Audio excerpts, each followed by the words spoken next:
There's always a hope. Rise and fight.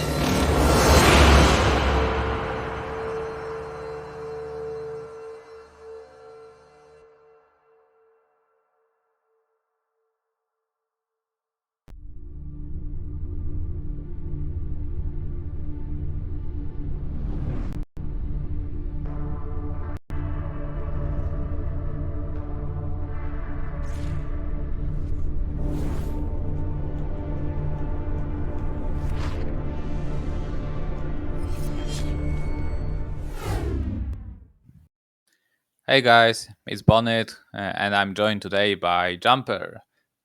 Hey everyone, this is me, and I'm happy to be casting, this group, and we have a very exciting player, including everyone's favorite player, Julia. I don't know about everyone's, but hey, he is popular. I'll give you that. So yeah, pretty exciting group. Yes. And yeah, we're definitely gonna be very Protoss biased, right?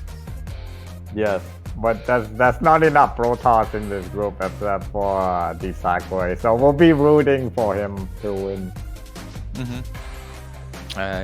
Although that being said, KenZy used to switch races, so he used to play PvZ and ZVP in the past. I don't know if that's gonna be the case this time. Maybe he's full-time Zerg right now, but well, we'll have to wait and see. We'll see. All right, so what do we have? We have Group A for today, and we're gonna have ZVZ. It should be noted that SyrAx, Avilov was replaced by SyrAx. That's unfortunate, but life happens, So even though everyone was looking today for matchup between Julia and Avilov, this is not gonna be the case but Avilov is gonna be replaced by another Zerg player, SyrAx. Any info on him? Perhaps you have, Jumper. Yes. So Bonnet, what do you know about SyrAx as a player?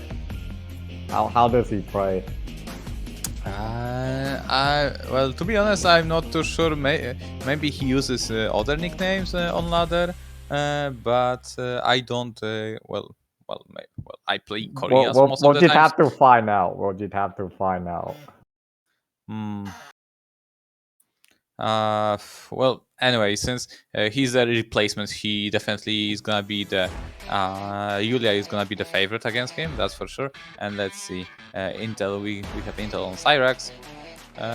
He used to be in Gosu League in all 3 previous seasons. He ended up in a quarterfinal of Gosu League 2 seasons ago. And as compared to him, we have Julia with his stats. He used to participate twice in the last 4 BSLs in Pro League, as well as Gosu League, where he ended up almost as high as SyrAx and even higher in BSL 11. Yeah, obviously Julia had the experience advantage. He played this game for a long time. He played on the national team as well back in the day. Who haven't played this game for a long time? Yeah, but as you can see, he's been in the BSL. SyrAx, this is his first time in the BSL, like the main league, so... Maybe a frightening stage, right? Is that what you're trying to say? Yes. That's what I'm trying to say.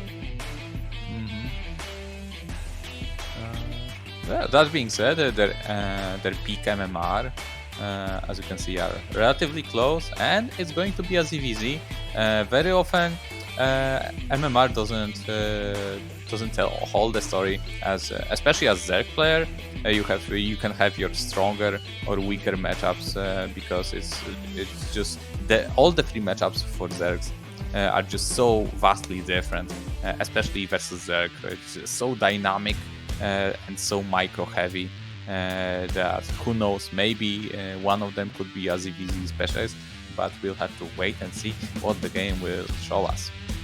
Yeah, CVC is one of those matchups where if if your opponent had the better build order than you, then it's hard to come back from. So there's a lot of RPS factor involved in the matchup. So it doesn't matter if your MMR is much higher than your opponent. If you just if you pick the wrong build order, you can still lose. No, I don't know about that. I mean, I'm not a Zerg player, so I wouldn't be that sure about. Maybe it's just a myth from 10 years ago or something. Yeah. I mean, you can obviously overcome the build order deficit, but let's say like 9 pool, versus 12 hat, and you lose your hatchery, at the natural. It's very hard to come back from that. Yeah, definitely. Definitely, yeah. So first game is gonna be played on Butter, desert map, 2-player map, so at the very least there will be no randomness when it comes to spawning location. So we're ready with the game number 1. Let's go.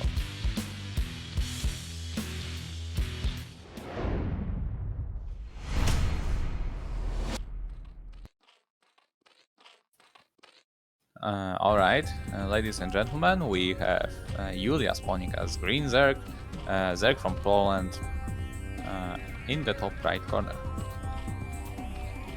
And in the bottom right, we have the purple Zerg, SyrAx.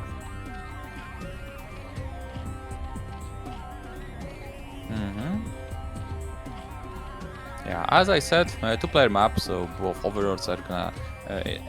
It's gonna be exact, fair, very fair matchup.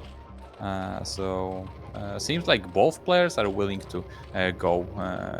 They want to see with their first map.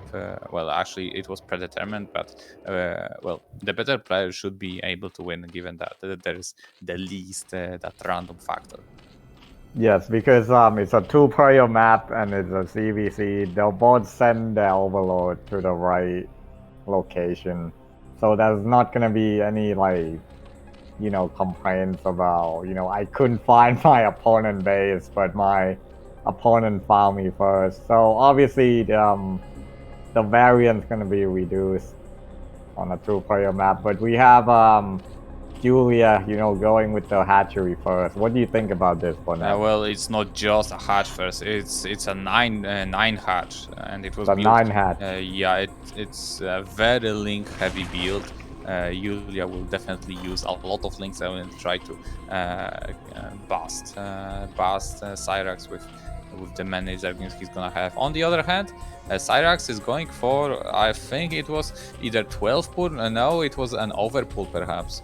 Anyway, so pull after Overlord, that's for sure. So there will be a moment where SyrAx will have speeding, most likely speeding. He could go for lair as well, but he's gonna have gas advantage. That's gonna be the biggest difference between these two. So Julia will have a stronger larva count, probably zerving count. Meanwhile, SyrAx is gonna have that tech advantage. Yeah, so each player have a different, advantage, disadvantage, different win condition. Exactly. Both of them are gonna have their tools, and it's up to them to utilize it. So who would you say had the advantage based on the build order overall? I'm just gonna go with SyrAx because, well, I don't see pro gamers go for 9 hatch. So just because of that, because a lack of experience with the 9 hatch in ZVZ, so just because of that, I'm gonna go with SyrAx. But hey, well, no, I'm not a Zerg specialist, so yes. Yeah, to But be honest, if I'm a nobody in ZVZ, I'm gonna prefer Julia because larva count is just something you can. Well, I never seen the build like Julia. And here comes the Zerglings. So. Oh no, the drone! Yeah, a good job from Julia. Microing the drone back. He sees the amount of Zerglings and he goes back immediately. That's a lot of circling. Yeah, he's trying to lure them to the side as he's gonna soon. He knows he's gonna have speeding soon. He tries to run past with Zerglings. SyrAx has speed link. Yeah, he managed to do that with 5 Zerglings kills, one drone. He needs to go to the main base because he's before the entrance gets blocked. Only two. So could have been much worse for Yulia if many more of those Zerglings could have made it through. Anyway, back to Yulia's natural. I mean, SyrAx natural. There, I don't think there's gonna be that much defense. Yeah, you can see Yulia already have so much Zerglings in his natural, and Sunken is nowhere to be finished. And I think that was just too little damage or too many links invested into that attack that ultimately failed. And Yulia is already on top of SyrAx natural, and, which may be just about busted. Yeah, this is so many Zerglings. Yeah, so many. I never seen this many Zergling in my life. Where do these come from? Yeah, I'm gonna tell you, they came from that 9 hatch that yeah, that 9 hatch. I don't even know that bill exists, but Julia, you know, I don't know how he came up with this bill, but it threw me off. It threw off his opponent. Maybe SyrAx thought it was a 12 hatch or something, and that was it. A quick game 1 by Julia, you know, with the 9 hatch bill. Well, what can I say? Well, I guess SyrAx needed to play a little bit more differently. Maybe he invested too much into that harassment. 6 links was a little bit too much. Knowing that Yulia basically is gonna be semi all-in, I'm not sure even if Yulia had Lair going for him, or was it just Zergling side with no gas. So I don't know about that. So maybe some slight. I think SyrAx got thrown off by what Julia was doing, because from what I've seen of Julia, he's a very psychological player. I think SyrAx thought it was 12 hatch or something, and then he tried to sneak Zergling in to harass. I mean, he killed 2 drones, but he lost all his Zergling, and then Julia did, you know, pump out Zergling, and that was the game. I don't know if you play Zerg. I mean, you. Have I don't play Zerg at all, man. If you are a Zerg player, and if you play Zerg, then you're gonna notice if that's a 9 hatch coming or 12 hatch. Well, he did what he could, but he failed to defend. That's what it was. Perhaps he was hoping that the 6 Zerglings would force Yulia to come at him. Well, that wasn't the case, and Yulia is in the lead 1-0. Yes, and now we'll go to the second game. Second game it is. It is Group A Europe Championship. We have 4 players. All of them are gonna contest in best of 3 series across all the group. Yeah, this will give us some pretty many games, right? How many can this really be? I think it's gonna be between 10 and 15. Yeah, 10-15 sound about right.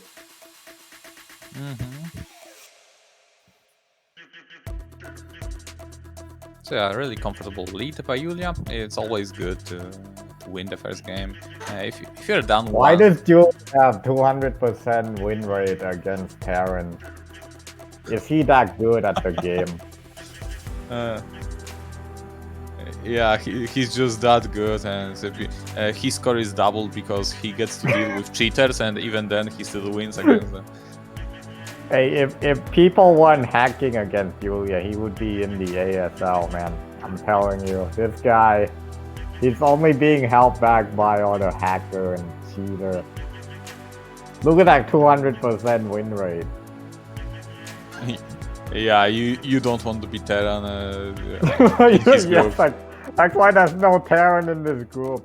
How do I beat a guy with a 200 win rate?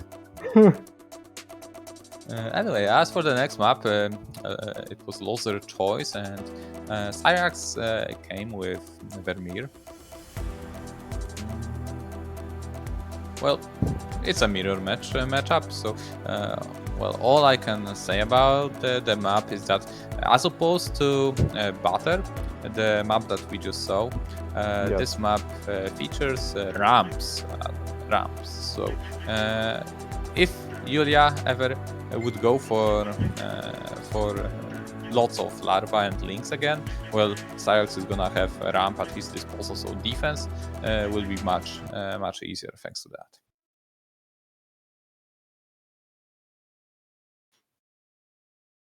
All right, are we ready for game 2? Okay. All right. Let's jump straight to game 2. Julia versus SyrAx.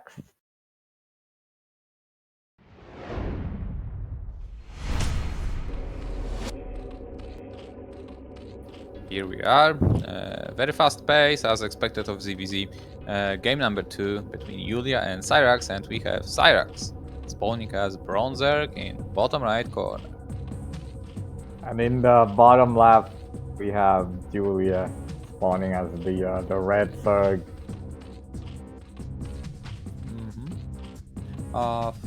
Yeah, and here comes the random part of ZVZ. So actually it's gonna be Julia who's gonna be in disadvantage because of the overall scouting pattern. Both are right. I mean, normally you scout in the way where are the naturals. The closer the natural, the way you scout. Julia sending his drone out. Maybe he's doing. What is he up to? I don't even know. He's just scouting. He's just scouting. I've seen that. He just likes to know what he's up against. Yeah, and he does exactly that. Oh, this is a full player map as well. So maybe Julia did want to reduce the RNG and just find what his opponent is doing. Yeah, he just plays this way as if, well, in other matchups you go with Worker and Scout. You don't see pro gamers do that because the economical loss is a little bit too much, but, well, yeah, Julia, he sacrificed that much intel. He's trading his economy. He's making an evolution chamber. What a play, what a play. Look at the drone mining now. A mana evolution chamber. Julia is just 10 years ahead of the matter, man. I'm telling you. Yeah, but all in all, that's all that accounted to was like 16 gas. He's not even gonna cancel it. He's not gonna cancel. Wow. Is he gonna research +1 weapon or something there too? No. Okay, no, this is something. His evolution chamber finished before his spawning pool. I mean, is he gonna start upgrading from it? Is he gonna manage to make the spore in time? No, he didn't manage to make the spore in time. Maybe that was what he was going for. Well, anyway, that was a drone, an evolution chamber. So that's well over 100, and that's scouting time. Over 150 minerals for delaying gas and some intel. I wouldn't call that worthy, but even under these conditions, even if Julia wins the game, then, well, hats off. I mean, Julia is all about psychological damage, mental damage. He's trying to take his opponent off his game, so doing something unexpected will do that. But and now he's the attack being under attack. SyrAx, he got speed links. So far, Julia did not lose a single drone. However, that will have to change. 1, 2 drones go down. 3. Ooh. Okay, 3 is actually pretty significant damage. Also, he sees that there is still no lair. Both Zergs, lair timings are about the same. However, Julia did not invest 100 into speed links, so there is that. Well, yeah, and SyrAx is taking his natural too, so I think he's ahead right now. Yeah. Well, but there is no Spire. He has no gas for the Spire. Why doesn't he have gas for the Spire? Well, because he was delayed by evolution chamber. Exactly, man. Julia with the 300 IQ play. Yeah, he thinks 5 minutes ahead of time. Ahead of time. He bought himself a time machine. He knows exactly what to do. But here comes SyrAx with more circling. Yeah. The mathematician, Julia. We never knew that side of him. Well, anyway, so let's compare the actually spire timing. Oh, actually, despite the fact that there is only about 200 HP difference, I'm not sure if. Well, he made a choice to get some sports.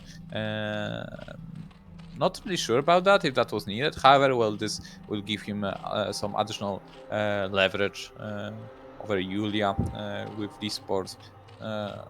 So yeah, to be honest, I like SyrAx's position right now. Yeah, I like SyrAx position. He had an extra hatchery. Yeah, that being said, he's yeah, exactly. He's more than 3 Zerglings to deal with 4 of Yulia's. Julia doesn't even have speed circling. Yeah, these slow Zerglings circling. were just for scouting purposes, so they did already a great job. He sees the spot, he sees the spot in natural, so he will know how to deal with SyrAx in the future. And he'll know he'll be slightly pressured for time, as his second hatchery is not in natural, so he cannot wait too long idly. He'll have to make a move. Well, judging by the second hatchery position, he'll mix in some Zerglings and just go with that comboed Muta Zergling attack. So SyrAx should be really careful not to lose too many of these Zerglings, and yeah, SyrAx also built some Scourges. Let's see. It's gonna be up to Julia's micro if he can micro these Scourges well enough. Yeah, so SyrAx win condition is to just stay alive, don't lose as many drones to these mutalisks. And, he'll win over time because he had 2 gases compared to Julia 1 gas. Yeah, it's So a little SyrAx bit just more has to hold tricky right than now. that because the second gas is gonna kick in a little bit from now. Nice catch, 1 drone going down. And yeah, exactly. This spot is not in perfect position to help mining gas from natural. So as you can see, even though it's 2 bases versus 1 base, look at it. Even more drones getting sniped. Or more drone dying. Yeah, I think Julia. This is still essentially 1 base versus 1 base because yeah, this second gas has been hardly mined. Yeah, Julia doing a good job doing the damage, catching drone transitioning and killing the gas, the drone mining gas at the natural. So you're right, it's basically 1 base versus 1 base right now. However, this gas is gonna come in use soon enough, and 1 Muta goes down. Just remember, SyrAx are gonna have so many of Scourge. Look at how high his gas count is. He can make 1 million of Scourge. Yeah, so, SyrAx is saving up his gas right now. He had 900 in the bank. Yeah, so exactly. Many Scourges will pop out. Maybe he won't have a matching Muta. 1 Muta goes down to Spore. However, another Muta go down. Every Mutalist for 1 base play is important. However, Julia's getting his third hatch and second base, kind of a ninja expansion. And SyrAx already thought of that, so he sent a Zergling and he's gonna find Julia's third hatch. Yeah, he found the third hatch from Julia, so good job. He found it. Yeah. Very precious intel here. Oh, the big soon round of the Mutas. How many Mutas are gonna go down? 1, 2, and another connection. And another Muta is going down. Yeah, and he's gonna lose that hidden base as well. Let's not go with lose. However, it's gonna be extremely difficult for Julia to mine from it. Let's see if the Mutas are gonna make it in time. With the Scourges coming out from the X. This is gonna be so close, guys. He tries to micro them a little bit, but this hatches. No! 7 HP! 7 HP! I spoke too soon. Exactly. Well, anyway, it takes exactly 1 Muta to finish off the hatch. Just send it around the map and avoid that red little overlord in the top. Yeah, you can even send a drone to kill it, I think. That would be the ultimate baller move. Just send a drone across the map to pick off a hatchery. Yeah, the counter to Julia's evolution Julia's chamber making play. a lair to you know, increase the HP of that hatchery. Actually, that's really good. That's actually really good. But is it even gonna finish in time? Is the question. That's another question, right? So, oh, two enemies gonna coming die. in. He recognized that and even canceled the lair. So, Julia is definitely on top of his game in that sense. And Julia's drone count is really heavy. And all these drones are mining minerals right now, and this is not something Julia would want right now. So SyrAx slowly, but again, SyrAx is not able to utilize all his gas advantage. He's floating 1000 gas. Yeah, I think he's spending them now, but I think he could use, you know, another hatchery. But I don't know if he can afford it. Okay, he's got some mutas. Julia has that +1, but now it's about the numbers. I think Julia has slight advantage. Yeah, 8 mutas. Julia has more muta. Yeah, exactly. Connections were not good enough, or maybe His just overlord gonna die too. One of them. Yeah, all in all, just the unit count from SyrAx wasn't good enough. Just SyrAx been trying, just didn't have enough larva. He keeps spending larva, but he cannot use all his gas. I feel like SyrAx. But all these connections are pretty good, to be honest.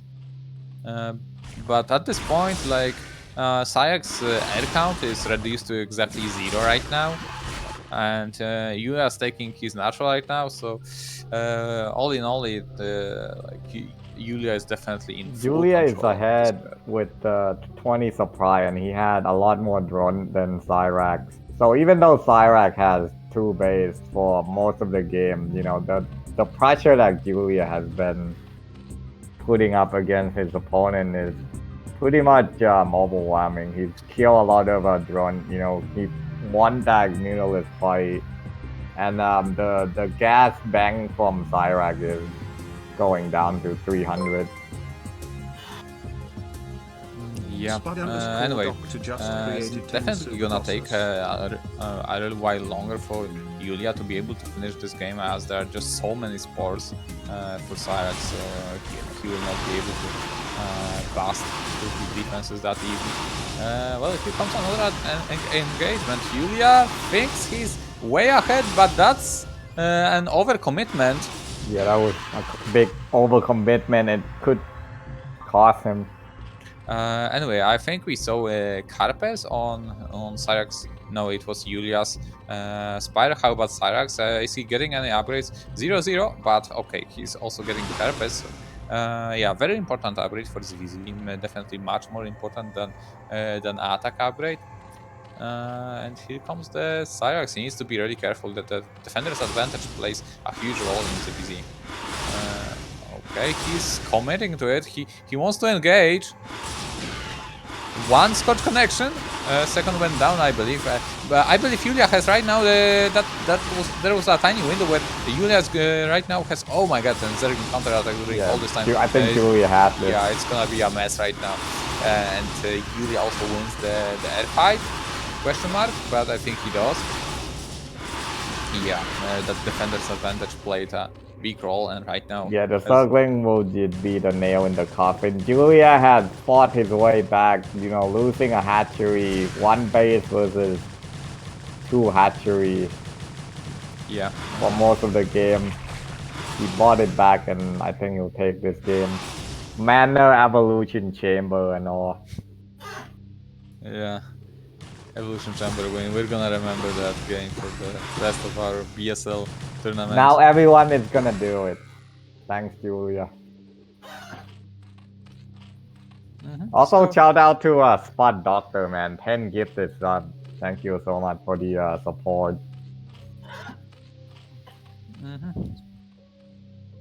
Alright, so again, it's gonna take a while longer for you to be able to finish despite the tremendous advantage he has right now. Yeah, that's just because sports are so good. Let's see how good Julia's micro can be. So far, no mutas. Oh, one muta connection. Well, pretty good micro, eh? Pretty good. I give it 9 out of 10 micro. I'm gonna give it 5 out of 6 because that's how many scourges he took out. 5 out of 6, so that ground to 8.5 out of 10. I did the calculation. Alright, finally we have the speeding from Julius. GG. And shout out to Spot Doctor again for another 20 gifted sub, man.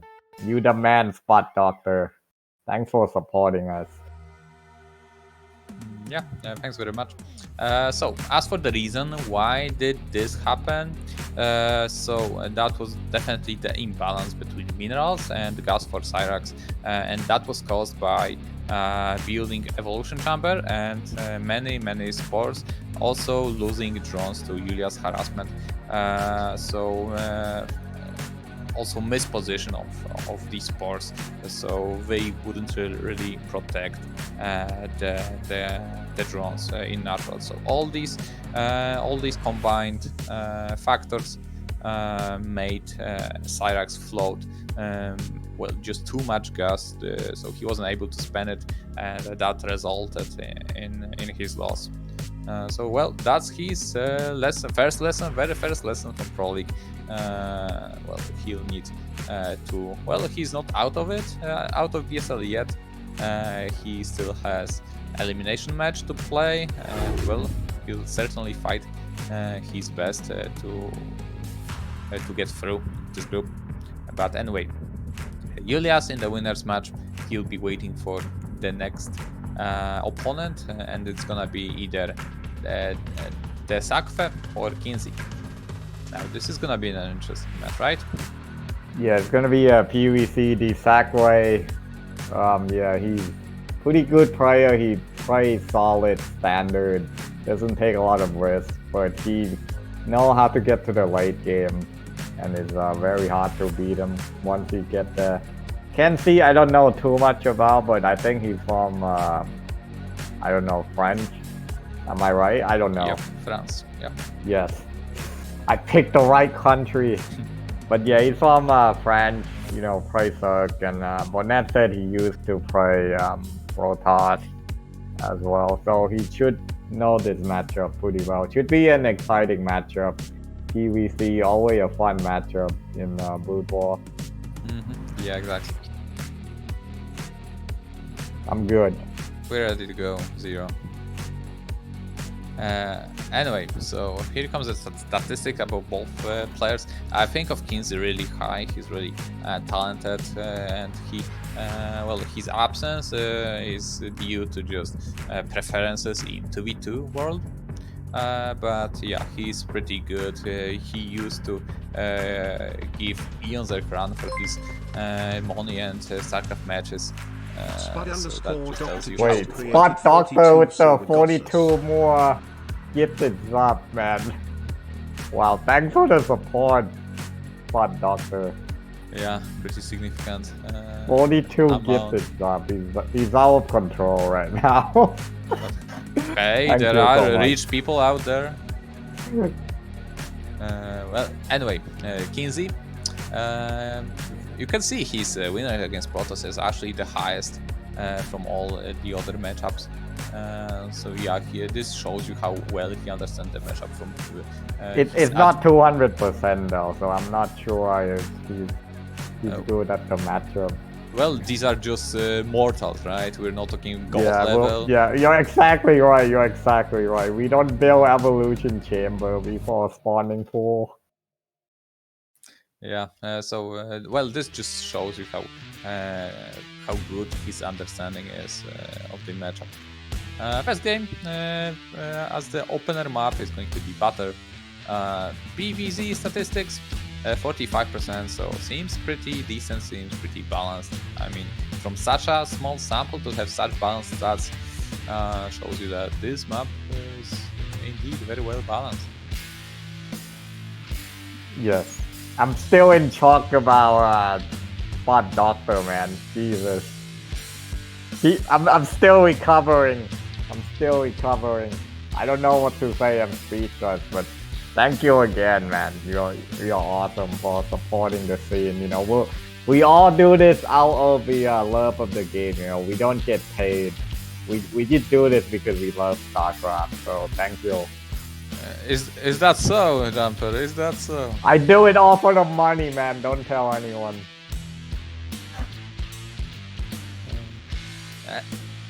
Anyway, guys, we are ready to go into the match number 2. It's gonna be definitely very exciting, and maybe even in the match I was waiting for the most. Let's get into this.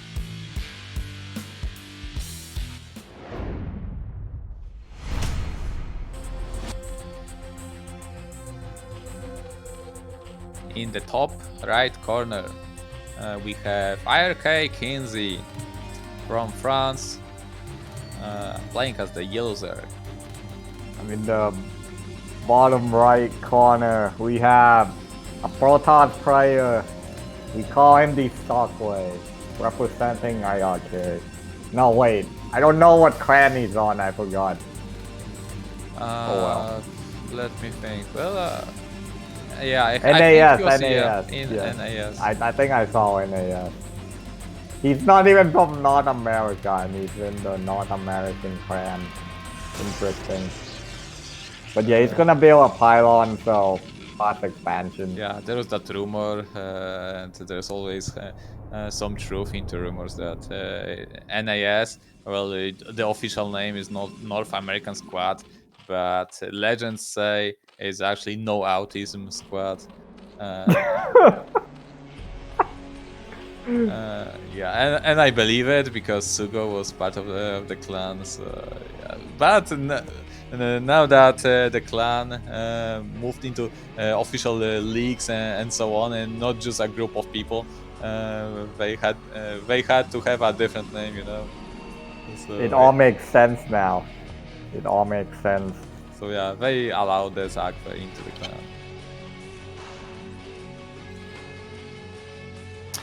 Anyway, as for the openers, from KenZy we have, what is it, an Overpull, and we have Forge from the zzaqwe. Yeah, I don't know about Overpull nowadays. I don't think it's not as good as before, because Protoss know how to play against it. You can like go Forge, Nexus, you know, cannon, and you'll be ahead, especially on this map. Ah, come on! Don't. He's gonna be ahead. Don't give me that. It's just a very normal opener from Zerg player. Anything can happen at this point. The game is even. But they can do a better build, you know, like 5 pool. Yeah, 5 pool. I don't know. Maybe if they win. But anyway. yeah, he's gonna do, as I said, Forge, Nexus, cannon, and it's gonna be even. So yeah, even. Yeah, that's the right word. Even. So Forge openers is gonna allow Zerg to freely drone up. Well, same for Protoss. His Nexus is gonna be fast enough to make some additional probes. However, the reason why you see gateway openers more often nowadays is because they give you that scouting information. You're forcing your way into Zerg's base. So right now, KenZy could just block altogether the zzaqwe's information. So he won't know if KenZy pays attention. Nice drilling move here, but this probe is not getting back to KenZy's main again, so he won't know what he's dealing with. It could be a Hydra bust, it could be a regular play. The zzaqwe just won't know. Yes, and Forge opening can be a little bit weak to 973, according to Kala, you know, PVC tutorial guide. So gate FE, compared to Fort FE is slightly better against Hydra. But it comes down to the scouting right now. The game is up to this probe, Is he gonna be able to get in there to get the right information, or is he just gonna get sniped by these circling?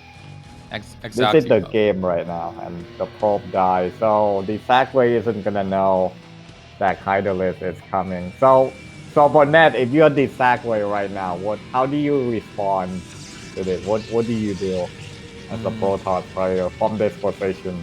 Well, I'll keep on building zealots. Maybe I'm gonna try sneak out another probe, and maybe I'm gonna be lucky. But definitely at some point I am gonna make a just in case cannon. Because I feel like you have to add at least one more cannon in case the Hydralisk it should be noted that the dsaqwe's cannon positioning is good. It is not too far, not too close to the wall. I think he's gonna have to cancel that. Come on, why? I just said a compliment about you, and you're building a cannon near Forge. Well, now that deserves to be punished, so yeah, I'm counting on you, KenZy. Anyway, here comes the just in case cannon, but one thing is good for the zzaqwe, that he's gonna have he has already his second gateway finished, so he will have zealots to deal with. Okay, the Hydras are revealed now, and it's a moment of truth. The Corsair. Yeah, panic cannons, and let's see. Okay. The zzaqwe has a lot of valid for this stage of the game. Yeah, exactly. He added an extra gateway. So he's getting a Crucible. Actually, speed. Okay, and here comes KenZy. I think he wants to dive for it. KenZy gonna go in. And rightfully so. Okay, he's fighting the Zealot, which is, I think, the right call right now. Yeah, the Zealot is soaking up a lot of damage right now, and the other cannon will finish. Yeah, okay, so the annoying cannon, actually, at that point it was an annoying cannon for the Zerg player, because he wanted to get rid of it, because he needed to range both Forge and Gateway. Anyway, now it's about scouting. Scouting from the zzaqwe, how much he can get scouting information. He keeps seeing that only Hydras are being made. So there's some drone coming from the main. Okay, so and it's the zzaqwe gonna see it. Yeah. So what do you think as the zzaqwe right now? Should I stop building cannons? Should I keep building them? Because I would stop building right now because I see some drones. The issue is that he had to his Forge living for just a couple of seconds, and he needed to make that call preemptively. But the zzaqwe got his +1 somehow from the Forge. Yeah. So that's very big. Yeah, it's very big. On top of that, during all of this, he kept building probes more or less. So for now, his probe count is pretty healthy. So he didn't cut too much. So his position is actually not terrible right now. Yeah, I think yeah, if you give me this position, the zzaqwe position, I quite like it. Just add double Forge. Go speed Dawid, put some pressure on the map, and then transition into Dragoon, High Templar army. So it was very well dealt with the zzaqwe. Why? Because his second gas wasn't ever built before that attack. So he had that all extra minerals for his disposal to build zealots, to build cannons. He had all of that. He had okay. Here comes some very first skirmishes. Zealots are able to fight, and KenZy shouldn't really be fighting here. Up against high ground. Not only that, it's a +1 speed Zealot, so it will kill Hydra quicker than normal. Even this one Courser is being so annoying, and there is that constant float of Zealots. The zzaqwe really does a good job just pressuring KenZy back into the base while cleaning all these overlords in the middle of the map. he's applying a great invade pressure. He's pushing the Hydra all the way back, and there's still gonna be some Zealot alive. Yes, this is perfect. He's also splitting his zealots. It's much more difficult for the Zerg to deal with such splitted forces as opposed to the Yeah, there's no zealots. proper Sim City at the third for KenZy. So this could be game already. The Corsair's still going to town on the Overlord. Yeah, there's just too much chaos. Zealots are swarming everywhere. We're in KenZy's third. Corsair is still killing overlords, and also, yeah, KenZy definitely on the ropes here. It wouldn't be surprising to see GG any second now. He just any second now. With the constant plot. And on top of that, the dsaqwe is not really all in on this. Look at his gas count. If this goes wrong, no problem. I transition into mid-late game. I'm building item plus. I have all the gas I need. Meanwhile, he still is able to pressure as there could use zealots. Yeah, the dsaqwe doesn't have to win, but he did win, and that was the first game. Actually, very impressive game by the dsaqwe. You know, he didn't see what KenZy was doing, but he was still able to stop the Hydra push. And then he somehow got that +1 weapon that he turned it into, you know, like speed salad +1 attack. And then the salad just keep coming in, and KenZy just dies essentially. Yeah. So essentially, what was good for Protoss for the dsaqwe in this game, that he went for non-gas build that involved a lot of zealots. So he had the defensive capabilities despite not scouting KenZy at all. So usually when you're dealing with 973, you need initially 3 cannons to be able to repel that. He was able to do that with just 2, but he had so many zealots, and as you mentioned, he also had the time to finish +1, and he did not panic, and he kept building probes during the attack. So after the attack was done, the dsaqwe had a pretty strong probe count, and all of that led to the dsaqwe winning the game. Yes, and the dsaqwe will take that first game, and the second game, I wonder what map KenZy will pick, and it will be Vormir. This map. And statistics says 8-6 in favor of Zerg. That's not surprising, although the sample size is not that big. And we are ready to go into the game number 2. Let's go. Alright, let's go.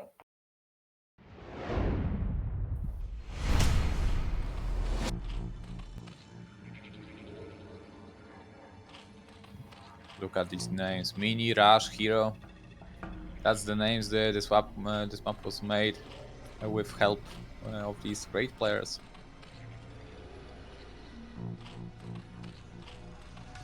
Okay, in the top left corner we have Brown Protoss, Brown Zerg, KenZy. Yes, and in the bottom left, we'll have the orange Protoss, the dsaqwe. He's up 1-0. So, Bonnet, what do you think of this map for ZVP?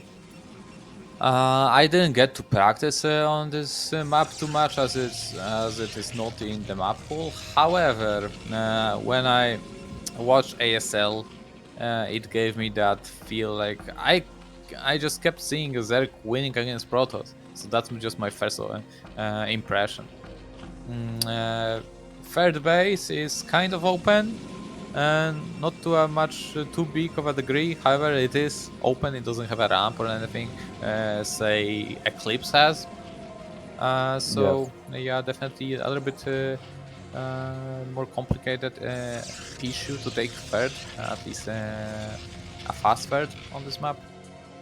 Yeah, I don't know about this map too well. I think it's still a relatively new map, so people still haven't figure out, you know, the best optimal build yet. But it's had a lot of high ground. It had a lot of interesting feature that you don't find on other maps. But yeah, the dsaqwe gonna scout, get the scouting in first. Yeah, good for him. He again went for that forge opener. He sees the hatch first. That's a change for KenZy. Let's see. Doesn't seem like the dsaqwe wants to answer this with cannon rush. The tricky drone, however, probe came from the middle of the map. So this little trick did not. Yeah, KenZy was trying to block the probe from building Nexus, but the dsaqwe bought the other scouting probe to build a Nexus instead. It was a nice attempt. Yeah, it was a nice attempt. That looks great when it works. However, well, he didn't account for one thing. You know what Julia would have done? He would have built a manor hatchery onto that Nexus location. Yeah, I wouldn't put it past him. That's true. Right, first cannon goes close to the forge. So he'll need Probe to keep... might kill that god. Nope, it's not gonna kill.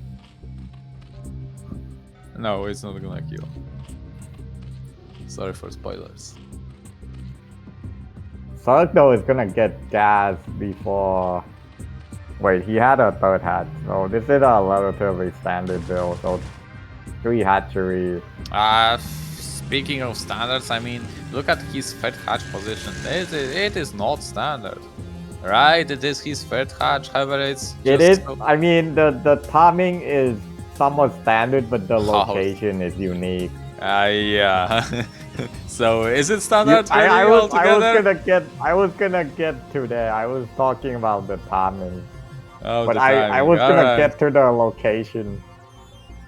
This well, it doesn't have to be like it's an option for KenZy to go for that defensive turtle Zerg style by taking this second natural.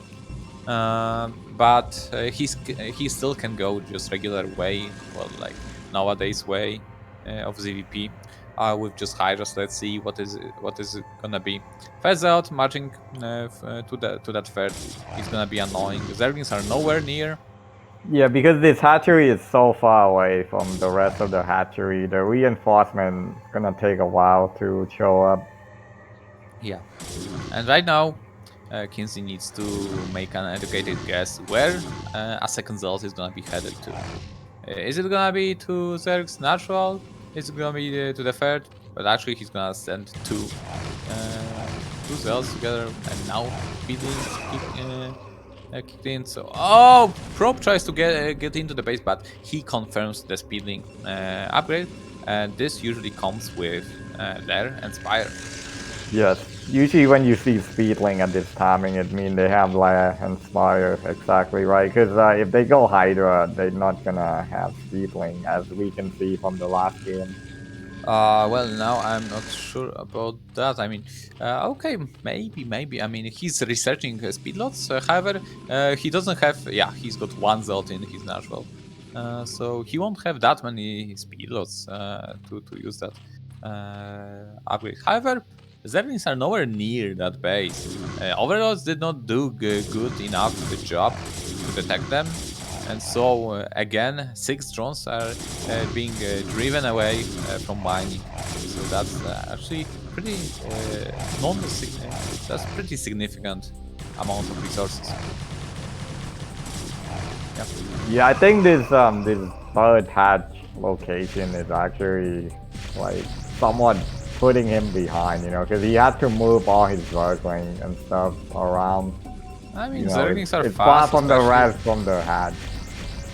But if he can like get to the late game, then he can take the forge quite easier than normal. That's quite a statement. It's not so okay, but it could be okay. Is that what you're trying to say? Yeah. It could go either way. He just had to weather the storm right now. Because usually, right, if you have, let's say he makes his third hat at like the natural, right, he'll have easier time defending from Dawid. But I think what KenZy is doing is he won a quick forge, which is why he took the third at the nat instead of a usual location, and that's what he's doing right now, making a. We already have corner expansion going up, and here's the race for time. Zerglings are nowhere near these Sunkens, and they're not even finished, and this is huge. Huge that there's actually they just moved in about the right time. Alright, so all in all, this is gonna be dealt with. Yeah, definitely great for KenZy. If the dsaqwe decided to go with Zels onto the high ground to that corner expansion, that would be huge. However, staying on top of the Sunkens, in the end, he did not know the exact progress of it, so he didn't use the opportunity he had in here. Well, these Sunkens are wounded, I guess, so another attempt at them could cause KenZy some troubles. Possibly. Yeah, and the dsaqwe gonna send more speed Dawid in, but I don't know if it's gonna do any damage, especially now that KenZy saw it with his Zerglings. But if he can sneak it in, you know, like what he just did, it can still do damage. Yeah. Well, where is Hydra then? Is it gonna be Muta transition? Yeah, it is gonna be Muta transition. So here, and it is very well timed with Carapace. This could give the dsaqwe a lot of trouble actually, as he only built that anti-muta count, so he's not very behind in air battle. But however, 3 coursers are nowhere near enough to deal with a muta scorch attack that may happen. Yeah, and I see KenZy making a queen nest, so he wants to go for a quick hive. And the hive is it's in progress right now. This is a very fast hive. He doesn't even have lurker. He just, you know, just go hive, just off like some Mutalisk and some Sunken.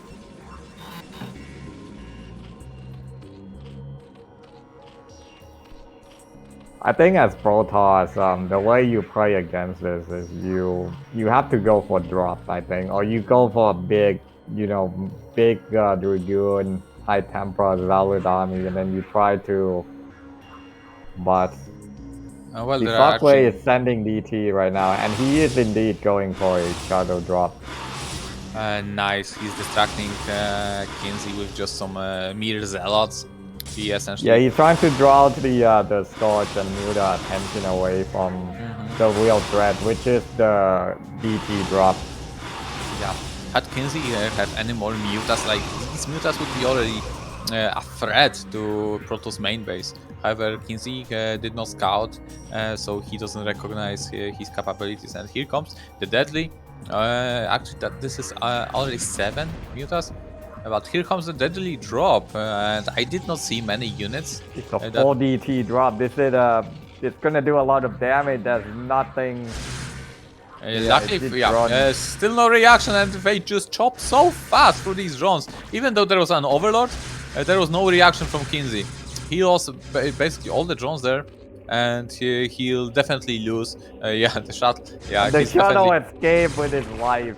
Just trying by the. He's definitely focused by the DTs. He tries to deal with them before they get the hatchery, but they get yet another hatchery. Yeah, that's a very good trade from Protoss. Even though 4 DT is a big commitment, he killed a lot of drones. He killed 2 hatcheries. Definitely a win for the dsaqwe. Exactly. Very good. Definitely very good for Protoss. And right now, the dsaqwe will. Oh, actually, we have double forge. We have 201 upgrades from Protoss, and this is very dsaqwe style. Lots of goons, lots of goons, lots of goons.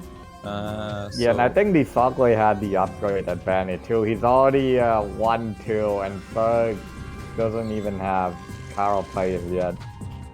So I don't. Well, actually, KenZy's upgrades are pretty decent. He got claws first, which is very important because it's like he just assumed that the process is gonna be ahead in weapons, so he went for melee himself. Oh, so that's what he did to compensate. Interesting. Yeah, this is many cannons. And actually, I believe, wow, that's +2 carapace. Yeah, +2 carapace. No corsairs would ever work. I mean, what does the dsaqwe have to defend against mutas?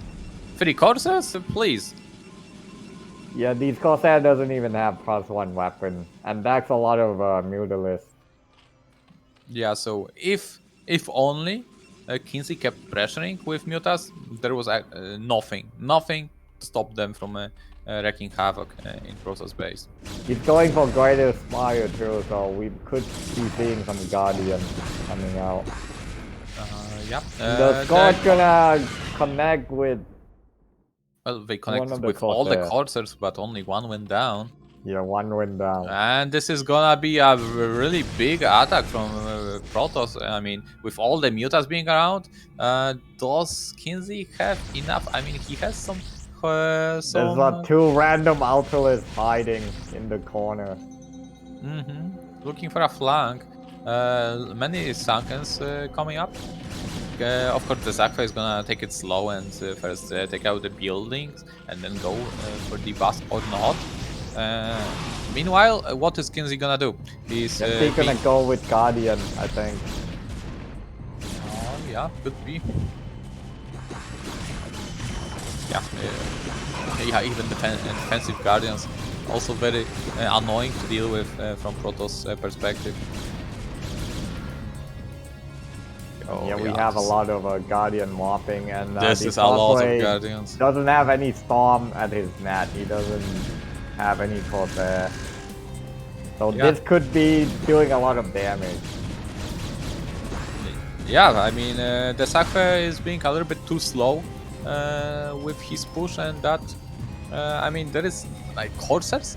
Are Corsairs really as much? Oh, there is some engagement. Yeah, so only some Dragons were attacking the Protoss army, but these Guardians have 4 armor.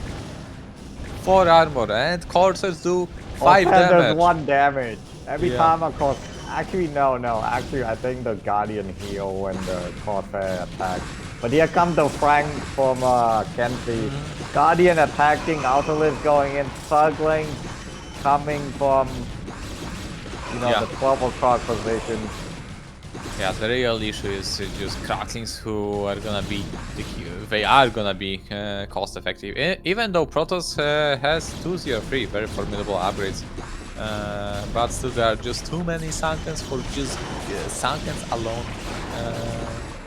Will be able Observer gonna go down, but he doesn't need it because there's no lurker. But the Struggling gonna come in. Yeah, Zerglings are just the buffer. In this case, it's just tanking.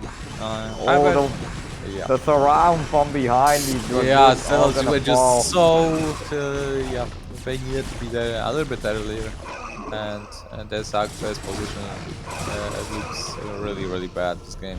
Yeah, the access to natural is cut off, and that's even Devour. Alright, the dsaqwe got his +1, recognized the air threat. We need to pull them back though, but they are so tanky as well. Yeah, they don't care.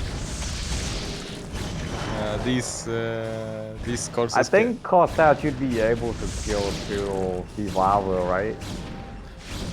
I mean, we're gonna take forever to do that, but yeah. Look how long it takes them to finish, even with the help of a cannon. They just don't attack with so many acid spores. The Guardians literally take no damage from the Corsair. He's not gonna take a while to deal with just those Guardian alone, and he has not been mining at all from his natural. The dsaqwe is essentially on 1 base right now. Although he just got the control of his natural back. I mean, yeah, it's not looking promising. The upgrades are already 2-2 for the Zerg player, pretty big upgrades. and the dsaqwe lacks that Protoss ball that would. Yeah, he lost all his big Dragoon army, so now he had nothing to deal with these Ultras, and this should be the second game because they're just too much Ultra right now. They tanked the Storm pretty well. Yeah. All in all, against that playstyle, you need not High Templars, not Storms, but Archons. That's how you want to deal with Hive Tech Zerg. Anyway, great game from KenZy this time around. dsaqwe did well, especially with that DT drop. That was really good.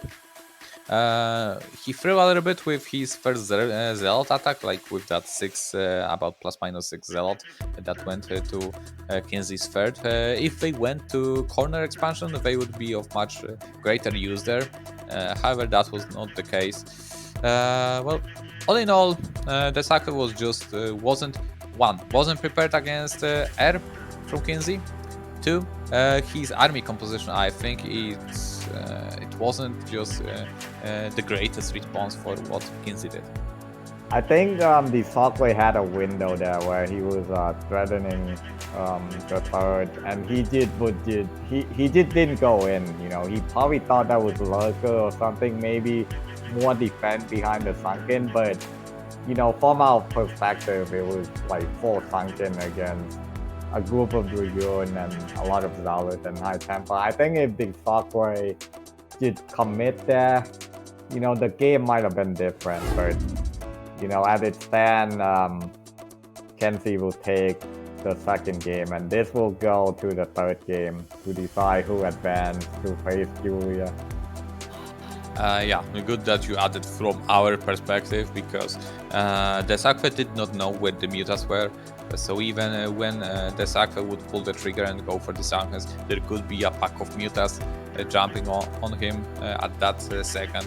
So yeah, it's not easy to play without map hack. You know, you gotta use your senses and all. It's a hard game, guys. Anyway, without further ado, let's see what map is dsaqwe gonna pick for himself against such a Zerg as KenZy. Oh, and it's gonna be Monopoly. Isn't this map not good for Protoss?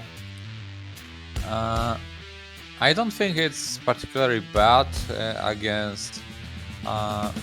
It's very open.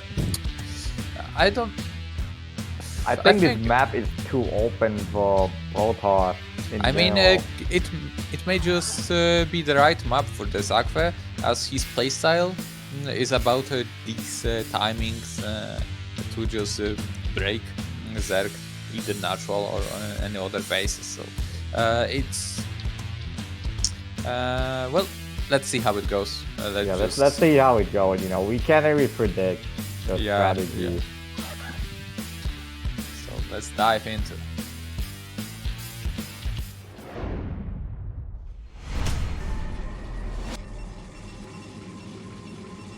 Alright, here we are, game number 3, the Deciders game. Like, it is a very important game for both these players. To be in an elimination match or be in a winner's match, it's huge. Anyway, in the bottom left corner we have dsaqwe, Red Protoss representing Croatia. And we have KenZy, the Booster, representing French. Okay, let's take bets. What KenZy build is gonna go for? Is he gonna go for Overpool or is he gonna go for Hash first?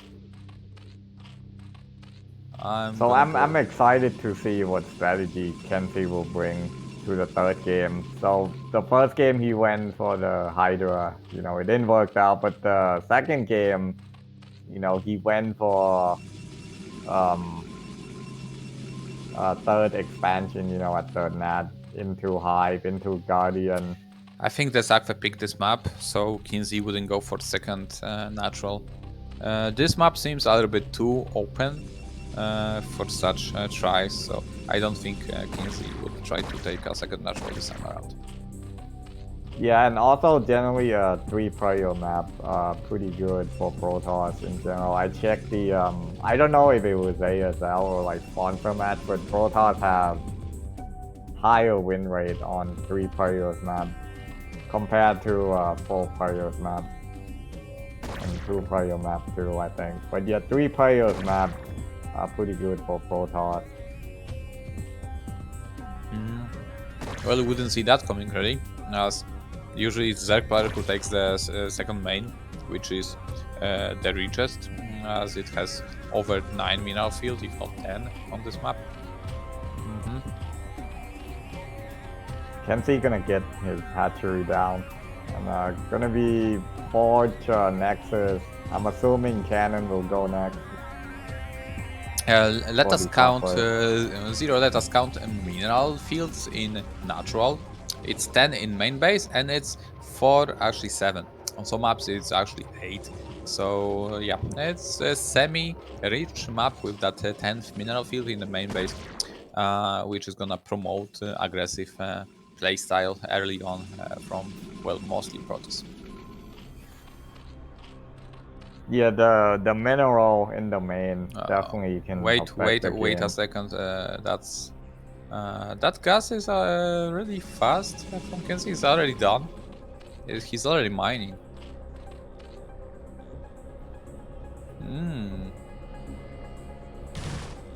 Okay, and third hatch goes in really open spots. So, as I said, the dsaqwe picked this map maybe with that intention of not allowing KenZy to take second natural and play it out like the last time.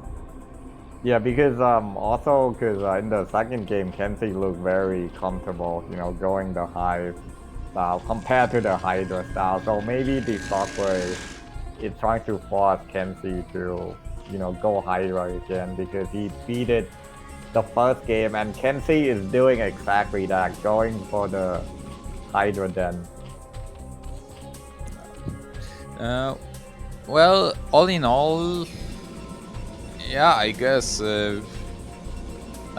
But anyway, it can go either way, right? Maybe KenZy this time around will not make that many Hydras, because the dsaqwe win came out from just from managing to save +1. Yeah. And having a significant worker lead after 973 was done. The attack, I mean. Yeah, the dsaqwe is going for the quick +1 again. And Stargate, I think he's doing the same build as the first game. Let's see if the same result happens. Yeah, I mean, there's still no second gas being built for Protoss. So yeah, this shows if you're a Zerg player and if you're looking for clues what Protoss is gonna do, is that second assimilator. It's definitely a clue that there are gonna be lots of zealots involved into the early part of the game. The probe is still lurking around. Yeah, KenZy does a good job denying the vision.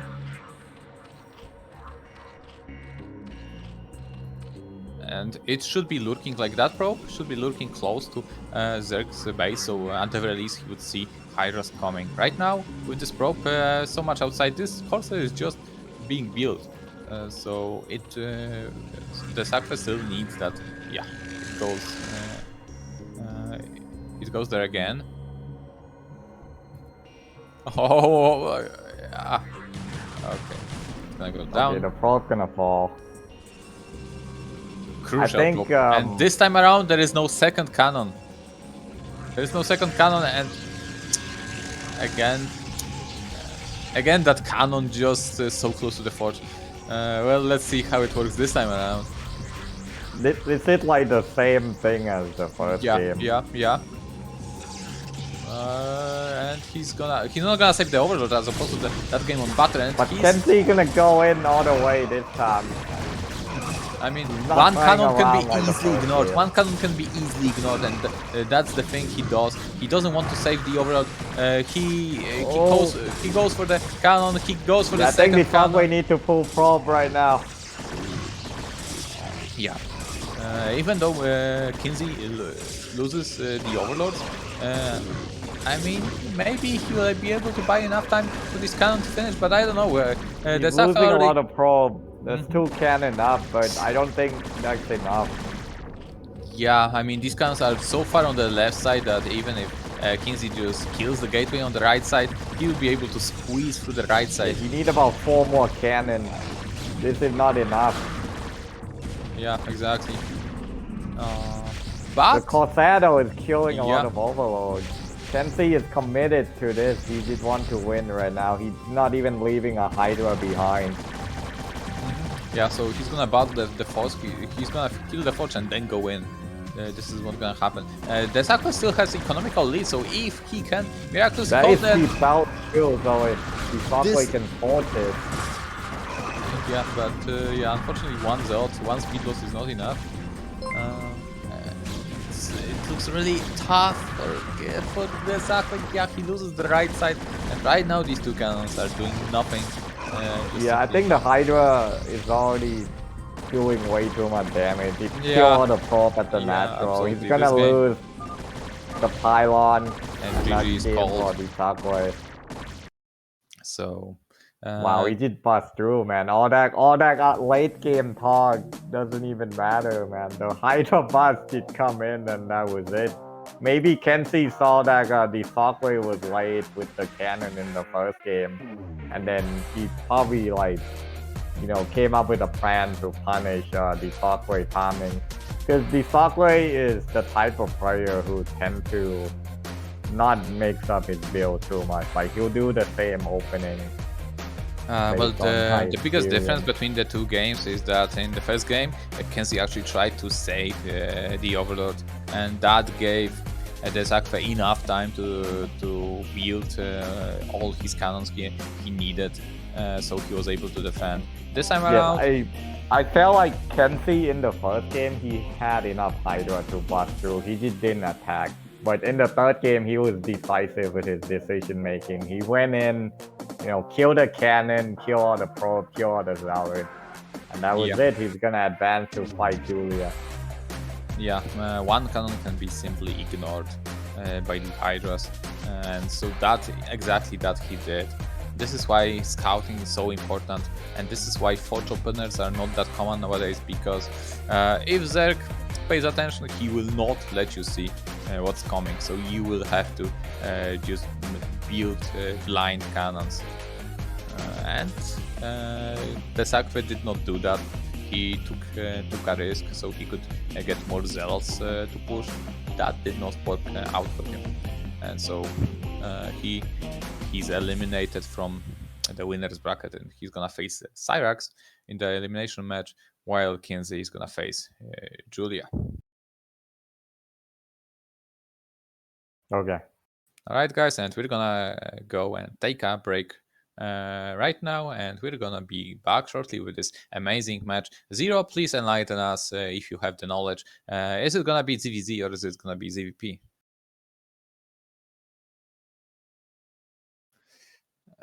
Zero, despite the label of all-knowing, the father of StarCraft, he doesn't know that, or maybe he wants us to be surprised. So we'll have to wait and see what matchup are we actually gonna see. Is it gonna be PVZ? Is it gonna be ZVZ? Stay tuned and find out.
And we're back, guys, with more BSL action coming up. Unfortunately, the godfather of StarCraft says we're gonna go with SyrAx versus the zzaqwe first. Yeah, he's making us wait. He's making us wait. Well, can't be helped, but at the very least, we got another exciting PvZ series coming up.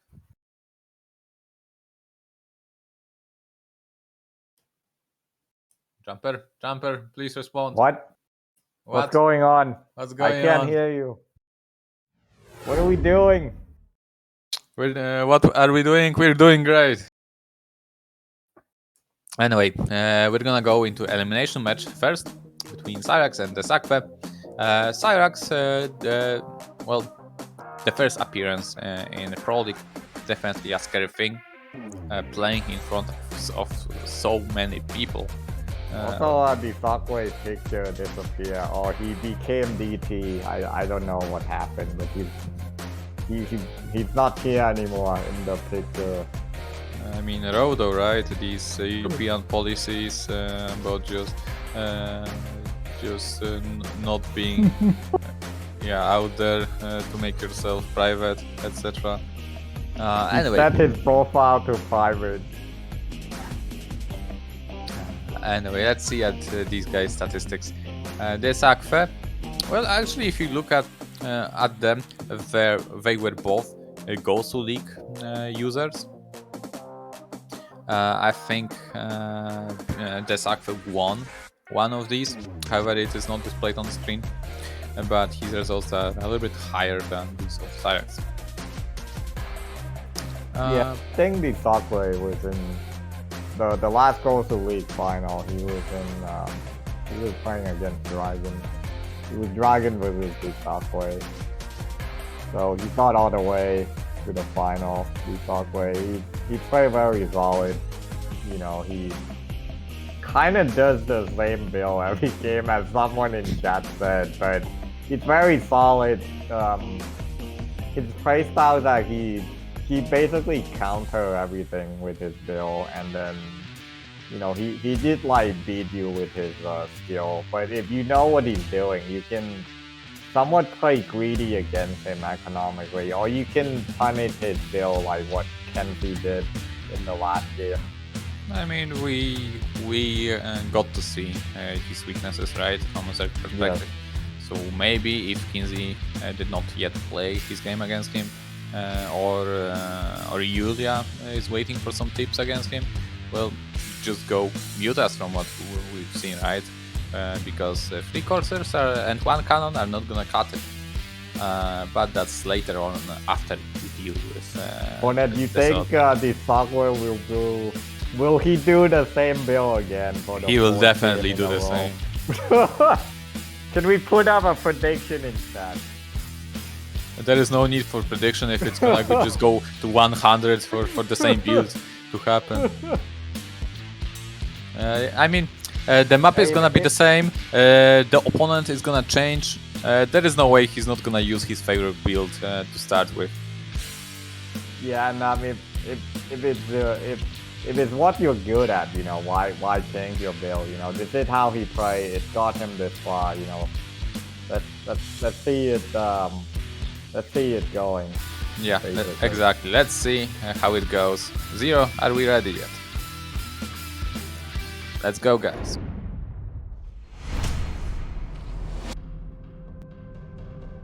Here we are in match number 3. It is elimination match between dsaqwe and SyrAx, and we have in the bottom left corner blue Zerg player from Slovakia. It is SyrAx.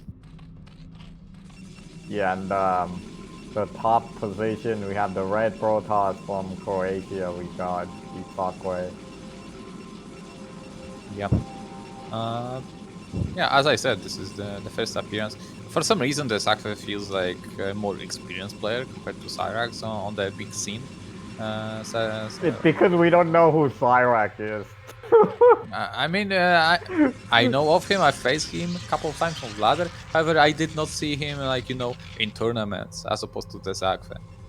Yeah, I've seen a lot of the dsaqwe. You know, I play against him back in the day when I was active, and even now, you know, he's a name that I know, and I cast a lot of his games. So yeah, exactly. SyrAx, so, you know, not seen much of him. Yeah, exactly. So it's just about not about actual skill or ladder MMR. It's about just tournament appearance. This is how we build our image most from. Yes. The dsaqwe, it's a fort, right? It is a fort. It is on the left side. Yeah, it has to be fort. So, well, it does start to look like the same thing again. But who knows? Maybe. No, there is no way. It's gonna be the same. Maybe he'll go different variation. Maybe no, he will not. It's gonna be the same thing. Anyway, as for the SyrAx, we have probably overpull, right? Yeah. Yeah, overpull again. How many overpull in a row now from Zerg against Protoss? That would be 2. Okay, next is Cannon. I think he's even building all the cannon in the same position as well. Actually, this one is a little bit forwarded. So finally something different from slight variety helps. Anyway, only 2 Zerglings being built. Sometimes on such maps like this one, you can catch Protoss off guard. I mean, if the map has too short of a rush distance, you can just build Zerglings from your hatchery and then just charge at Protoss, and his cannon will be just about to finish, and it could potentially go down if Protoss doesn't pay attention, doesn't bring probes to defend in time. But SyrAx going for the economical variation. Only 2 probes to deal with the probe to deny its vision. And actually this is somewhat interesting. Look at Zerg's SyrAx third hatch position. It's towards the Protoss. So if I'm a Protoss and I see such hatchery, I'm thinking, okay, this guy is gonna make Hydras and he's gonna try to kill me. The rushing distance. If I see a hatch that close to my base, I'm only thinking Hydra. I'm not thinking anything else. So dsaqwe, he's a smart player. He's gonna know, and it is a Hydralith then going down in the main. Yeah, it's one of the games that you don't need to see Zerg's main base to know what's gonna happen, most likely. However, well, it's nice to get that confirmation. Well, SyrAx is not gonna give him that much comfort, eh? Anyway, actually, even knowing that, it's not that easy to hold it because of the shortened rushing distance. However, in the mid game, it's kind of easier to deal with such close position hatchery, and especially because it's just so wide open. So, what do you think of dsaqwe getting the +1 before Stargate every single game? Well, I didn't pay attention how much it slowed down his Stargate, but if it did slow down the Stargate, well, that's somewhat of a trait, but it's good. It's a good upgrade, you know, the +1.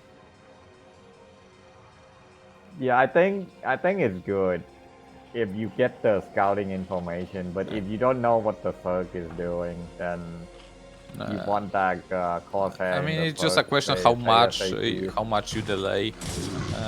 This out needs to be pulled back a little bit further. Yeah. Yeah, however, it's taking too many shots from the Zergling. If he put it in a little bit deeper, it would have been fighting a Zergling one-on-one. Maybe not one by one, but it would be able to kill 3 instead of just 2.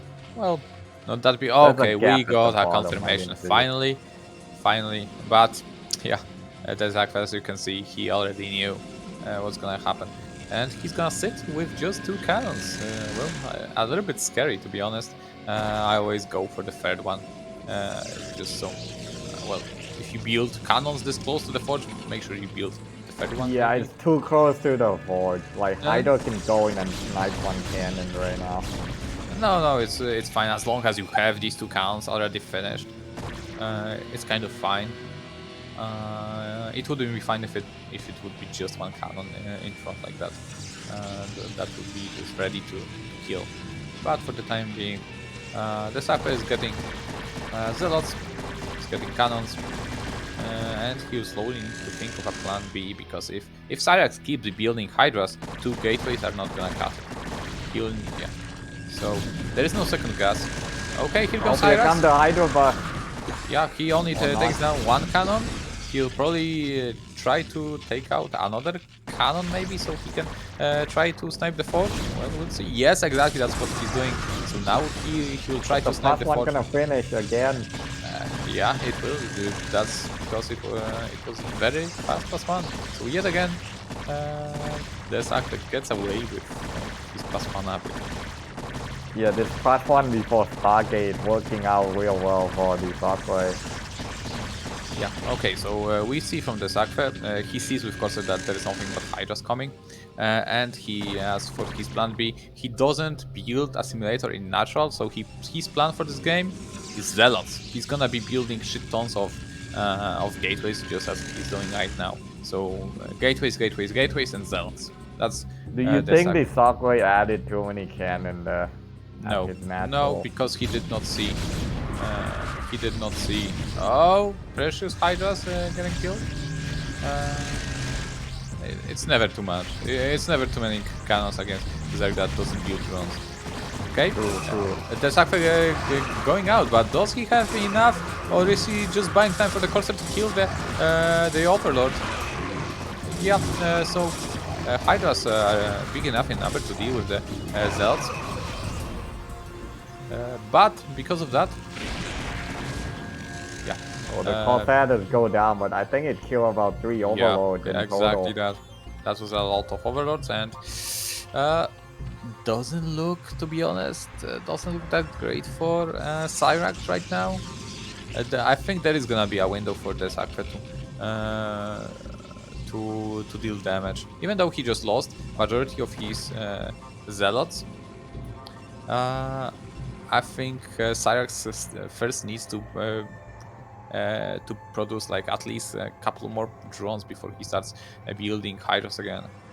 So he gets up to that 6 hatch, and then he produces Hydras again.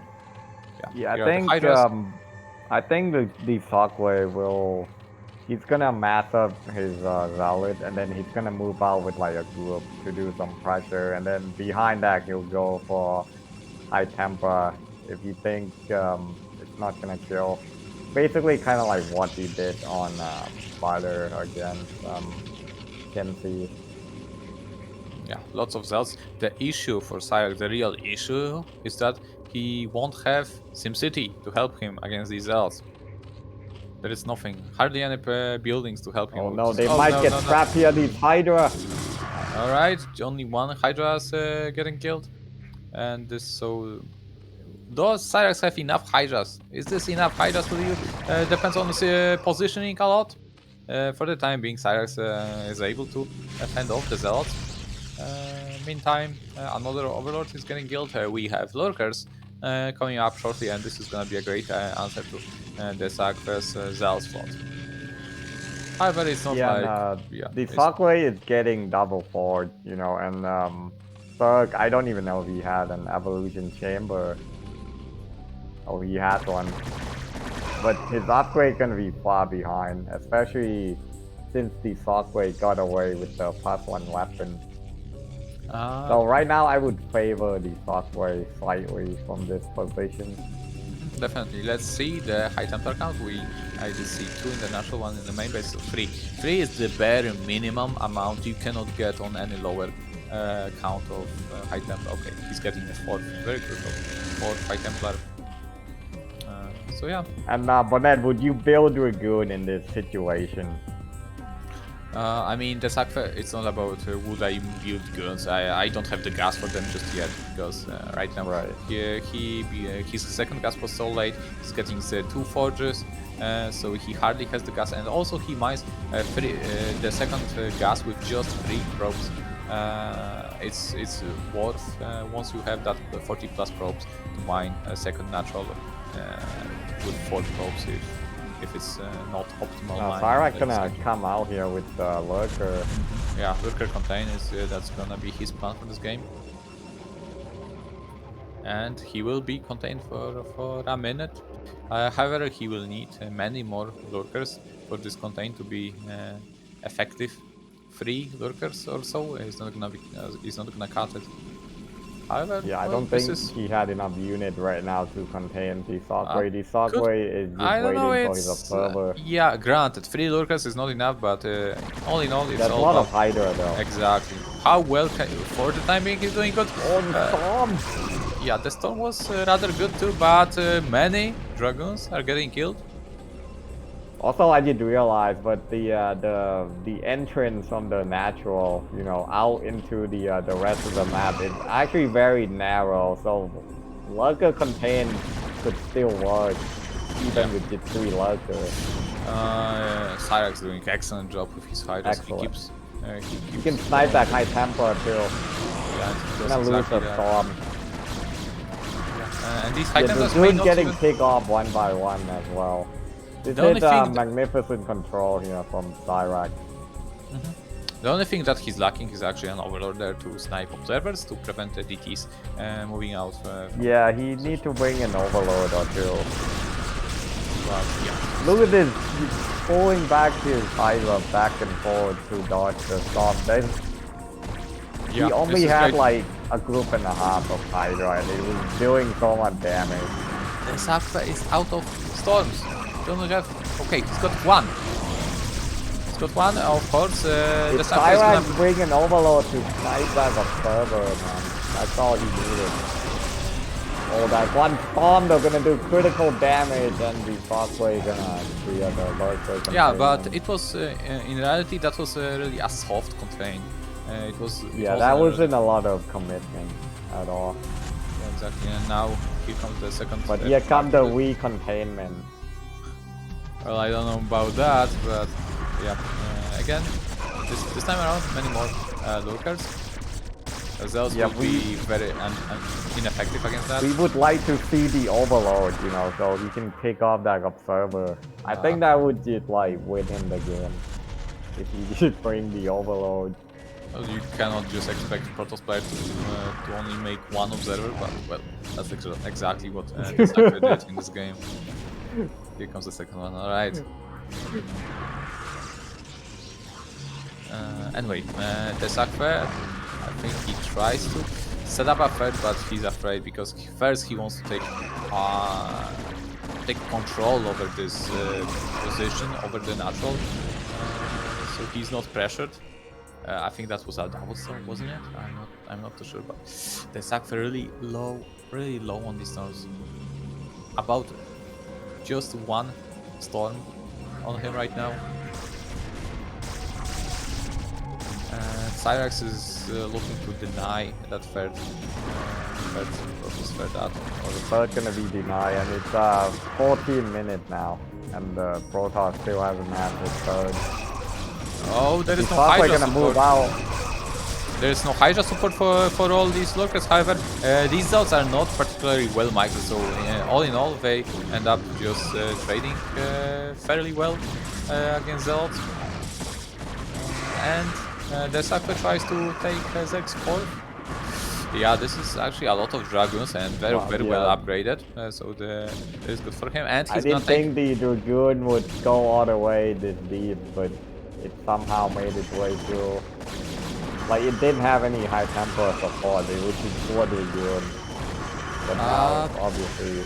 Well, they still have high ground, and there's Zealot support coming from the back, but the wounded Zealots came... it's gonna be close. It's gonna be really close, this battle. All in all, this high ground really helps a lot. Yeah. The high ground, I think, won him that battle. As I said, it's very close. So yeah, and the Kill hatch the goes down. hatchery. But does it really matter all that much? Of course, taking the hatch down is great, but losing all your army, all core of your army, there were high Templars there, and many of guns. It's not that easy to just rebuild that. Yeah, that was an expensive army to lose, and the dsaqwe is completely mine now. Of his main and mad, and his third is still whopping in. Yeah. So he has no money right now, no income. He's unemployed. Yeah, he's broke. However, he still has units that he can fend off Zerg player.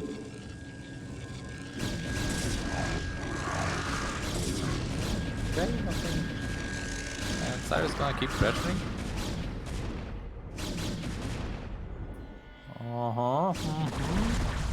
Yeah, this is much Protoss. And did you say anything about? I'm gonna do critical damage if it get off. Did you say anything about observer count 8? Yeah. He hurt me, man. He hurt me. Anyway, this is a lot of Protoss right now, and even though Protoss is gonna be only at one base, it's not exactly true because he will have 3 gases for a while at his disposal, so he'll be able to get a lot of that High Templar Dragoon count to work with, and his upgrades are pretty much superior. Are they 302? Yeah, yes, the they are. upgrade is pretty insane for the dsaqwe compared to his opponent. I mean, +2 for Hydras is +2 Hydra is not too bad. Yeah, so yes, a very smart play from the dsaqwe. Right now what he needs is to stabilize. He doesn't want to go trade. Of course, good trades are good. However, just getting his fourth and pressure Zerg this way is much better. Here comes SyrAx again. Templar might get sniped. Yeah, the High Templar did not manage to cast the storm. Very critical storm. These lurkers needs to be a little bit more spread out. SyrAx very light to control that little cold point. Other High Templar get triggered. There's Archon coming out though. I don't know about the Archon choice, and it's gonna die instantly. That's 4 High Templar right there, doing essentially no damage. I mean, Archons are not.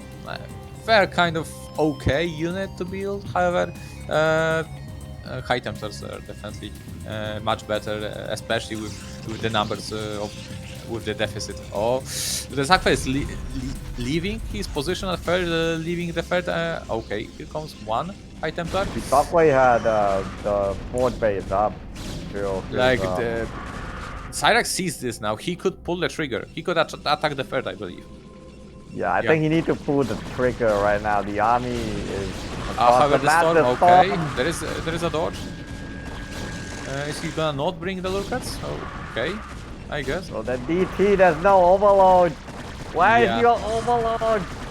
Again, the thing that we mentioned earlier in the game. All right. It's really I think tricky. he can pull one lurker or two to. Exactly. He needs to bring the lurkers here to deal with all the bring the lurker, man. So it's gonna be hard with this many units at the first. Actually, no. It's those SyrAx have enough. It's not enough Hydra. Is all the observer gonna die? Bring your overload. Your overload is right there. Bring it with your army. Come on. Don't worry. Why no overload with your army? No DDs there. It's okay. It's just observers. Anyway, the dsaqwe attacked again. Lack of High Templars. That's issue for the dsaqwe. Now the storm gonna go off. Oh, but here comes the flank from SyrAx. This could be game ending. Yeah, definitely. Very critical moment of the game. Oh, the lurker containment doing a lot of damage. Yes. dsaqwe trying to storm lurker, but lurker needs to storm to be killed. The nexus is gonna go down. Observer's still alive, all 5 of them. Yeah, of course they do. Okay, now the question: will SyrAx realize that there is another base? Yeah, I don't think he know about that 4th base yet. Yeah. Okay, there is something. Yes, an overlord heading towards Protoss 4. He sees it now. Sees what are its defenses. Ooh, big storm there. All the Hydra are almost dead. Is this winnable for the dsaqwe? If he can keep that fort alive, maybe he might have a It's not chance. unwinnable, but like this is checkmate. Okay, I think it's checkmate. Oh, maybe not. Props are doing work. If he gets very good storm off, he might be able to do something. Too many Hydras. Actually, there are plenty. Oh, the storm! Good dodging by SyrAx. But all in all, I mean, that base still holds. Yeah, but Base is still alive. the critical amount of Still free Hydras. alive. I mean, the upgrades were 302 for Protoss, so the longer the game would go, the worse it would get for this Zerg player. However, he was able to kill the third, very critical, and so his 4th is disjoined from his natural.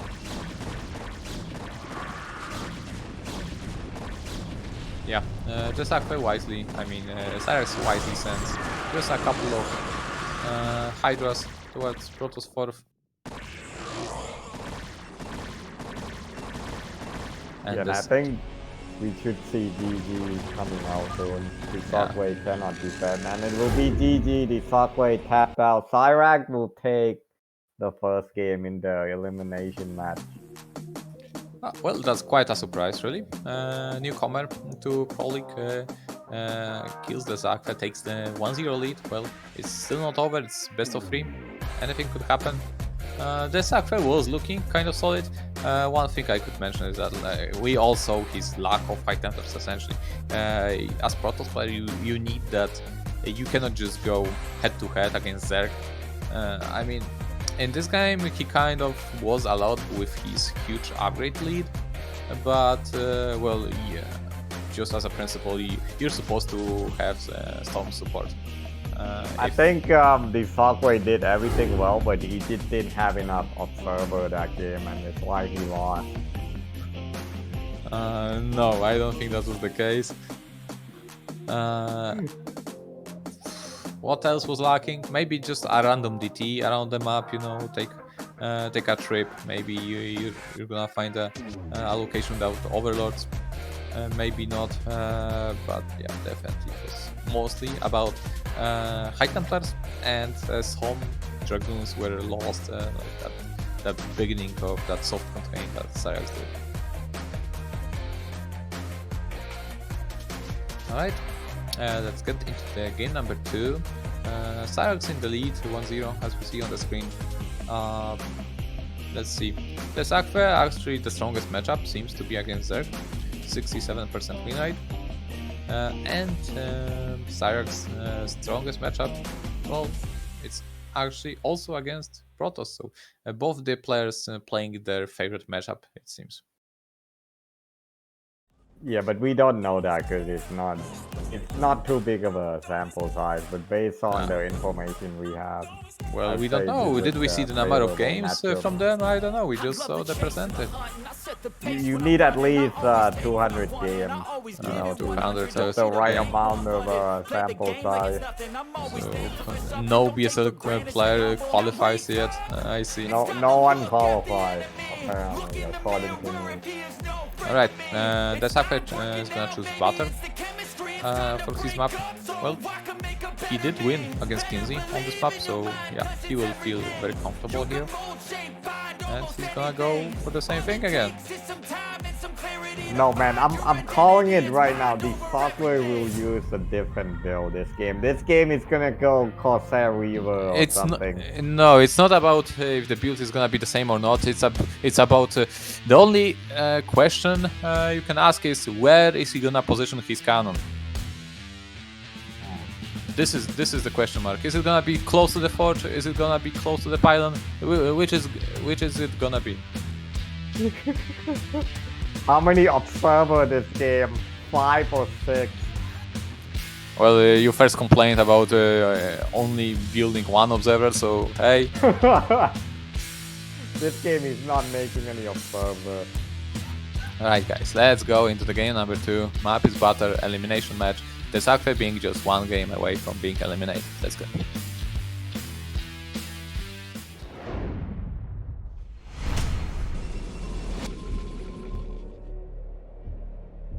Alright, the game has begun. We have the dsaqwe representing Croatia as yellow Protoss in the top right corner. SyrAx gonna spawn at the bottom right. He is the white Zerg. Yes. Already no 5 pool that we know. No 5 pool. I'm assuming overpool against pylon forge.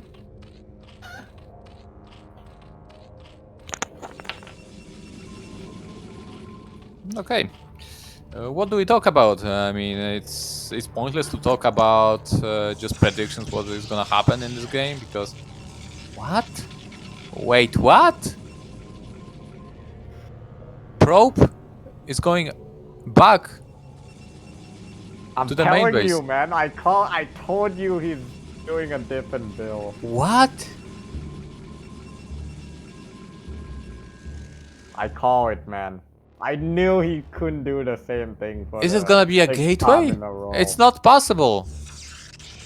It's a forge. He tricked me. He tricked me. It's the same build. It's all the same. Every single game, this is just a deja vu, Groundhog Day, whatever you want to call it, Avatar. All those movies where the same thing happened over and over again. It's happening again. Sorry for spoilers.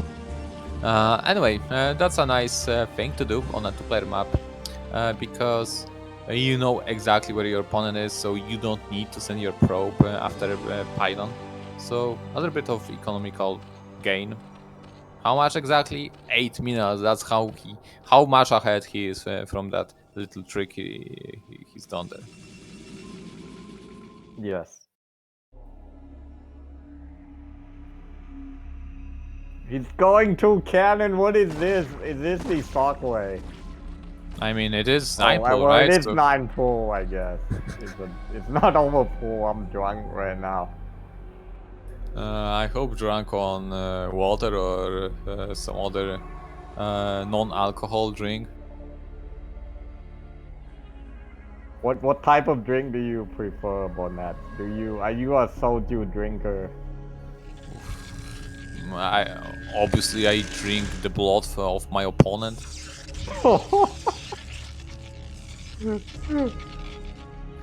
Anyway, with 2 cannons, the dsaqwe is more than ready for this.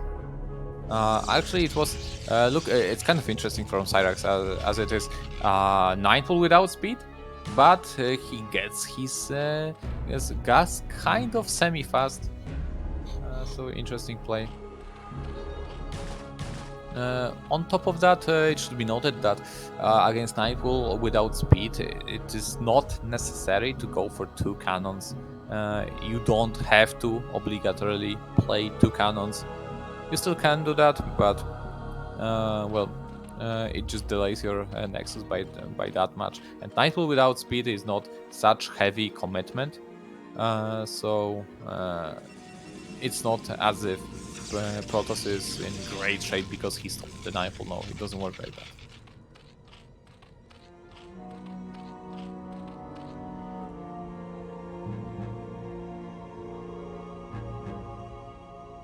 Okay, I said the dsaqwe will go Corsair Reaver, but I don't think it's gonna happen. I think he'll just do a standard build this game. SyrAx getting left first. He's not doing any Hydra bust this game.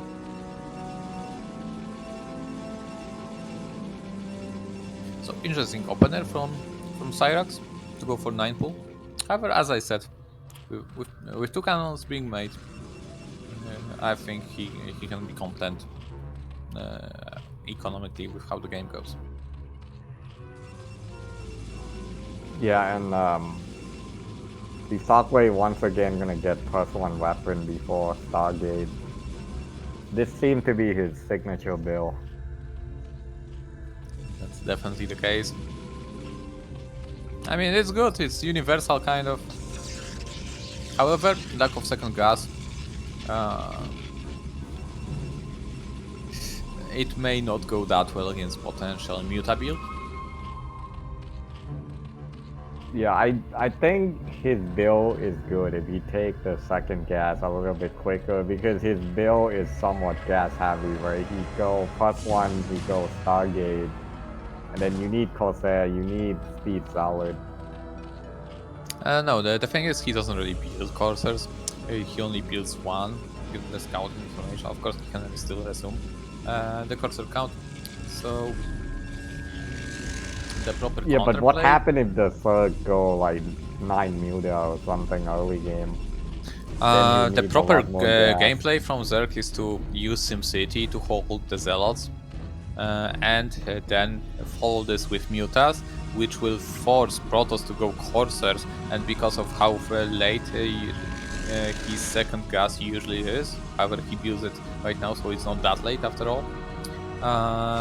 So because of that, he will have his items that really late and all of that.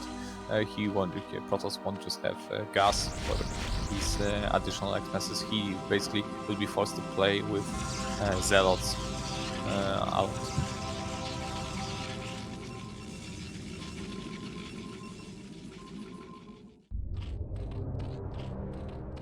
Okay, we see the first Scorch.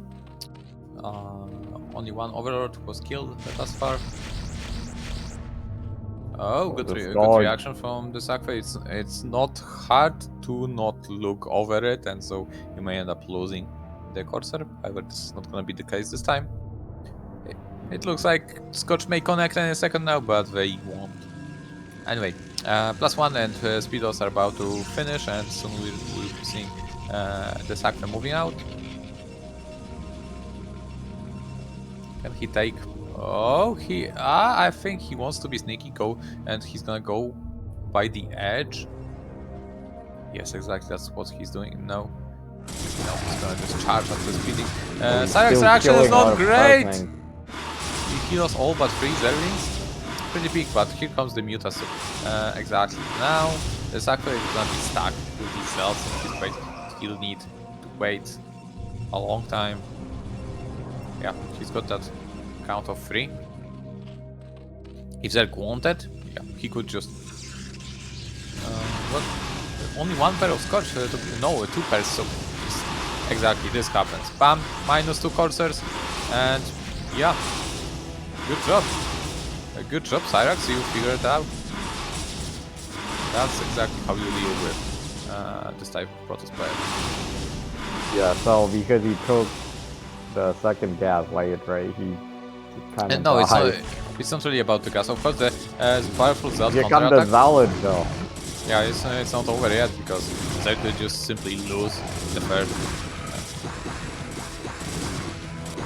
I don't think there is any way. Actually, there are plenty of Zerglings, yeah, but let's see. The Dronery would have to be brutal. Actually, the dsaqwe builds up his Corsair count and fights back the Muta count that was in the main base. So, I thought that was a great play from SyrAx, but he cannot reign supreme in the air battle, and so the dsaqwe takes over, and he's currently in the lead. Yeah, I don't know where the Corsair came from, but it cleared all the Mutalisk on the main. And Valid did a lot of damage for the dsaqwe. Then again, they all died. I'm not that sure what to think of this game. Currently, Protoss gateway count is at 2. It's not a great and sizable. Like, look, let's count cannons and gateways. We have 5 cannons. Make it 8. 7, 8. Yeah, we have 8 cannons and 2 gateways. So you cannot build too much out of only 2 gateways. Oh, the Overlord! Yeah, Overlord loss is a pain. SyrAx sees an Archon. So like he 200 knows. mineral down the drain with the 2 dead Overlord. And SyrAx is supply cap right now.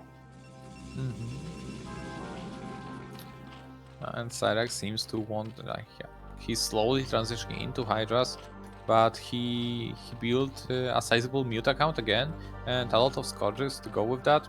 Question is, does he have +1 Carpes with these Mutas? Is it on its way? Well, we'll have to wait and see. And finally, the Gateway Flood. Yeah, We have DT moving across the map as well. And the dsaqwe he's keep making Corsair, which is good because SyrAx had a lot of Mutalisk. What's interesting there is that he's not getting +1 despite how many Corsairs he's building. Also, yeah, another thing is that SyrAx is not really heavy on drones. So this Gateway Flood, yeah, this only 5 hatches. Usually it's 6 hatches by now from the Zerg player. Right now, Protoss doesn't have too big of a ball, but he will soon have it with all the gateways he has built. SyrAx seems to be a little bit too slow with his drone production. And that's his hatchery that he needs to stop Protoss ball. Here comes the Corsairs though. Yeah, it's a little bit tricky for the Zerg to engage the Corsairs as there is also the Archon. And the Yeah, dsaqwe is it's looking for an a way. interesting unit combination from dsaqwe, Corsair, Archon, DT. Yeah, but let me tell you what, it doesn't take many Hydras to beat that composition. Yeah, and SyrAx also has Sunkens as well, which will shut down the Archon. Alright, it seems like SyrAx wants to go for the dsaqwe's main base, but there are already 3 cannons there. But he'll probably just stop at this position, maybe. Snipe, no, he's going at it. That's a lot of scotch, so it's all about how well they can connect. And does he have... Okay, 4 cannons. 4 cannons is definitely more than enough to reverse this. Okay, he wants to engage the coast. Yes, this is the right thing to do, but the dsaqwe wisely escapes. There's still no upgrades for the Mutas, so that's interesting because he played it really heavily with air. So to see that there are no upgrades on the Mutas is a little bit surprising. But here comes the attack with 4 High Templars. Lots of Hydras are getting killed. Oh, that's a beautiful storm right there. So yeah, that was a very nice storm, and however, the Hydra are gonna pick off all these again, High Templar. the dsaqwe lost majority of his High Templars. That was an expensive loss that did not have to happen. He could have easily saved them if he was just paying attention with how he positioned his units. But well, what's done is done. I still think the dsaqwe is in a pretty comfortable position. Oh no, another High Templar might die here. It will fall. Alright. Yeah, the issue is that again, there is no Overlord, and there are 2 DTs this time around. And there are AX morphing in front of this army. Really problematic situation for SyrAx. And Corsair wrecking havoc as soon as Scourges will appear battlefield without +1, remember. So and there are as 9 Corsairs with +1. There is no amount of Scourges that without +1 Carpets that they won't annihilate. So yeah, I don't understand why he didn't get +1. Actually, pretty good surround. Pretty good surround with this Scourge, so Zerg ends up killing 3 Corsairs. And the dsaqwe takes it slow. Gets his third base. Oh, and he actually used his Corsair support to drop these into Zerg's main base. Brilliantly done. It's really good to use your robotics for such purposes. Doesn't have to be DTs, you can drop just meaningless for zealots. And this will also just do a lot of chaos. Okay, here comes SyrAx. Yet again, he wants to snipe High Templars, but there are no High Templars. They are dead. There's nothing left. The DT drop there will do a lot of damage. There's also nothing in the main. There's no Overload. Oh yeah. Is there gonna be any reaction from SyrAx? Is there gonna be any reaction? Like he's thinking of containing. Yeah, he's watching the front lane. He's probably annoyed by this one gunner. He's not gonna notice. Okay, finally he noticed. Some drone leftovers are being evacuated, but the dsaqwe doesn't need to do anything right now. He can just... The dsaqwe is going for the lair right now. He killed that off.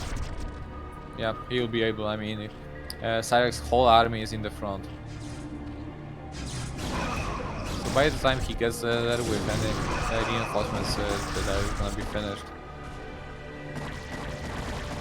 So very tough situation for Zerg. Oh no, the lag go down. Yeah. And the drone count is really low and bad. So the dsaqwe needs only to sit and do nothing, and he's gonna win this game. Well, maybe not exactly as I said, but almost. Yeah, I mean those DT did critical damage.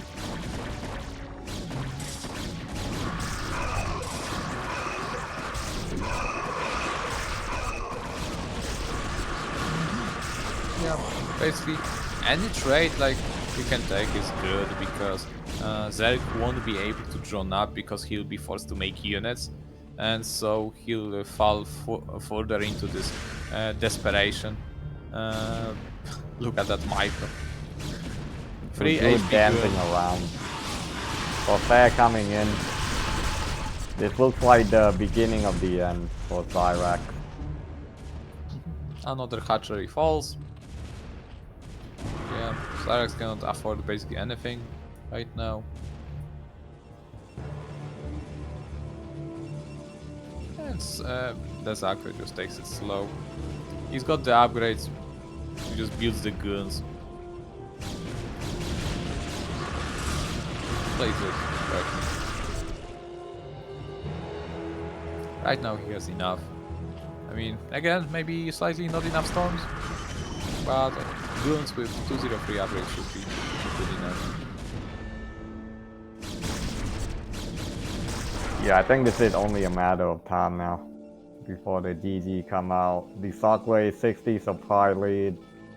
I mean, Zerk is on 2 bases right now. He just now started to rebuild his main base. Yeah. dsaqwe really patient guy. Yeah, this is his play style. He liked to, as I said, you know, cover every option. You know, he had full cannon in the main. Most Protoss, they usually only have 2 cannon max, maybe 3 if they scout, you know, mass muta storage. But full cannon, it's not something you see everywhere. Yeah. Now the Dragoon will be pushing in, killing all the lurkers. SyrAx has no unit supporting those lurkers and they all gonna die instantly.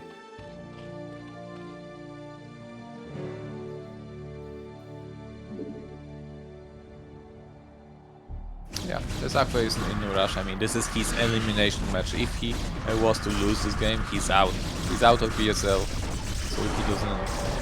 He makes sure it doesn't happen by any stupid means, such as silly Hydra's counterattack.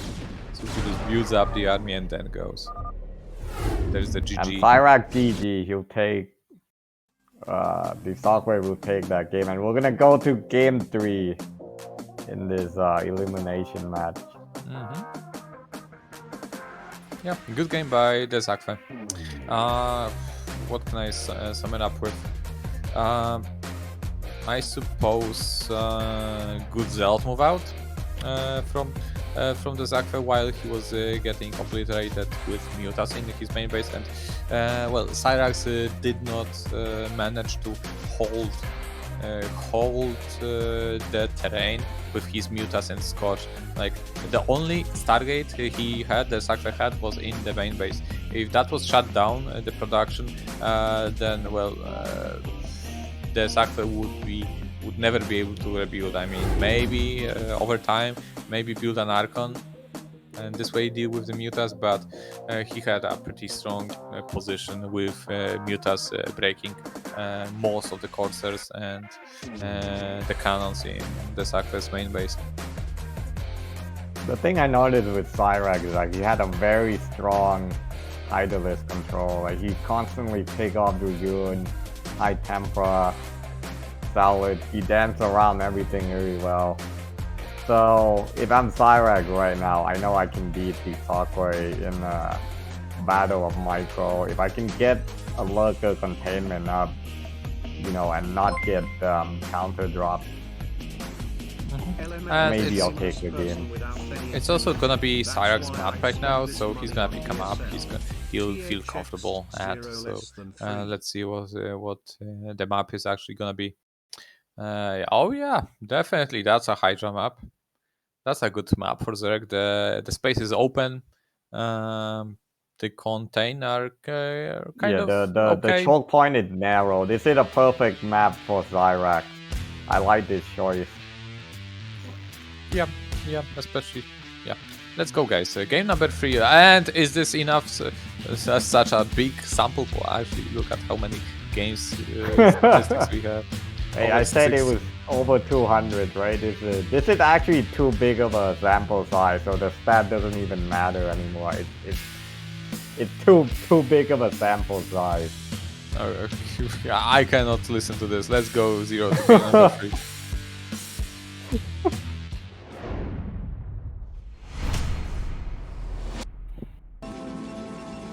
Alright, the decider game that's gonna decide the fate of these BSL players' future.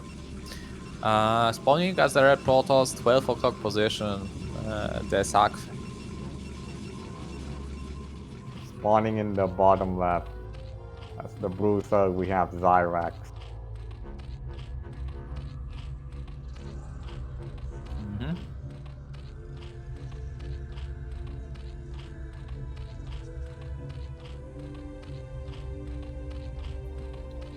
What do you want to talk about? Because we're not talking about predictions, right? I mean, we know it's gonna be the same build. Yeah, I mean, on the weather, pathway, so I mean, I don't want to like keep talking. How was your about day it. today? How were your ladder day? I mean, it's like 3 a.m. You know, I'm just trying to stay awake in my time. What time is it in Poland over there? It's comfortable 10 p.m. for me. That's pretty good. Yeah. So, how was Who do your you ladder think day? gonna win the World Cup this year, Bonnet? Who you got your money on? You mean BSL? No, the football, like the Football. World Cup. World Cup is this year. Yeah, sure. I have absolutely no idea, to be honest. I mean, Poland is in it, right? I don't really know. Well, to say it is in it, it's, I don't know, both accurate and inaccurate. Yeah, we're gonna be out of it soon enough. Possibly after group stage. You know, we have saying in Poland, there is the opening match, then match for everything at its stake, and then match for honor.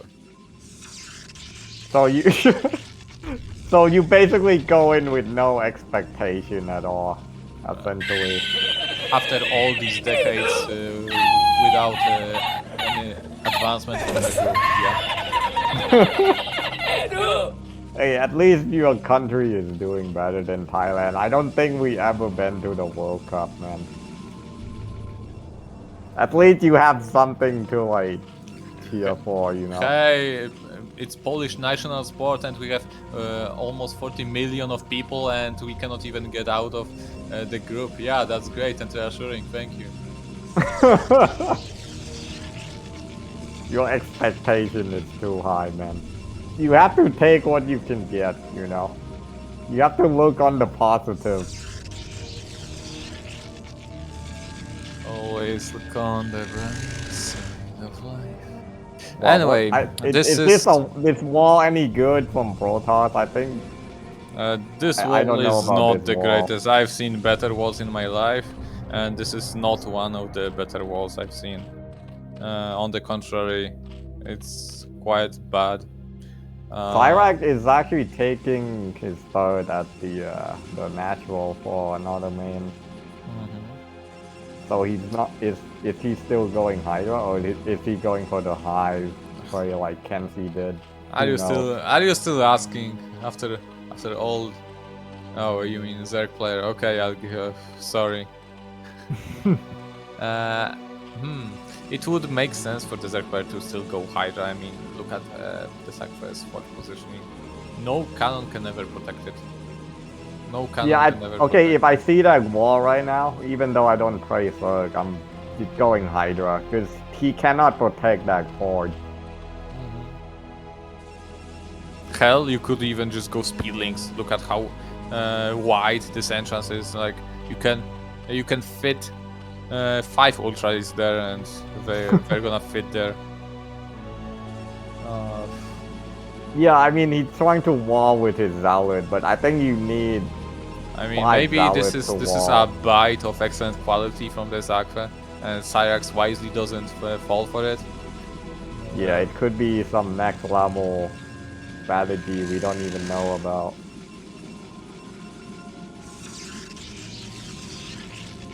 Okay, anyway. Is this the same thing from the dsaqwe again. Yeah, the +1 we force Stargate into second gateway into second cannon. How did you know? Anyway, I don't know. For I think maybe it's because he's done it every single game. yeah, and the worst part of it is that he has done it 6 games in a row. It's like there was not even a break. Anyway, important pieces of information we're getting from this game. 3 Zealot movers from the dsaqwe. 1 drone goes down, and lots of attention is required towards that base. And while all this is happening, an overlord goes down. SyrAx getting a lair and spire, right? So possible mutas in the future. Speedlings are also dealt with. The zealots. So everything pretty much standard. But look at the probe count from Protoss doesn't look too inspiring.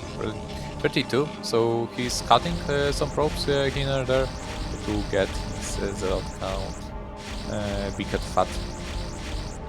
However, losing these 3 courses are pretty precious. Let's see if the scorcher will connect! Well, I'm a chase right now. Top Gun 2, who's gonna win? Oh! Everyone dies. True. I mean, can you call it a win for the Zerg? He lost his score. Well, we have to give it to the Zerg, right? Because I mean, 2 lives for 1 life, and you call this a win? I don't know. Win. It's a win. I give it to the Zerg, Bonnet. I give it to the Zerg. So for you, 2 lives are less important than 1 life, right? Is that what you're trying to say? Not all lives are created equal, you know, like let's say I don't wanna hear this. I don't wanna hear this. Anyway, Zealot's aggression, they have +1, so this is very important moment of the game. Could be very well deciding. There is still no Sunken, the drone drill on top of the Zealot, but there are too many Zealots, and this could be... I don't think SyrAx just has enough. I think the dsaqwe has done it, especially with Hydras being made. Maybe if there were mutas being built, as the dsaqwe lost his only courser, they will be able to deal with them slowly. But it's very problematic, and the reinforcements from the SyrAx is gonna just take so long to get there. These zealots are actually gonna obliterate these Hydras, and so SyrAx is on the verge of being eliminated from BSL.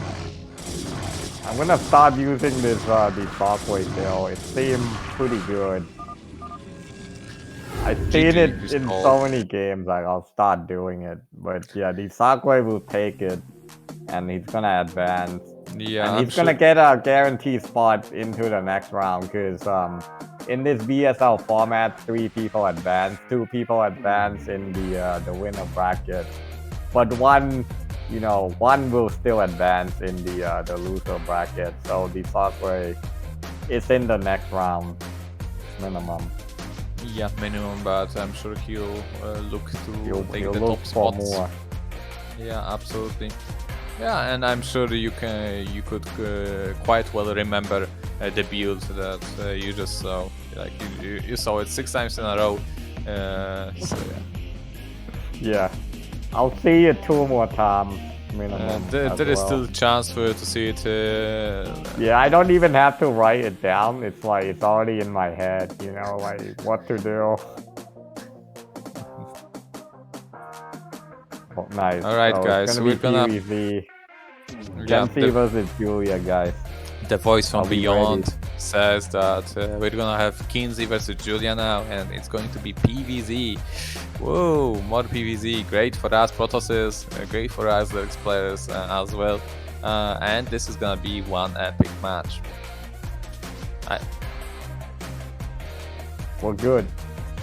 We're good. Let's go, guys. We cannot wait any longer for the series. Yeah, definitely good match.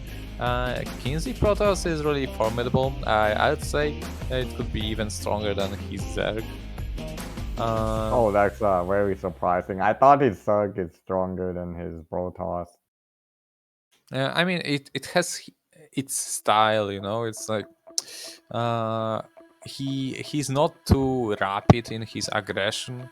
He plays it slow.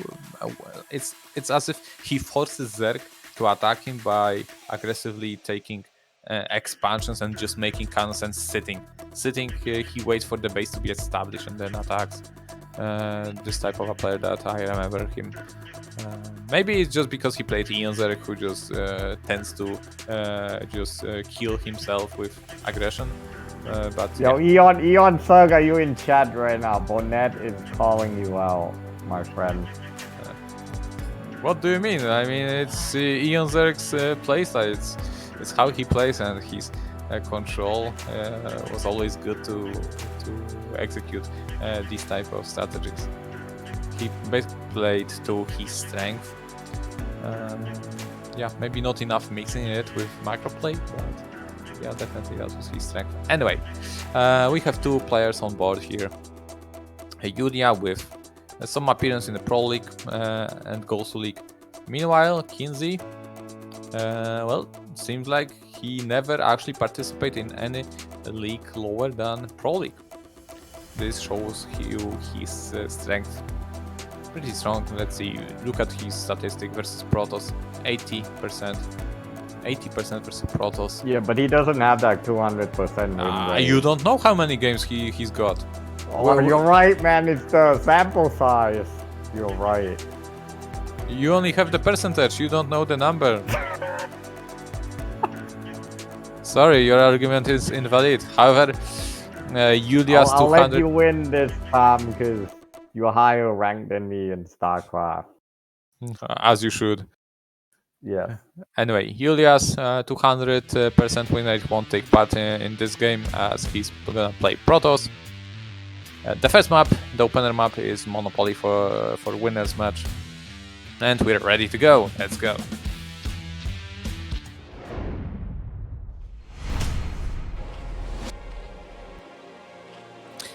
Here we are, game number 1, winners match between Yulia and KenZy. We have Ayoung, aka Yulia, aka Kinslayer, aka Blackman, aka many things, and he represents Poland. Red Zerg. And he doesn't have as many nicknames, but it can be Blue Protoss from France. Yep. Monopoly, like if we talk about playstyles, Yulia has his unique playstyle. Do you think it's gonna favorite him on this map or not? What do you think about this map when it comes to just these two players' preferences?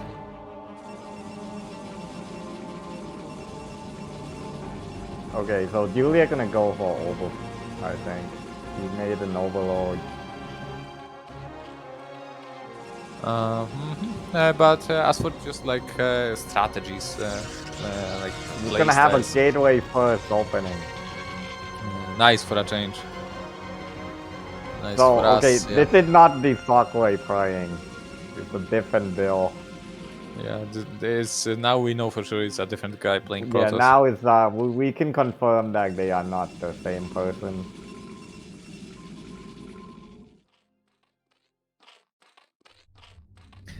Anyway, overpull from Yulia. Of course, as every map hacker should do, Protoss found the Zerg first. Two Zergs being sent, but will Yulia? Yes, he will be able to pull down the hatch. A little bit sloppy from the Protoss player, but well, happens. Yeah, Julia did the calculation, you know, he knew the when to put down the hatchery, avoiding that probe. Yeah, he took all the psychological effects he may need to use against KenZy to send 2 drones and build that hatchery without any... I'm predicting that if Julia sneak his drone in the KenZy base, he's gonna steal the gas. I'm Oh, predicting yeah, it it right is now. gonna He's going for the gas steal. The gas is being stolen, even though it's still so far away. It is already being stolen. He's going for it. Yeah, Go please for leave it, my Julia, gas. yes! No. Yes. What did I tell you? Yeah, What did I tell you? Something is morphing on top of my gas. Very scary from Protoss perspective. Okay, here comes the Zerglings. These Zealots are kind Solid. of... The controller is unplugged. They're just standing there. Well, now they are attacking. One probe already goes down. 4 probes in the Protoss base, that's not a picture you wanna see. Yulia's definitely... no, that probe goes down. Wow, he already killed so many probes. Definitely, Yulia's looking in great shape. However, where is Yulia's gonna put his first hatch? Seems like he's gonna use the SyrAx way and he's gonna build it towards the Protoss. This could mean that there's gonna be more. No. So this is very annoying because you have to chase the circling, right? And you need to kill that extractor from the Surge. Actually, you don't. You can just build a assimilator in your natural. No, you have to kill it for that. You need gas. Damn it. I mean, the dsaqwe could pull it off with one gas. No, dude, you have to kill that gas with your zealot, okay? All you have to kill it. Anyway, we see a lot of Zerglings swarming towards Protoss Natural, and I'm wondering if KenZy has even a fort right now. And now the yes, Zerglings are coming in. That's not even a cannon. Yeah, but he's got a lot of zealots, so he's not in terrible position. He's got 2 more coming in from behind, but the 2 Zerglings are doing really great job. Great job. Yeah, those 2 Zerglings are denying the mining, and it's gonna run back into main. This is super annoying to deal with. Masterfully played by Julia. However, Julia lost. Oh, this is still good for Protoss. Yeah. Like the trades against the Zerglings were really good for Protoss. Look at Julia's drone count. It's at 9. It's at 9. And Julia has speed link now, though. Look at these mixed feelings Julia has right now. Oh, the Zergling gonna sneak in. Yeah, that's bad. That's bad. Sloppy mistake from KenZy. And there gonna be there were some more Zerglings being morphed, but however there are also drones being built. So I'm not sure what's the Julia's plan right now is. He's got 8 Zerglings in front in his natural. I think he will want to slowly transition into macro play here. Okay, KenZy, seeing that he's got a deal with speedlings, he's gonna make a cannon. At the same time, this cannon will be able to deal. Will it be? Is it gonna be in the range of the extractor? I think not. I don't think it's too hard to tell. But the probe, another probe fall. What do you mean? What do you mean? It's not in range. How is it too? You are a Protoss player. How can you? There is no such thing as too hard to tell. I can't tell. It's too far away. It was like 1 pixel away. Yeah, these. But yeah, Zergling's still doing a lot of damage. Hayfield tip, thank you for the $10 donation. Appreciate it, man. And finally, that extractor is gonna go down. Yeah, and against Yulia, you really need that second extractor. Oh my god, KenZy is mining his gas with only 2 probes. Yeah, this is the Julia effect. Like, he tried to unsettle his opponent, you know, stealing extractor, the mana evolution chamber. You need to be able to be strong mentally to deal with this type of stuff. But it's hard, you know, because this is a tournament, you know, there's money involved, there's people watching. It's hard to play, you know, perfectly. Yeah, StarCraft usually easy game to watch, hard game to play. Anyway, Julia's drone count looks pretty formidable.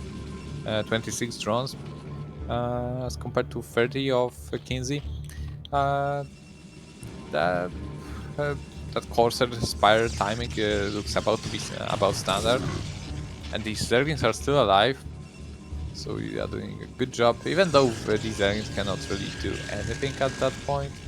Maybe they can just go berserk for the last probe. Maybe they can dive into that natural again for a probe. But yeah, with cannons everywhere, there's hardly anything for them to do. So yeah, KenZy has no other way but to play passively. He's got to wait for speed lots before he can apply any pressure. Yeah, KenZy is doing pretty well though in terms of supply. He's 65 compared to 38 for Julia. I mean, it doesn't tell much of a story right now. It's about that worker count more than anything else, especially that Julia's made some sunkens here and there. So they look to be about even. However, Julia did go for that 3 extractors. These are early extractors. This could mean either lurkers or mutas. Yeah, and we'll see if Julia gonna get out some mutalisks, because I'm predicting that that should be a solid pressure incoming. Cost that solid, I think. Yep. Yeah, 3 gases. So this means a lot of mutas.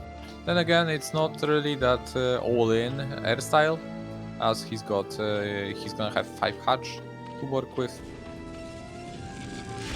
Oh no! As KenZy, you're not allowed to throw. Your Here come the Zalud. Of course, they're just gonna scout what Zerg has. Yeah, Julia should have enough to deal with this. Absolutely. I mean, KenZy cannot deal with mutas. Oh no! Like, you look at it. Julia's trying to bite. I think no.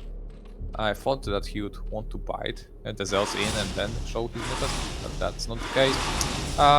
KenZy did start his upgrade on horses a while ago, so he was kind of expecting it. Alright. And KenZy is really solid with just building enough workers and playing well and defensive on all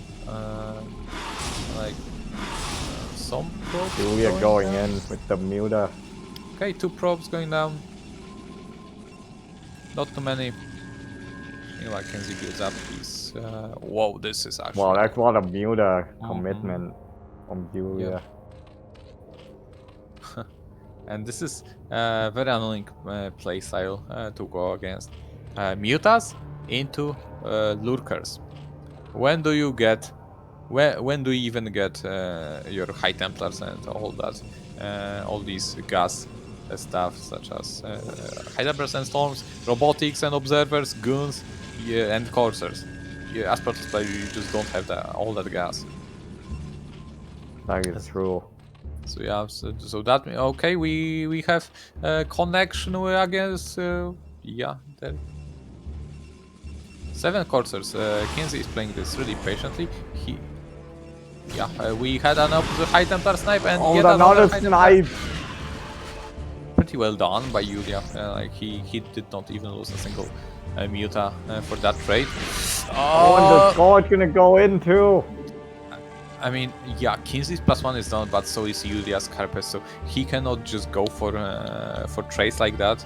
He needs to fight against mutas like that.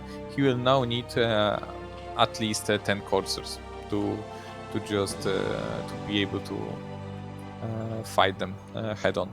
So it's a problematic situation for Protoss to be in right now, because he needs to decide if he's gonna just make guns and his coursers are just gonna be supportive unit, or is he gonna just build up the courser count? So, oh, Julia's going in for it. Oh, nice. Yeah, but he only goes for the courses and then backs off. Might Some nice lose all his micro. muta.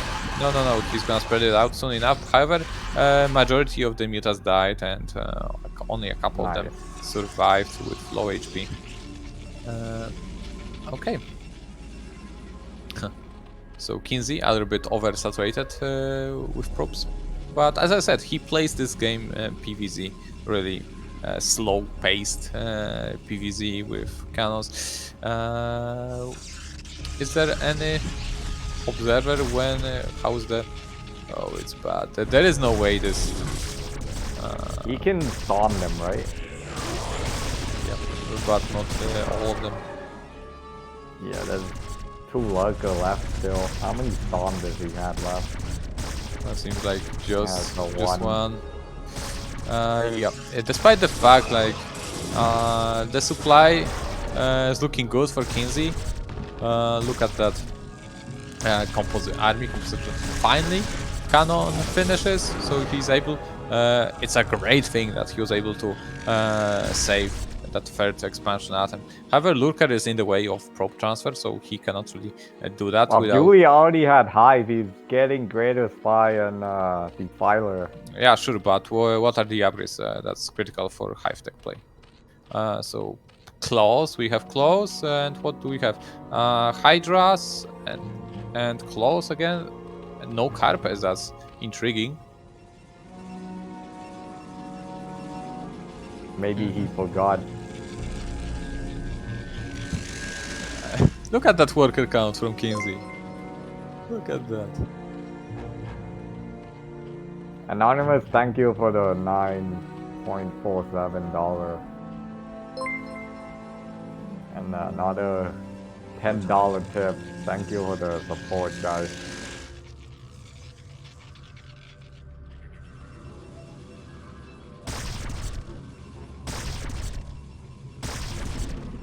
Oh, the probe transfer.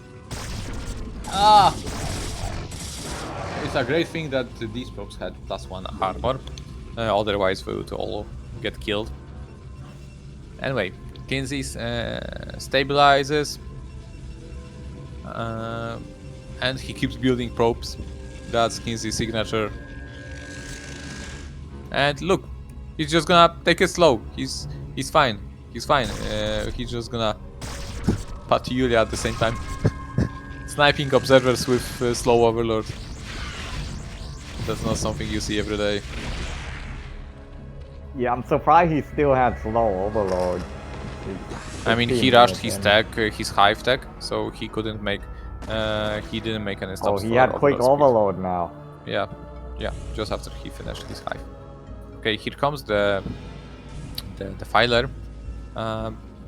KenZy should be fine, but there is gonna be a moment where Yulia is gonna have Plague, and for such heavy Zealot playstyle, the Filer. Yeah. So I think the most problematic thing for KenZy right now is that his observer count, he cannot allow his observer to get sniped. Luckily, he's got Corsairs. Yeah, there's 7 Corsair in the sky. Okay, so KenZy is not gonna fight it. He's gonna go around. Maybe not. Maybe he's gonna wait for this one to come off. Maybe he's just gonna look for. Okay, this is just. I think that's a miss. Yeah, I mean, Yun is buffing. He tries to go through the right side, and he goes. Okay, this is very good way to play StarCraft. Just make 2 Guardians. That's so annoying to deal with. There's 2 Devour too. Yeah, they're not that annoying. I'm honest with you. Anyway, KenZy will try to deny. This is Yulia's 5th base. 5th base needs to be denied. Zerk should not be allowed to take freely 5 bases. And meanwhile, there are some random. These Zerks have already passed 2 close. So basically, it's gets 5 oh my base, god, he'd lose the KenZy. game. Yeah, he doesn't know about the base on the right side there. Oh, yeah, he completely missed it. Oh, he's gonna see it now with the Corsair. Maybe if he pays attention, he doesn't see any red dots on the minimap.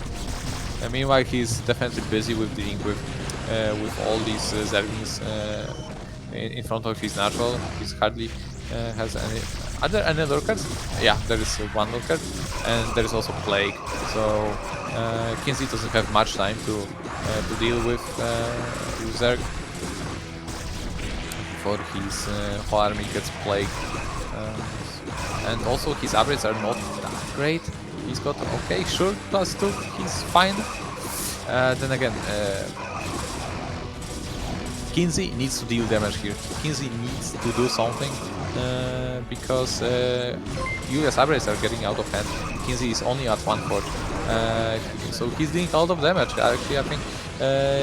Yeah. I would target the Knighted Canal. It's right in front of them. Okay, so Julia came back with his forces from the top, from the attack, and dealt with KenZy's attack. However, the thing is that KenZy did not deal with the base on the right side, the 5th base, and that's really... Yeah, he completely missed it. It was undefended. Yeah. And it's still completely undefended. But as you said, you know, KenZy is a passive player. He likes to take it slow. During all of that, 2 of these Guardians got themselves 17 probe kills, most likely, and they're continuously being annoying. Great.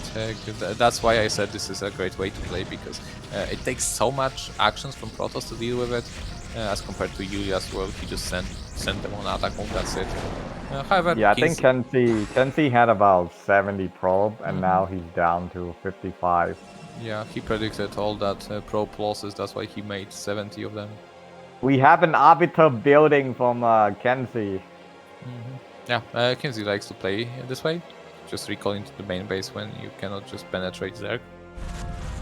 Let's see, once this Sunken Spore finishes, it's gonna be that much a lot harder for Protoss player to just deal with it. Let's see how it goes. I think Julius, I mean, he doesn't have that many lurkers, but yeah, he takes it slow and plays the whole army first, and then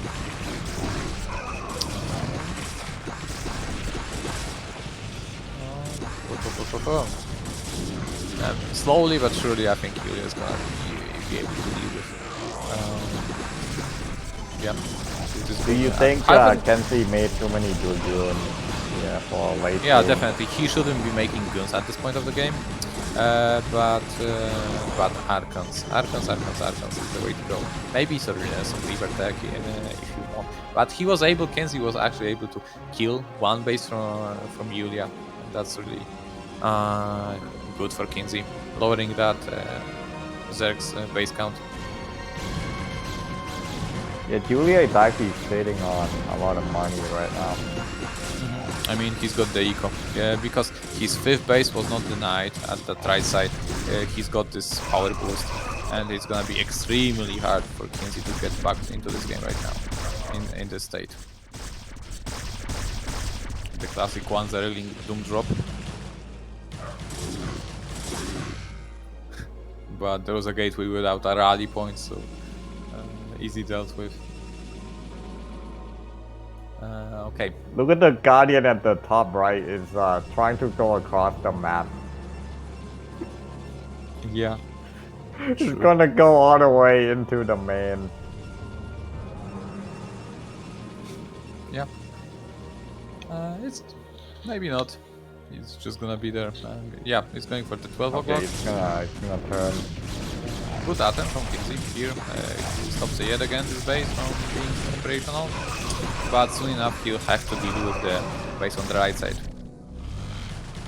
And the plague was massive there. As I said, what you need. We have an Ultralit out on the field. Dragons, yeah. Ultras are actually not terrible against Protoss, but they need Swarm. They need Swarm or Zerg support. Yeah, Julia tries to surround the Protoss army. KenZy has all the gas he needs to build Archons.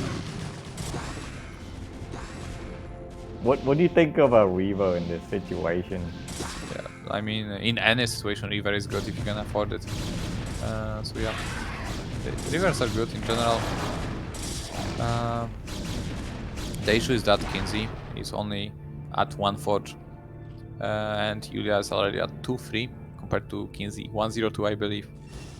So as opposed to the dsaqwe, and just look at this Guardian, killed all the probes again. This is why such simple moves are great, such as these silly Guardians, Protoss Shuttle with 4 Zealot drop stuff. Oh my god. Meanwhile, as The the Arbiter is finally out on the field right now. Let's see what KenZy is gonna do with them. Is he gonna go for stasis or recall? Go for both. He He's got 2 of them. So yeah, as counter to Guardian playstyle, KenZy went for that DT and got only 15 kills, annihilating the base on the right side. Anyway, the stage of the game slowly approaches that. Well, one of the Arbiter almost died. Got hit by some Scourge.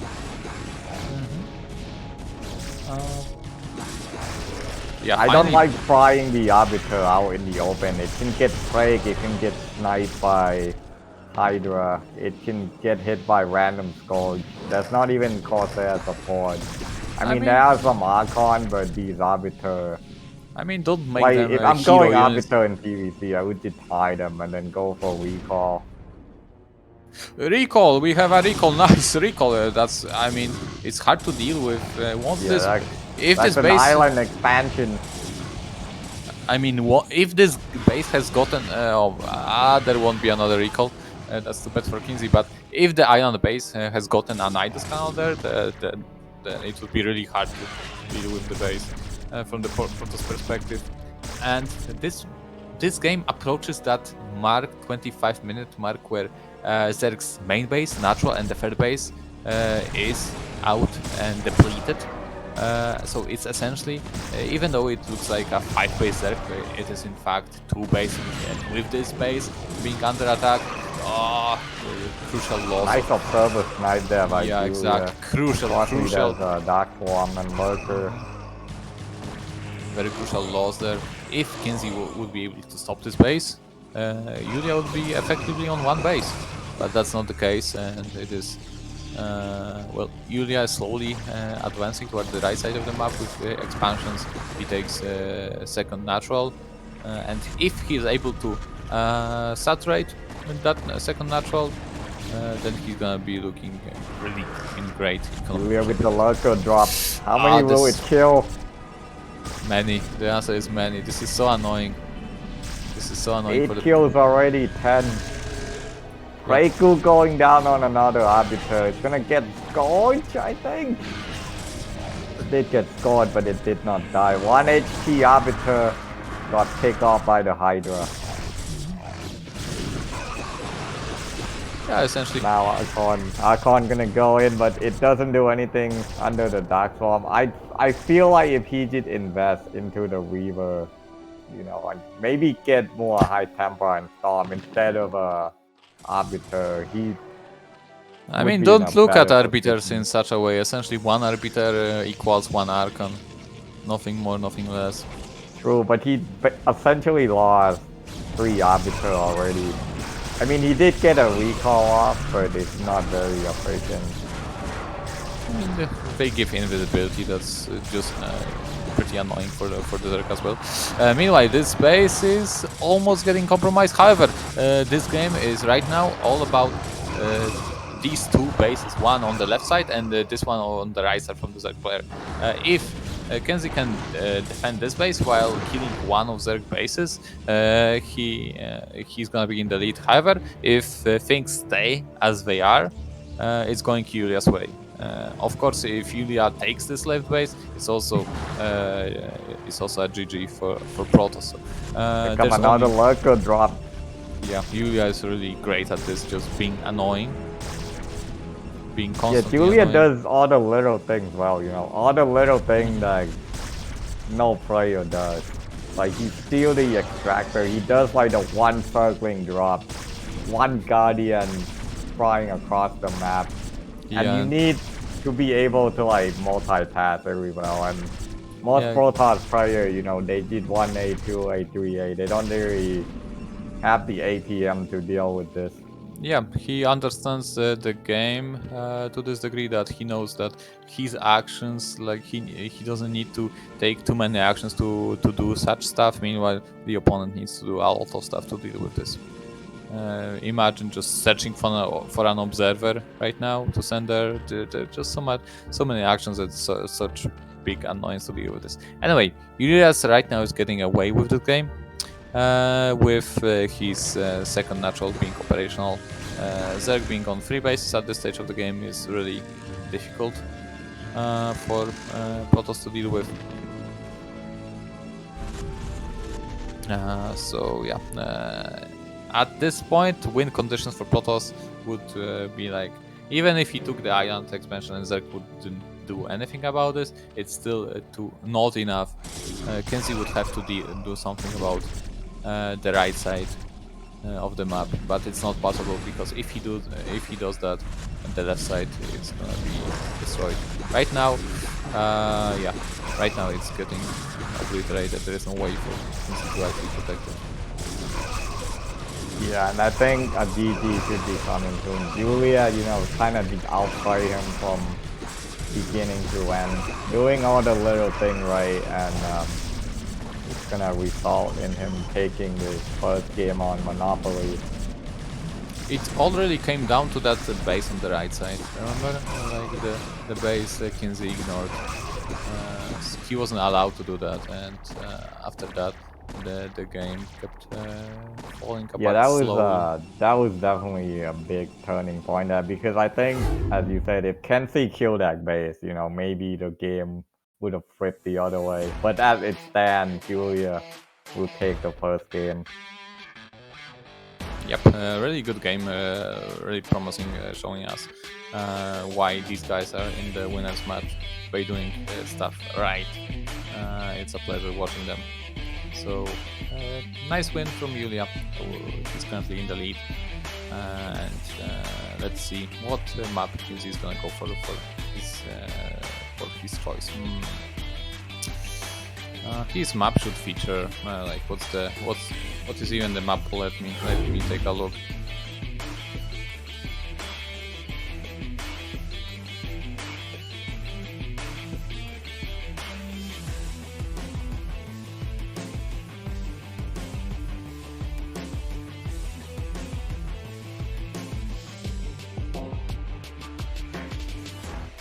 Okay, so good picks for KenZy, I suppose, would be Overwatch, maybe Longinus, maybe Vermeer. No, I would go with Overwatch. I mean, if I'm KenZy, right, and I'd like to take Surge to the late game, I would go to Longinus because of the double gas.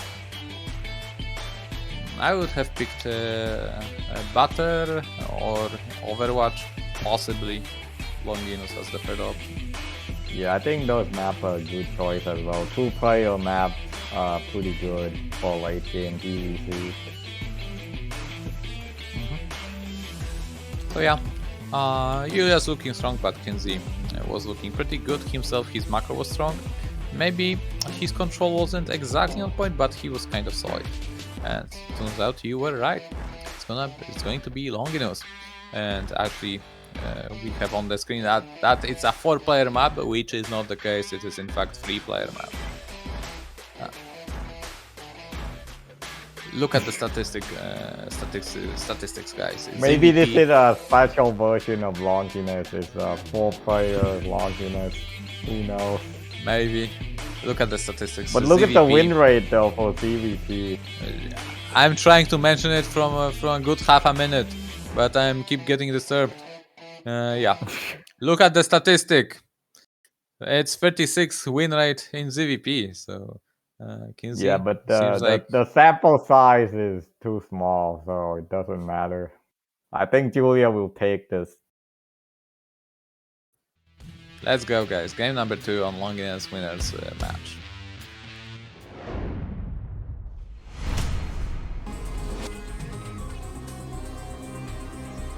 Here we are, winners match, game number 2. Julia being only 1 game away from taking first place in his group. On the right side of Longinus, it is Aeyong, it is Yulia, it is Blackman, it is Kinslayer, it is... he had some other names too. Some of them stolen, some other not. But yeah, Zerek from Poland. Okay, and at the bottom left of Longinus, we have KenZy, the blue Protoss.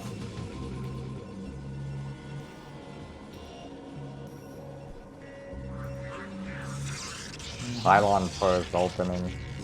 As expected, so Longinus can be tricky to wall. However, at this bottom left location for Protoss, it's pretty easy. You put your gateway on top and then Forge at the bottom. Please, Pretty easy wall. All of these walls are easy. It's gonna be gateway first. No? Forge? Or is that a gateway? It is a It's a gateway. I like that you said that KenZy went for a pylon first. It's hard. It's hard for me to imagine a different build order from Protoss that doesn't start with a pylon. I mean, now that I think about it, that was like the most obvious statement in the universe. But hey, you have to say something, right? It's better than awkward silence. Yeah, the modern commentary of StarCraft. I learned from Artosis. Yeah. He taught me everything I knew. Make sure that the StarCraft 2 folks understand. Julia gonna build a hatchery with a probe with a mineral in his hand. Next level strat. Yeah, I mean, it just gets absorbed and the hatchery costs 292 minerals. No, it doesn't work that way, but would be nice if it worked. Anyway, what do we have here? Overpool. I missed the beginning completely, but it is an overpool against Gateway. And now, this map doesn't have a ramp between natural and main base, so KenZy needs to stand his ground in between Gateway and the terrain. Let's see what he's gonna opt for. He could go for a very fast forge when he just gets 150, or he could just try to defend. Yeah, he's gonna just try to defend with a proper 2. Julia looking for a way in and he found it. There is no way to not find a way, really, on a map like this. Like, you'd have to get that forge down if you wanted to stop them from entering.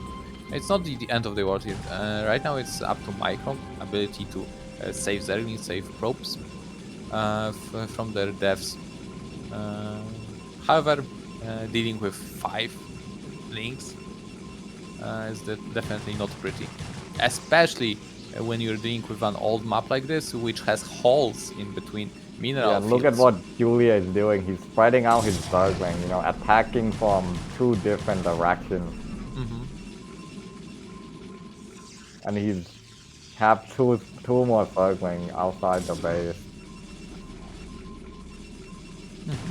So far he's doing a really great job, not losing a single Zergling. Yeah, 1 Zergling goes down, but this is already at what price? 2 probes, maybe even 3. Yeah, and KenZy natural isn't even mining, while Julia is taking a 3rd. Yeah, these losses were actually really severe. So okay, so how far behind is KenZy right now? Slight disadvantage, not any game changing yet, but this could change. Look at that, more red dots heading towards KenZy natural. Wow, Zergling gonna kill that forge, maybe? No? I mean, this is KenZy mistake to misplace the forge there. It should be 1 hex to the left all in all. So yeah, I think that forge is... You're exactly right, 1 pixel off. Let's keep watching it, because yeah, there is that struggle. There are speed links and this cannon is about to finish. Okay, more. this is like just like the game 1. However, it's even better for you this time around, as KenZy did not manage to save enough probes this time around. It's 15 probes against 15 drones. It's terrible. Terrible. Yeah, I think Julia will just go Mutilate here, right, and end the game. You can do whatever.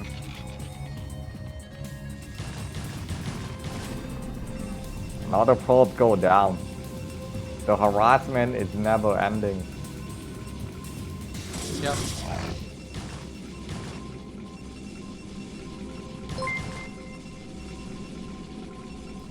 Go black. Yeah, still 4 Zerglings. Looking to find a way for that to do some damage. Cannon gonna go down too. Nope, it's gonna get cancelled. Excellent bite for the Zerglings. Anyway, the situation is far from pretty for the Protoss player. He goes out with all his zealots. It's gonna be about 6 zealots push. However, Julia has enough hatcheries and larvae at his disposal to build emergency Zerglings. Look at that, so good, so good, so good. Just going halfway there and turning back. He already forced all the Zerglings. There is no need for him to go any further. This is the perfect play from KenZy.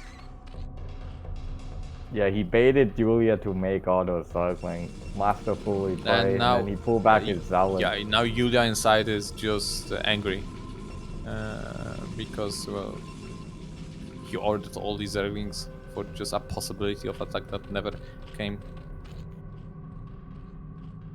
Right, we've got 4th hatch. Second extractor that could be considered fast extractor given the fact that Julia already has over 600 gas at his disposal. Seems like he's gonna go yet again for Muta play here.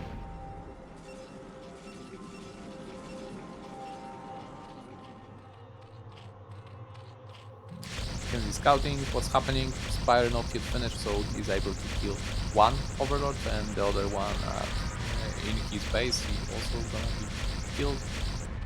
Well, for some reason, and that reason being all the Zerglings being built instead of drones, KenZy was kind of able to catch up with his worker around. It's still not looking pretty, but is not as bad as it was. There is still a glimmer of hope for him to get back to this game.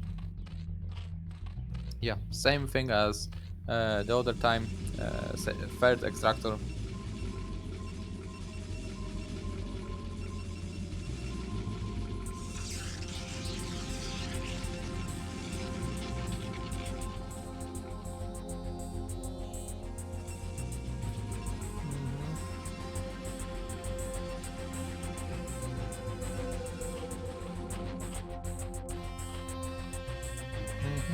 Three gases.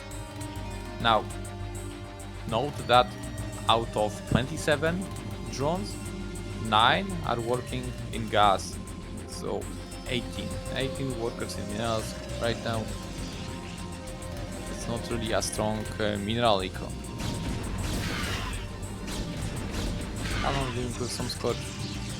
KenZy reading Julia, right? I mean, maybe it's just his universal play. Go for Corsairs. Yeah, despite the beginning that KenZy had, I think he's recovering pretty well.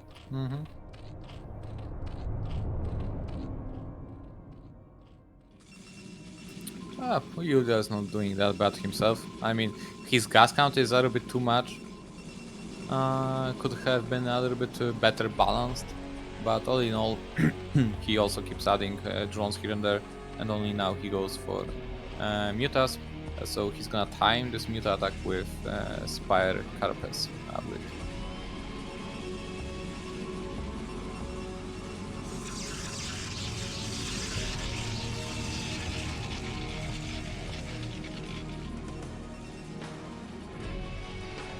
Okay, and we have Zealot Corsair push out. Pretty late in the game, but well, it was kind of unusual. Let's see, how many courses do we have here? 5 with probably +1 air. There are gonna be enough mutas and scorch to deal with this. So KenZy backs off. It's gonna No, no +1 yet. So it's gonna fall back.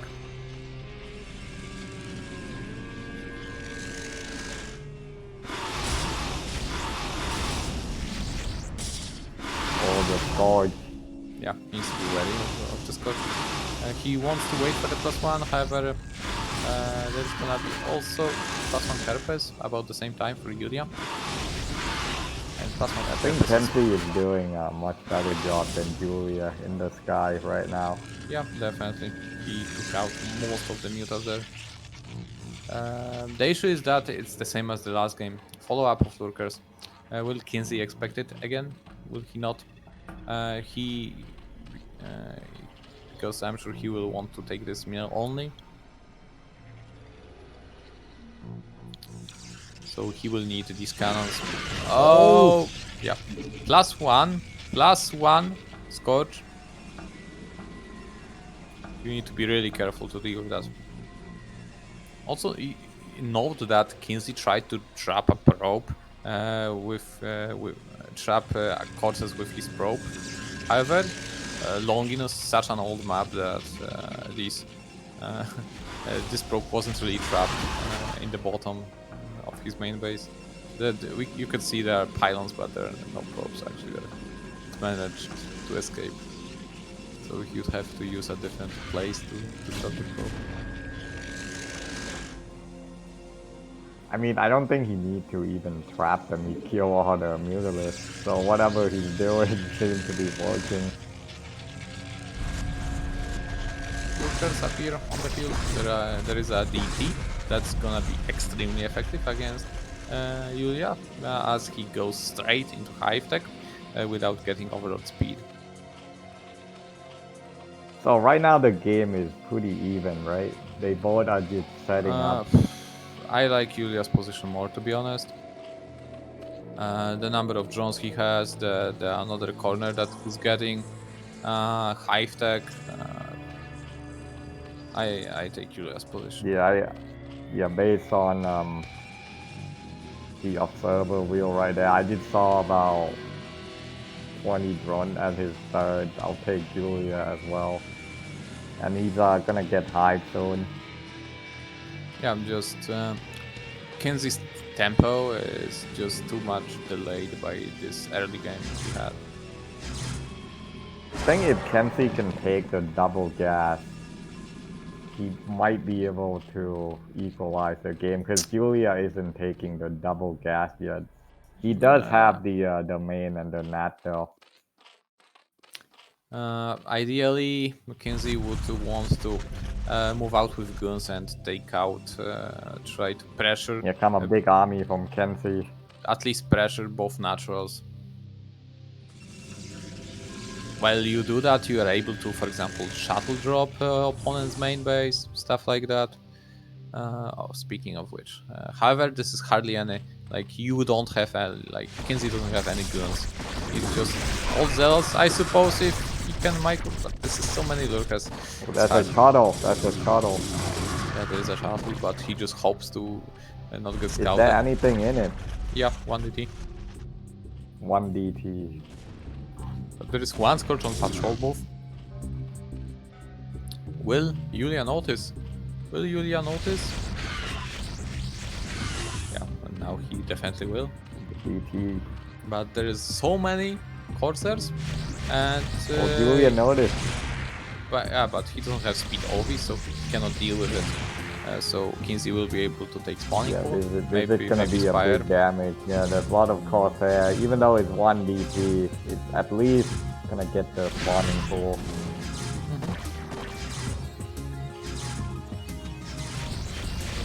So yeah, More Overlord's gonna die still. There's not enough anti-air right now. There's just too many Corsair. I mean, Scourges are gonna deal with them eventually. Oh, nice found there. He cleared the OVs and natural, and now he's gonna go for the drones that way in the main base. The drones are dropping like fries right now. DT. 14 kills already. One of which was spawning pool. Anyway, still, It is a good damage, but it needs to be followed by a massive attack from KenZy. 2 gas base being taken, but remember these gases are just 2500 gas each, so it's not like you have 2 gases at 5000. KenZy with the frontal attack. Exactly. That's No support. Julia gonna Exactly. lose. At least one more base. That's what he needed to do. To harass Julia and follow this with a big frontal power attack.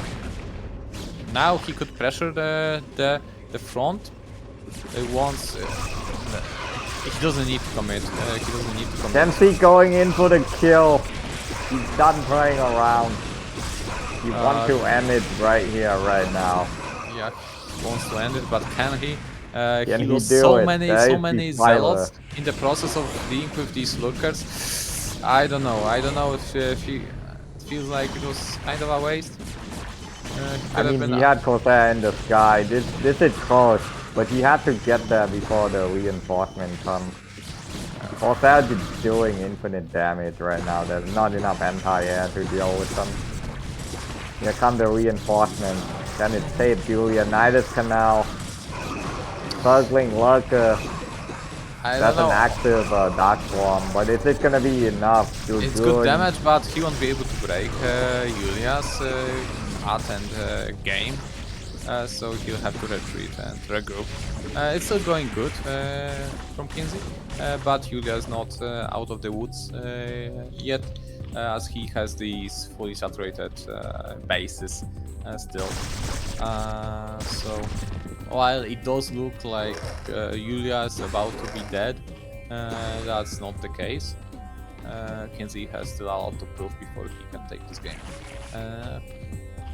Yeah, Julia still had full base, so he's fine. Yeah, ZZZero 4 bases is quite happy, and Julia is pretty fast with his upgrades on savings, so it will be 2-3.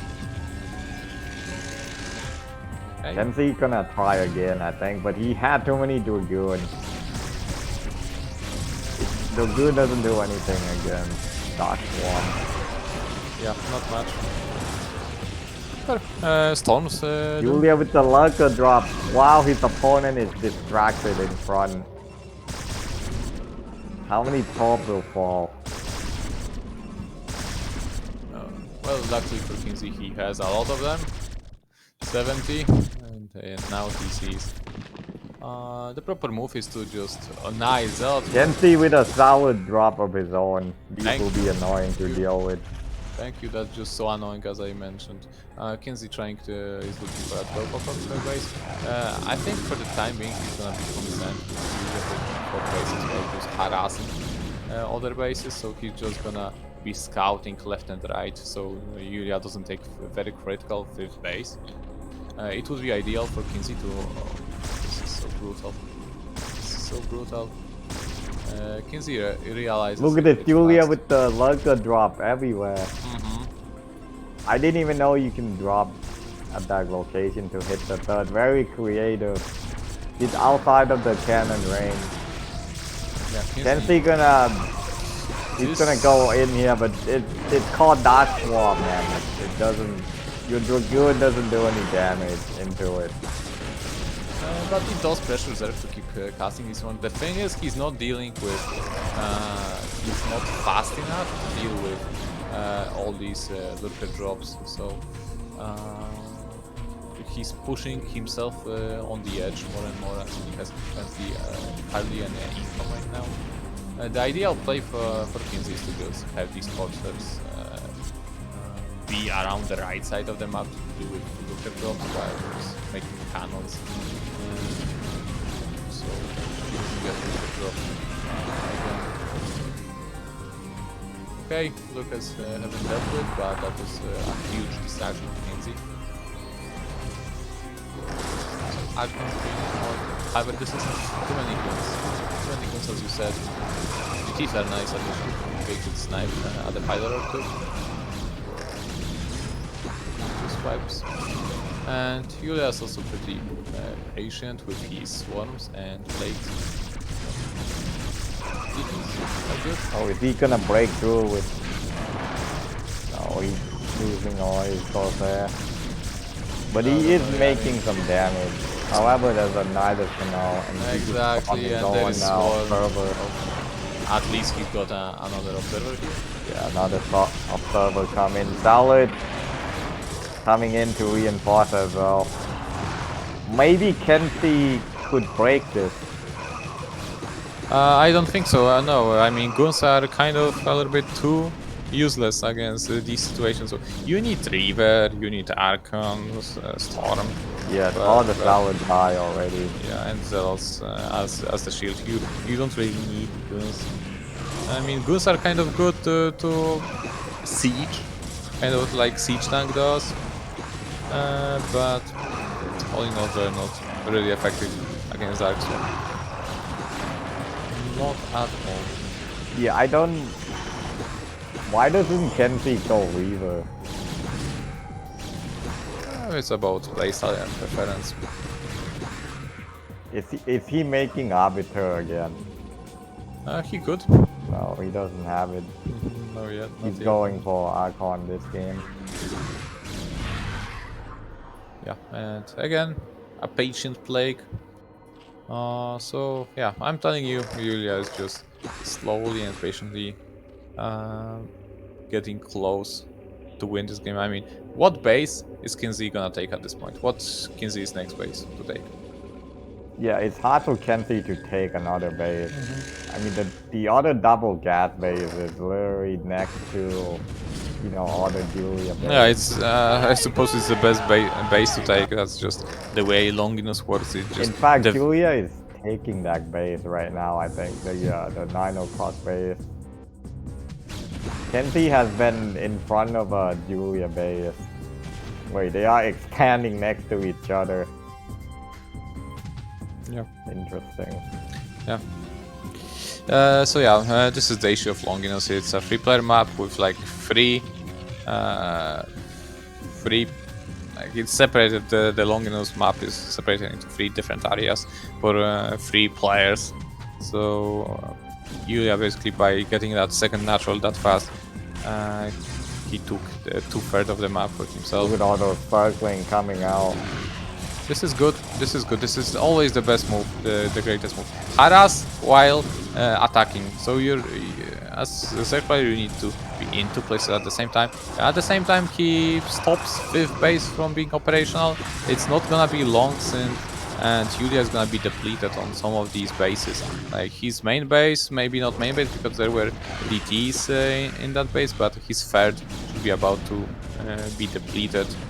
It's not gonna be a long time before Yulia gets out of resources.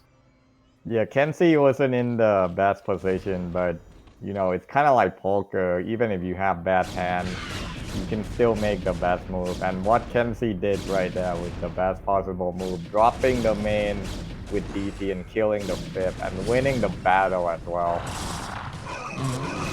But he still had too many Dragoon. I mean, right now at least he's getting the very critical Archons, so he's getting somewhat desired position.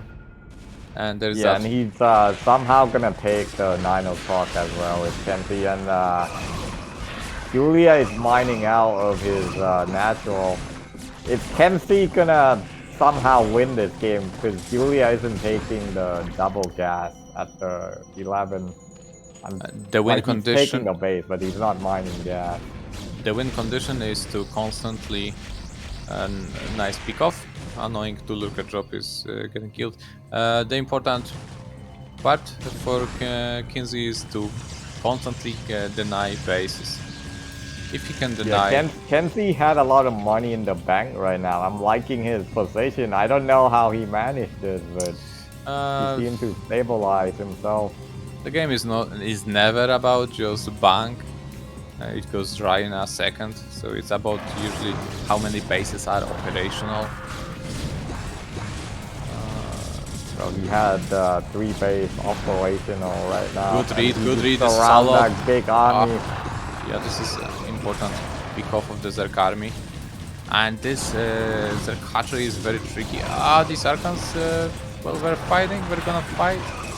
Yeah. Looks like I was wrong, guys. It's not too many Dragoon. It's not too many Dragoon. This is the right amount. You don't need Reaver in this matchup. Well, they help. They help. Okay, KenZy needs to constantly deny bases from Julia. That's his win condition. If he's able to kill that, most importantly, 12 o'clock. Okay, he feels like. Yeah, I don't think Julia can kill this army. Julia lost about 6 Ultralists. Yeah, he's gonna go snipe the down. Nidus. Yeah, there is gonna be no more How did reinforcements. KenZy fought himself back? Dragoon against Dark Swarm. How is this possible? Yeah, Protoss is indeed overpowered, guys. yeah, but The only explanation. okay, yeah, Julia is righteously Julia constantly being annoying with the lurkers. Finally, but KenZy, I think he has the cannon in the right place. Okay, he cannot let these Sankens to be more. He doesn't have enough zealots. He needs to be really slow. Yeah, Julia doing his best to, you know, doing the best out of the situation. Don't like Julia is not out of this game. Don't make it He's sound not like out. not at all. So KenZy lost a lot in this, just to these Sankens here. So much that he cannot even take this main base. So this game is far from being over here. I don't think it's the right. I mean, it's hard to say. Free aways are also pretty powerful. So he's gonna. Exactly. So KenZy lost that big army impact he had here. He lost the majority of it. Now he's Well, now he's all back to solid. square one. Back to square one. He's got only zealots. Well, they're gonna be good for the time being, as long as they don't get plagued. And this is about what we're gonna have to see. Oh, that Plague Girl. And now they're worthless zealots. Anyway, yes. Julia fighting back. He's gonna Dark Swarm the 9 o'clock. Yes, he's right now in advantageous position. With this left base being compromised, or about to be. Yeah, there's no defense. There's nothing there. There's no Reaver. And these Dark bases. Swarm is just gonna cover this- these outer lists. So this is why this is about the bases with income. This is why you need to actually deny bases from the 5th, 6th, 7th base. So you cannot just go on. Yeah, Julia said, I'm not losing this game, but KenZy is also not giving up. He's heading to the double gas Julia base, and I think he's gonna kill it. Yeah, this is 3 the, Archon here. finally the correct move. Yeah, the issue is where are you gonna expand? KenZy is about to be broke again. He's only at his one base mining. He's gonna try to take, I think, Julia's Mira only, or maybe this base. But seems like this is Julia's game to lose, as he has still that Mira only working for him, and the corner expansion still operational, and he reestablishes the natural. Yeah, the game was looking good for KenZy for a little bit when he had the 9 o'clock, but then he kind of just lost it. So now... He had Julia it is in the black until he threw a little bit too many Archons from that power ball. If he didn't do... Okay, this is also very critical attack. If KenZy can compromise this base, if he can kill this base, this could very well turn into KenZy's favor. But can he? He's kind of throwing away his high temper. But this is a very critical base. If this base gets killed, anything can still happen in this game.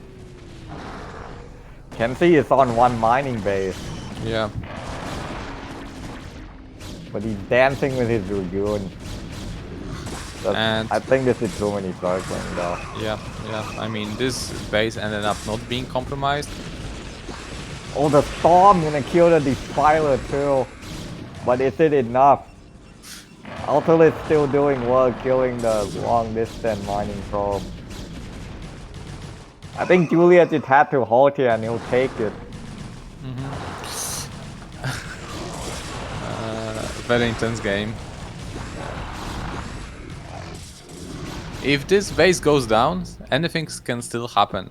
Anything can still happen.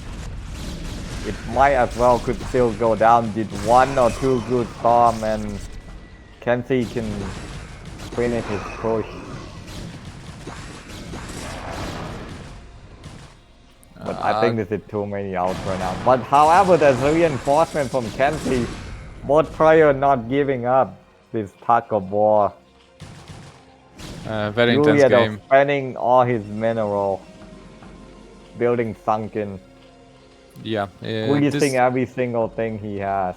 Yeah. But Corner his main base is mining out. He's got only leftovers of natural and that mineral only. This is so critical base. It's all about this base. If you can This fight hold, could decide the game. Dark Swarm going down. some goons are getting trapped. Struggling getting on top of the Dragoon. DT coming in, but I think it's a little bit too late. Yeah. You know what's the issue? Look at KenZy's gas right now. It's basically all depleted. Yeah, all depleted, as you said.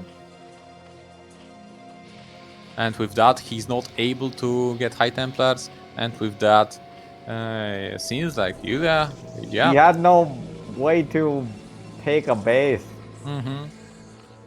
I mean, he did take a base. It's just he never was able to fortify it, right, properly. Yeah, I think that was his #1 mistake. I don't know about #1, given that he built so many guns. But yeah, one well, of his it's major. his natural tendency to make good, so you can't say it's a mistake. Right? It's like trying to teach defensive Pokemon an offensive move. You know, you know the Pokemon tendency, man. It's not a mistake. I don't know, tendency or not, mistake is a mistake. It's his thing, man. He likes to make Dragoon. Okay, finally, actually. Wait, how KenZy- did he kill his base? What is happening? Archons, it's always Archons. Now this game is getting out of hand again. Okay, Zells are tanky. Now hold position. I thought he was dead, but he's back. You don't lose Archons to Sunkens. Archons is the way to fight this game. But this still seems like too much Yulia, you know. Even though KenZy Yulia doesn't have any mining right now except for the natural. yeah, and some leftover in the minerals. main. Yeah, I think this is gonna be enough, honestly. Ooh. KenZy is mining out too. This game is intense. Yeah. The lurker, I think the lurkers will turn the battle. Lurkers are so good in this situation. Yeah, the issue is that the gas. KenZy would love to make High Templars, but he's got depleted gas. Oh, I suppose he's gonna be able to make them eventually. Yeah, I think Julia will edge out this game because he's still slightly mining. But KenZy isn't mining at all. Oh no, he shouldn't be. Oh, he's going in. That is too much unit. I would have stopped first before going in. He tried to make a synchronated attack, but he should first engage it from the right side. Has KenZy done it? Observer! Observer dog. The micro. The movement. Still, KenZy doesn't Julia have. has anything left. Is there no one else? Is KenZy there no doesn't- one else? Just KenZy- struggling and one ultra. I mean, That's an Autolith in an Overlord! He's been hiding this whole time. Right. And there is that Archon. If it wasn't for that Archon, this army is gone for. Yeah. KenZy tries to KenZy establish, trying to expand again to the 9 o'clock. which is wise, but also at the same time, Julia picking up Probe with one group of Slugling. He's still picking up Probe. What is going on? KenZy recognized that he has to kill the 12 o'clock again. Little he knows that he thinks that Julia is. He know about Julia. 12 o'clock is going there to kill it. But Julia in turn gonna retake the 9 o'clock, I think. Well, Julia is evacuating. This is Dunkirk right now. Get out of there, drone. the thing is, KenZy thinks Julia is flat out broke, but he still has these some mineral fields here and there. The 300 over here, 300 over there. Damn, this game is. I don't think Julia can kill that big Protoss army, but we'll see.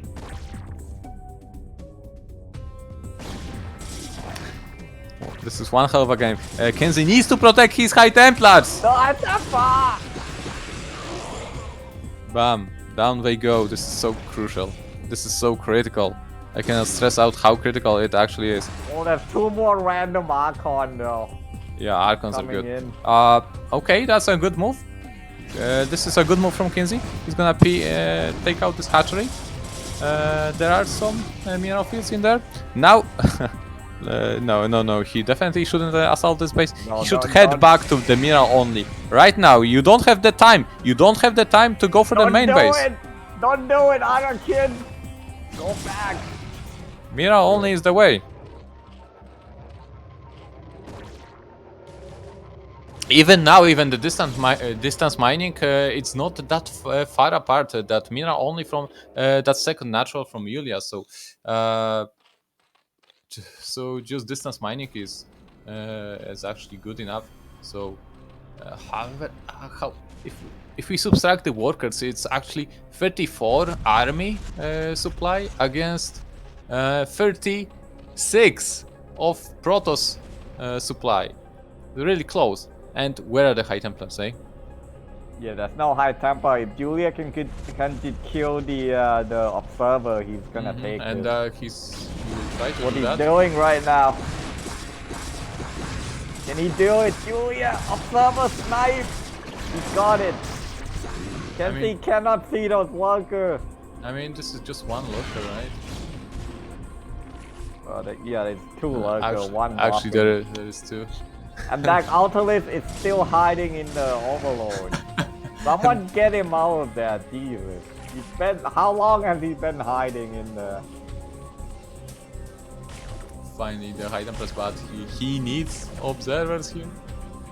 Julia with the 1 lurker drop. 4 circling, trying to snipe, and he got the snipe. This man, he does the little thing well.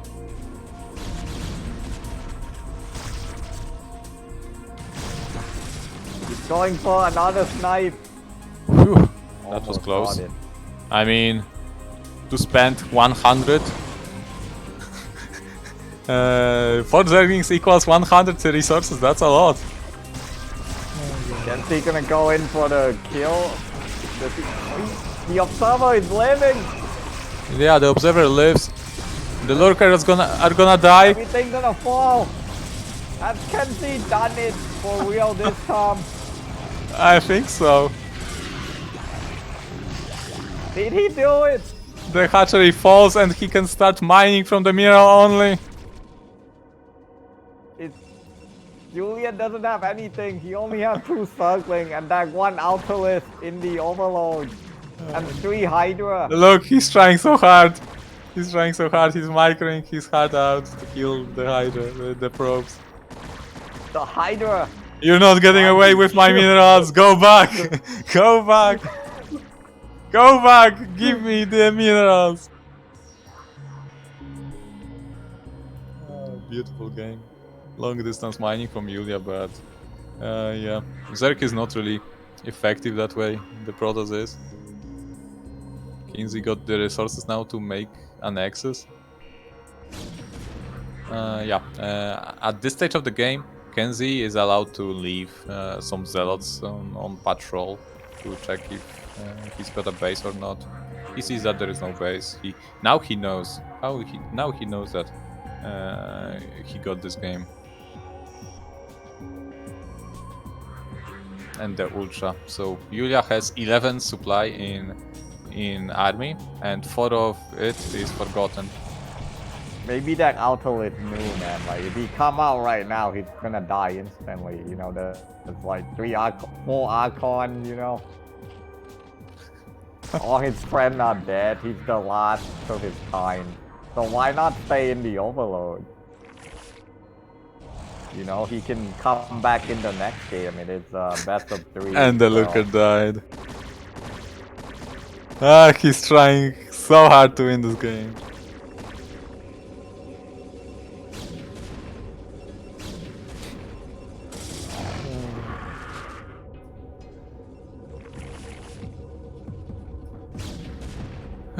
Julia never giving up. I tried so hard and got so far. In the end, it doesn't even matter.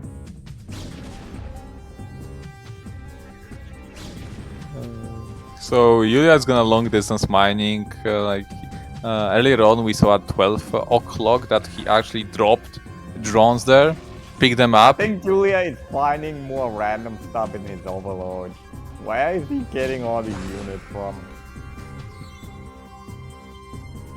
And that Ultralist is still there.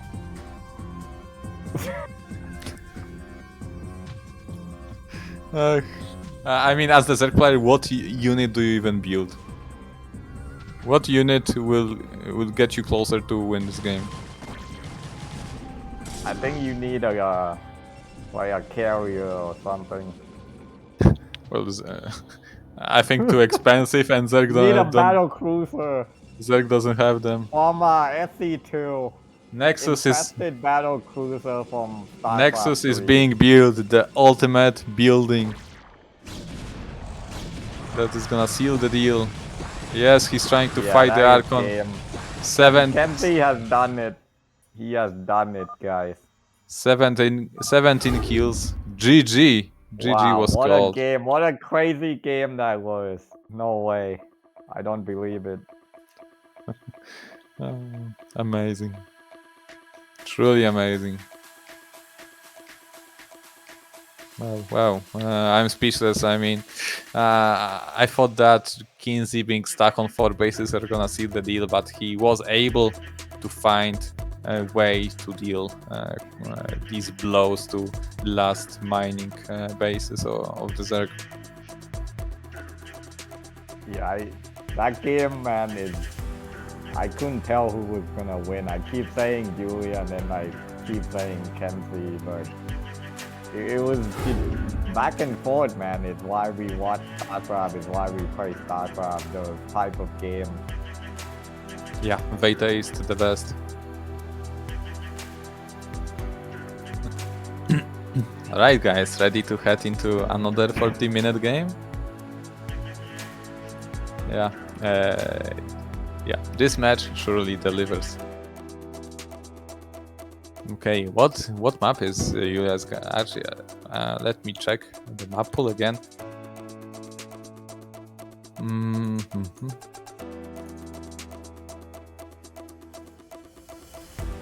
So, if I would be Yulia, there's also always Sylphid.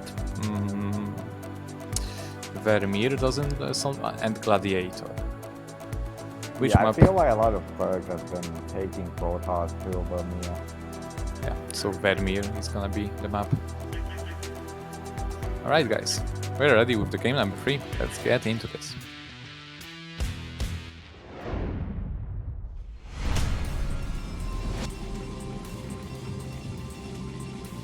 Alright guys, the final game of the winners match between Julia and KenZy has just begun.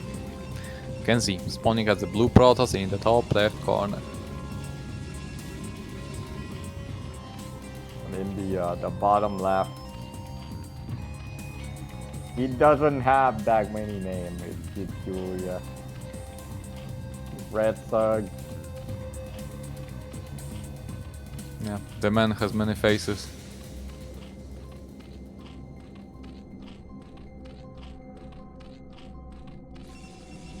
Wow, I'm still pretty speechless after the last game.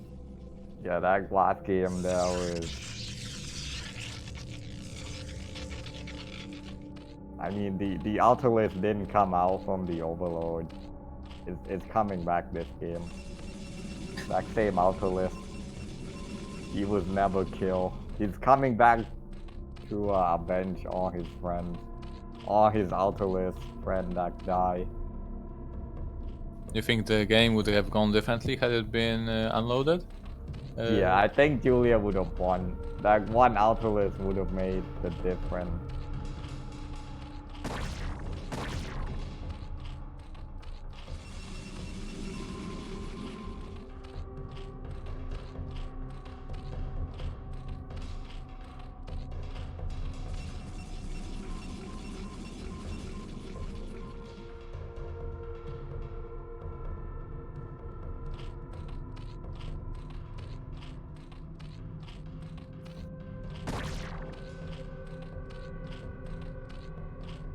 A lot of people in chat are saying map hacker. What is going on?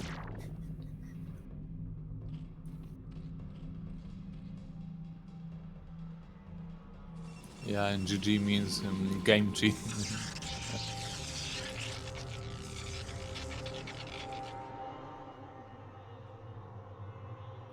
Yeah, it's actually phenomenal that Julia said GG.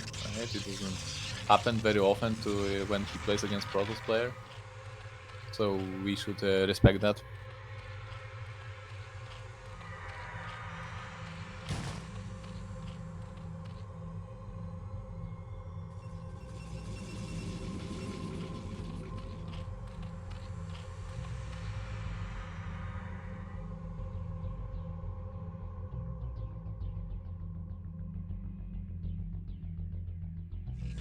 Alright, this time around we have a different opener, but Julia going for 6 Zerglings. There are pros already set up. Note that Protoss uses the trick to attack. He uses the probes to attack buildings so they don't just move when they're being attacked.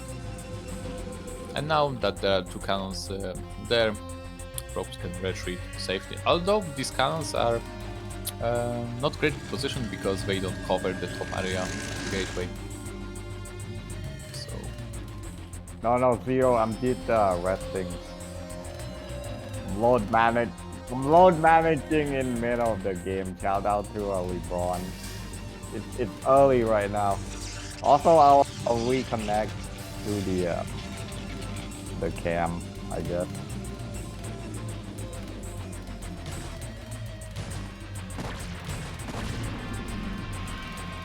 nice pick off. Good drone micro by Julia there. And remember guys, the last game started from such disadvantage from Protoss that I was really upset by how the game will be easy for Julia, and KenZy still was able to take this game. This time around, KenZy has the start much better than the last time.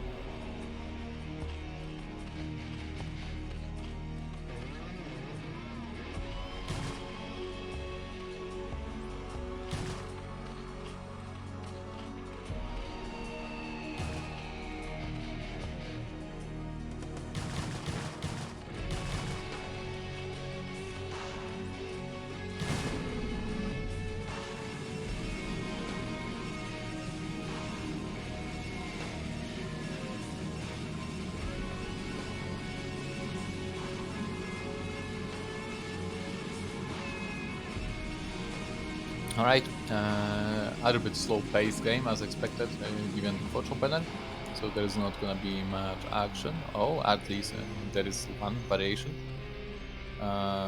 Hydra then, and Hydra speed from Yulia instead of Spire. Yeah, I thought he was gonna go for Lurker there, but he's just going for Hydra speed instead.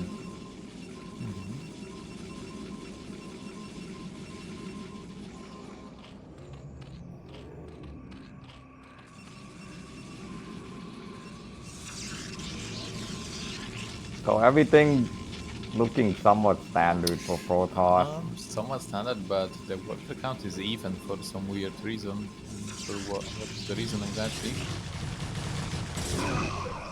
Salad gonna get picked off.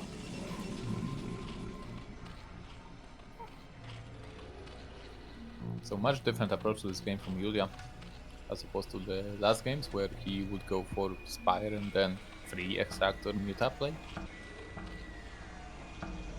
Yeah, this is interesting build from Julia. So yeah, we have. Usually he go Muta first lane, but this game he just goes straight into Hydra.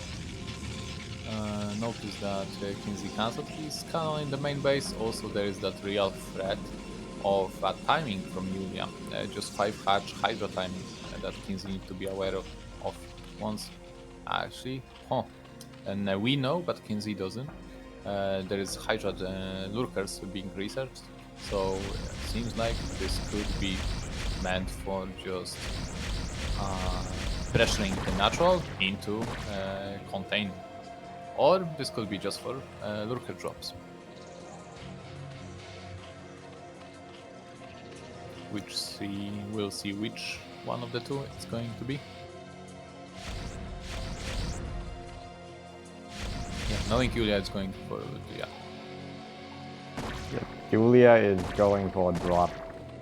You call it, man. I mean, it's really effective, and look at it.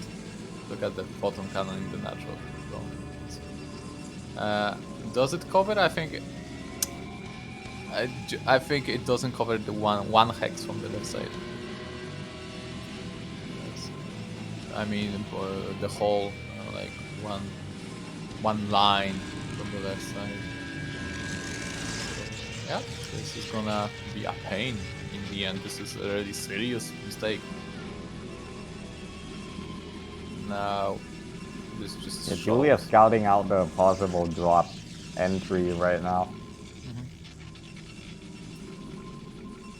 However, this just alerts KenZy of the possibility, and right now he knows for sure what it's going to be. Yeah, this is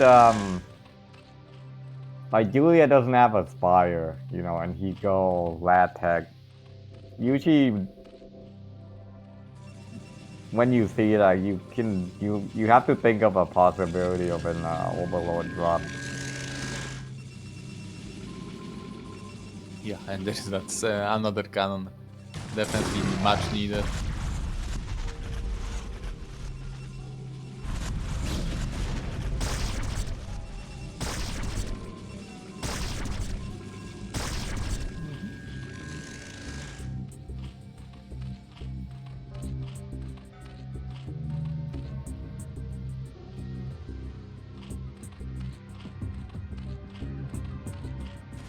Against such playstyle as the Protoss player, you're allowed to actually play a little bit less on high Templars and faster on Dragons and gun range. Yeah. Here come the Lurker drop. Yeah, even killing, just attacking the gas probes is annoying. Or just these kamikaze runs. Whoa, 8 kills! Yeah, About 10 kills. kills. Yeah, this is why just lurkers are just simply, well, in my eyes, we're just too good for these purposes. Protoss needs to play exactly right in order to stop this. Even though KenZy knew exactly about this, it didn't stop the lurker from getting so many kills.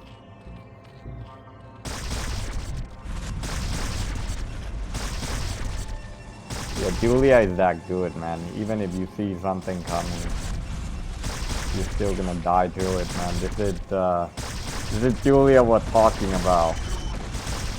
Look at this lurker containment. No one is getting out of this.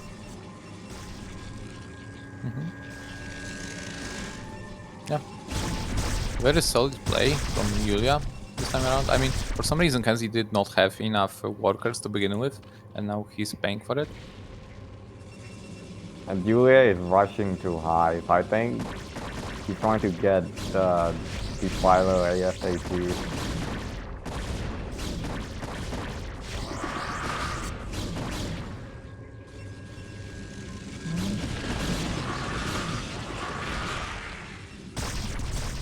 I think he could be just content with just containing the Protoss.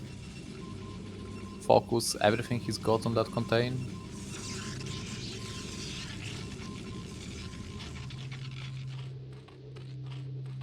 I think in this map it's not as hard to break out of a lurker contain. It's not a narrow choke point. Definitely a big surface area to get out. KenZy army composition is great right now to deal with this kind of situation. Yeah, he's fighting very cost efficiently against lurker.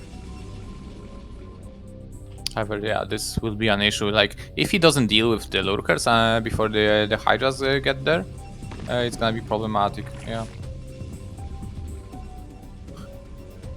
30 HP. Oh, Ah!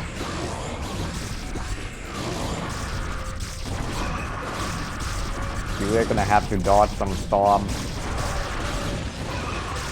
He needs to bring an observer closer. Oh, he already sniped two of Fervor. Nice. He's gonna snipe the third one right before his overload fall. But KenZy gonna break the lurker containment with a lot of Dragoon. Surprise, surprise. Not sure what to think about the situation. US taking 4th and also getting Hive Tech. Well, it's gonna be a lot of Dragoon against Dark Swarm again, so I'm gonna have to favor Julia. Well, KenZy, in theory, still has some time to attack with these guns before there is Dark Swarm. So until that point, any amount of guns is good. Yeah, not much time apparently. He does have a window right now. Yeah, but it's soon to be ending gone. soon because Consume is halfway done.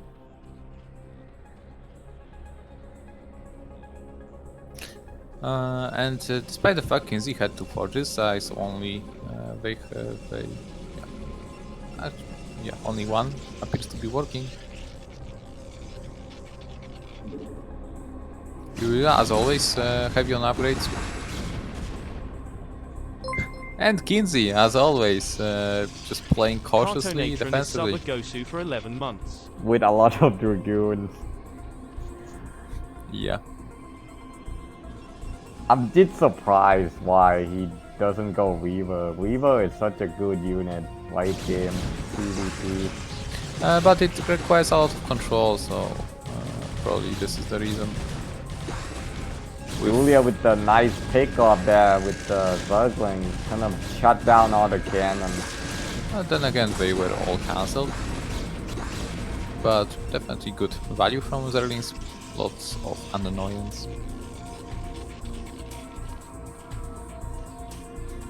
That's a lot of hatcheries. Like, economically speaking, Julia's definitely in a great position this game.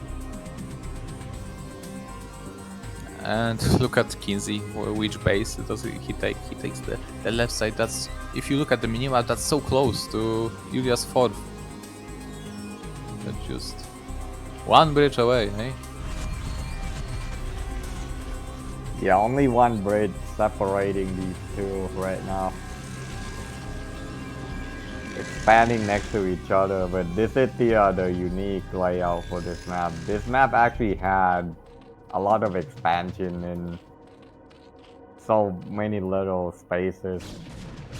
Like, you wouldn't think they'll be able to fit you know, there's many expansion onto a map, but they found a way to do it. He's probably gonna die here. Yeah, the semi-hidden bases got found. Zerglings were dispatched immediately.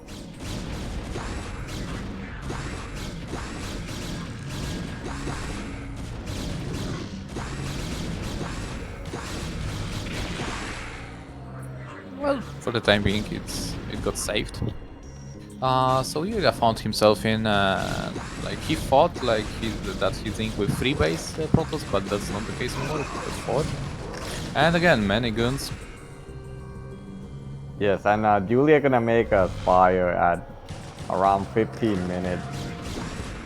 Not as late as Jayun Dragoon range, but still Close. pretty late for a fire. Wow, he's also killing it just in time. But still too late. KenZy's army is way out of position to deal with this. Well, there is still a High Templar. That's why I'm gonna go down, but there's too many units. There's a storm.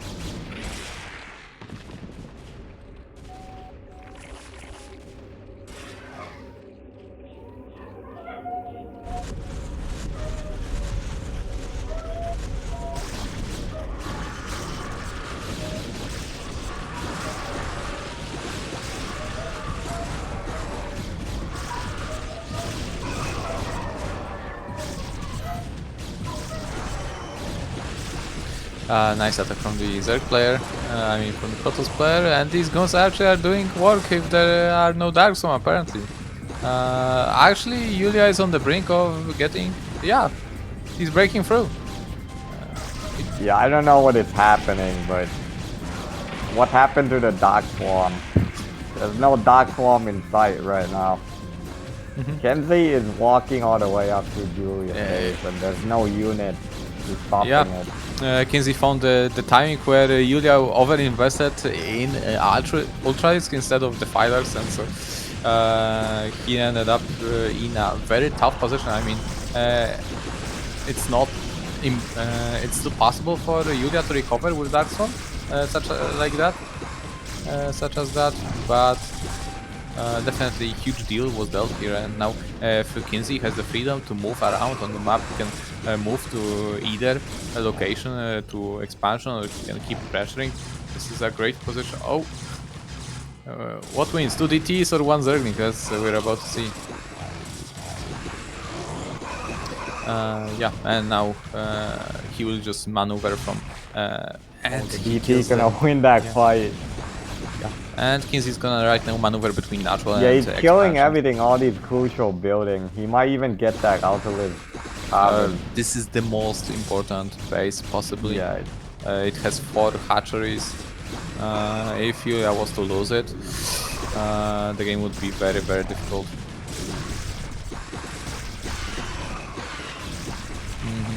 Yeah, KenZy seems like to be on top of this, while there is 1 sunken still. Look at all those reinforcements, gigantic army. Yeah, and thanks to that 1 sunken that killed the Archon, this army was pushed away, but there is that multi-frontal attack from KenZy.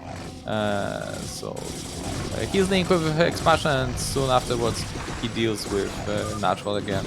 Yeah, and GG was called. GG from Julia. And Yeah. KenZy will take it. He will advance to the round of 12 Yeah, in the winner's bracket. He did it. yeah, he most certainly did it in a good fashion. The game on Longinus, wow, speechless, and then he delivered in the final game as well. Very well deserved. Yulia played really great as well with all his tricks with lurker drops, etc. He was really cost effective with that. If you were to name his mistakes against KenZy, what would that be?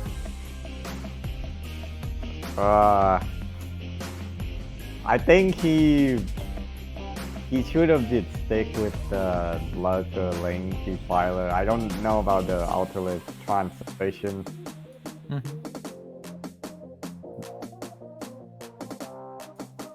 Yeah, I suppose. I mean, ultras are not that terrible if they have Dark Swarm to cover for them. But definitely some more lurkers would be great if they were spread out. Just a couple of lurkers make the whole battle different.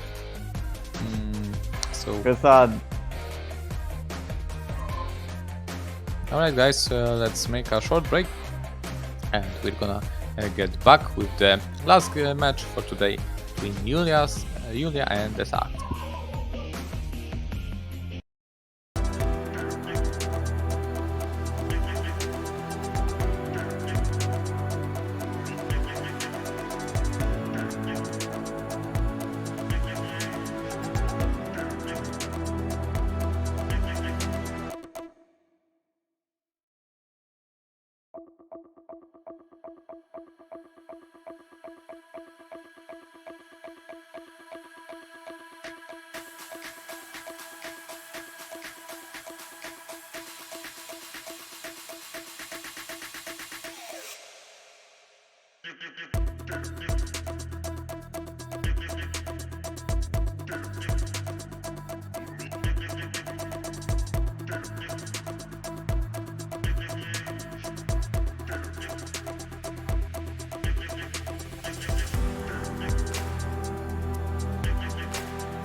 All right, guys. So Bonnet had to go, so it's just gonna be me casting the final set between the dsaqwe versus Julia. Another PVC.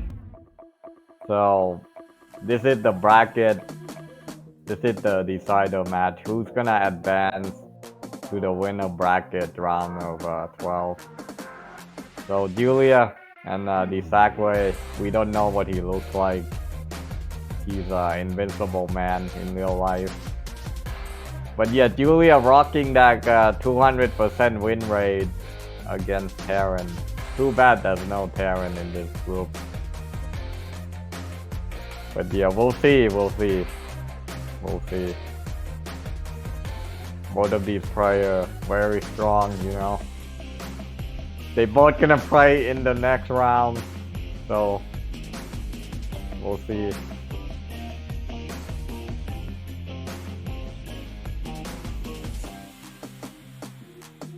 Okay, let's get into the next game, guys. Oh, that's what he looks like, the dsaqwe. So drinking something.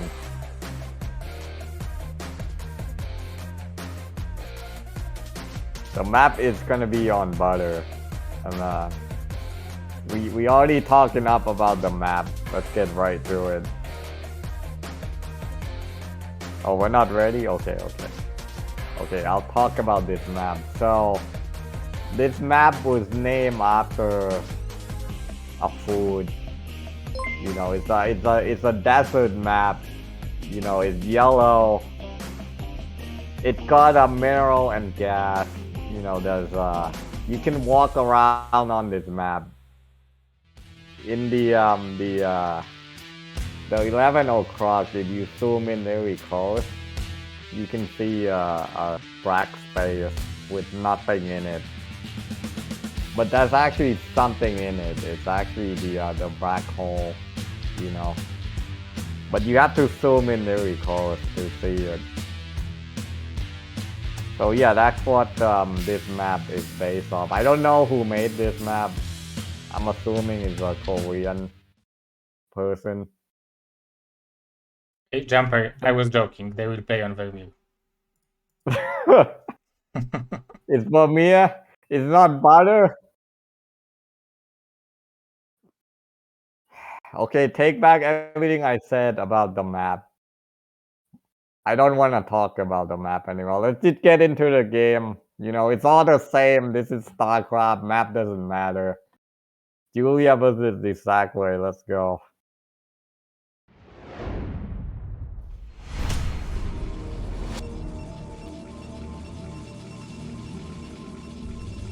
In the top left, we have a blue Protoss dsaqwe from Croatia. And at the top right, we have the Poland Sug Julia.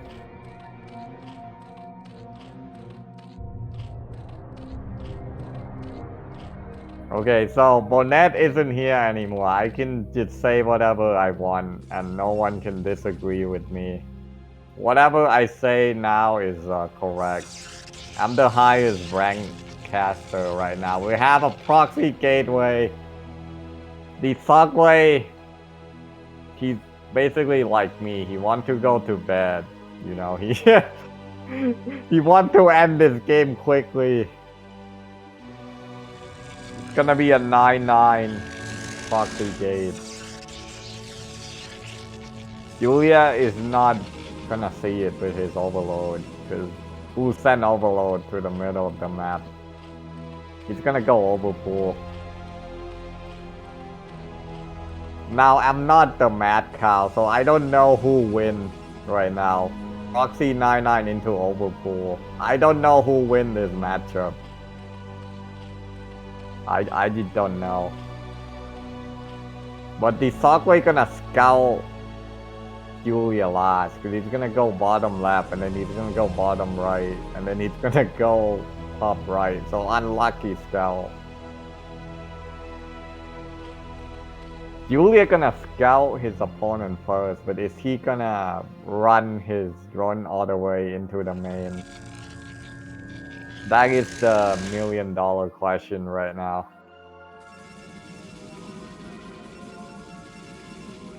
Is Julia gonna run his run in?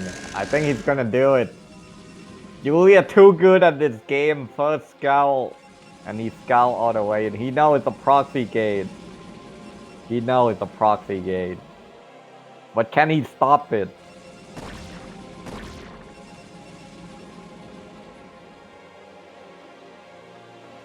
He's gonna send in 2 Zerglink.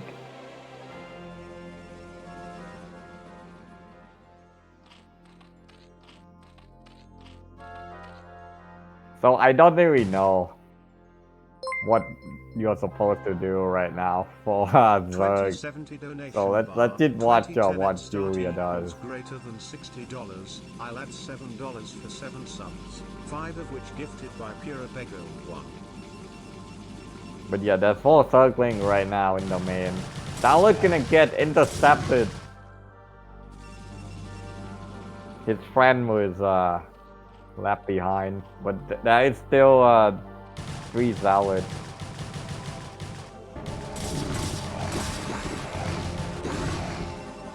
Decent micro from dsaqwe. Gonna win that fight, but all his Dawid are heavily damaged. But the thing with Dawid is you gain your shield over time.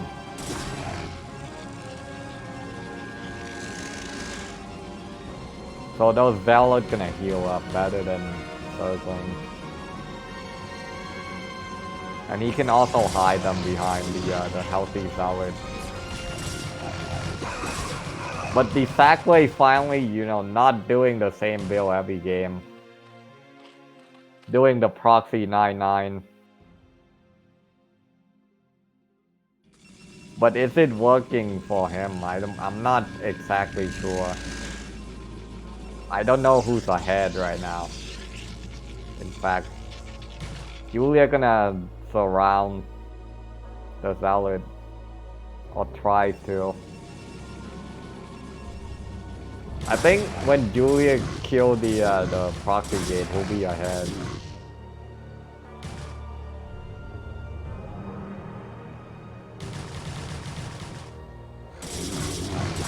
Full Dawid versus some circling. Julia doing a nice around, gonna get 3 Dawid.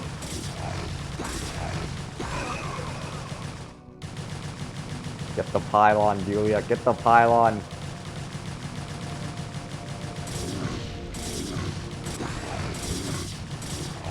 Yeah, more circling gonna come in. Speed circling, actually. So right now I would give the advantage to Julia. He's also being very smart, you know, not attacking that one Dawid with his circling. Because if he attacked before killing the gateway, it would be, you know, 2 circling max attacking one Dawid. He's gonna sneak in, even gonna kill the forge.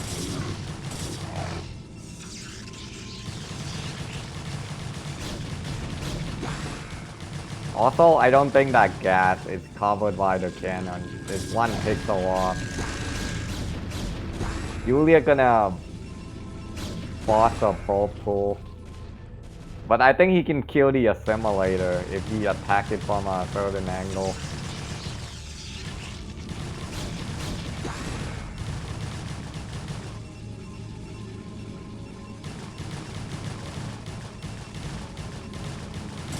Doing some little dancing micro, trying to get the gateway.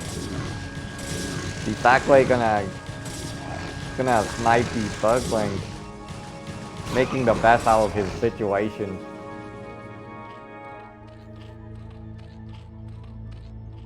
Lag going down for Julia, another expansion.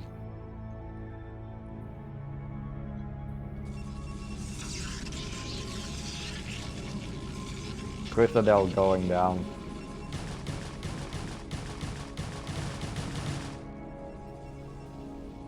So as it stands, it's gonna be 3 base Zerg versus 1 base Protoss. And with Mutalis coming out, I don't see how the dsaqwe is ever gonna get out of his base. He doesn't have a Stargate.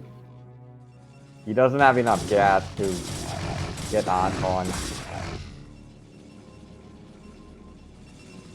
But, you know, the game isn't over yet. Anything could happen.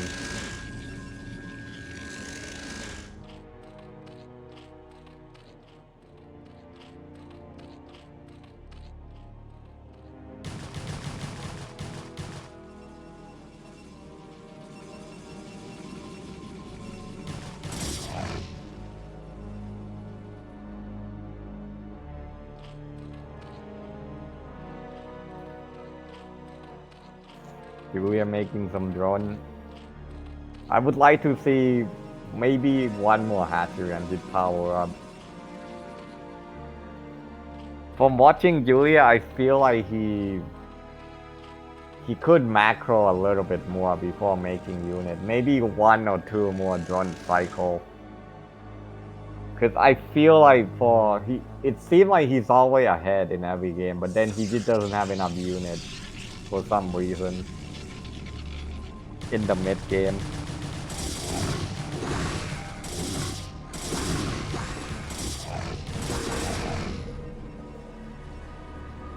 He's gonna kill a probe there. That's gonna deny the Nexus for a bit.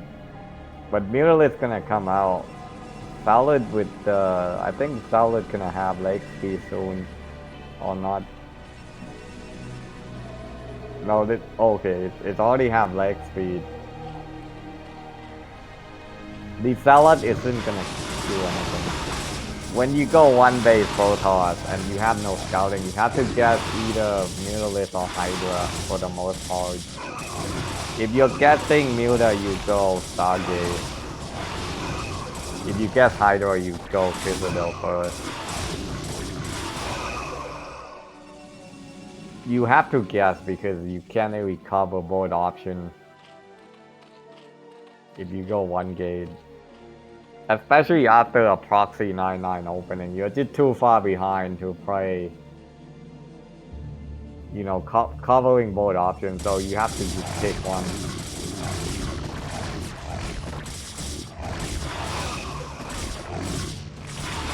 I think he's trading too many Zealots here. For nothing. I mean, he killed a Sunken, but then what?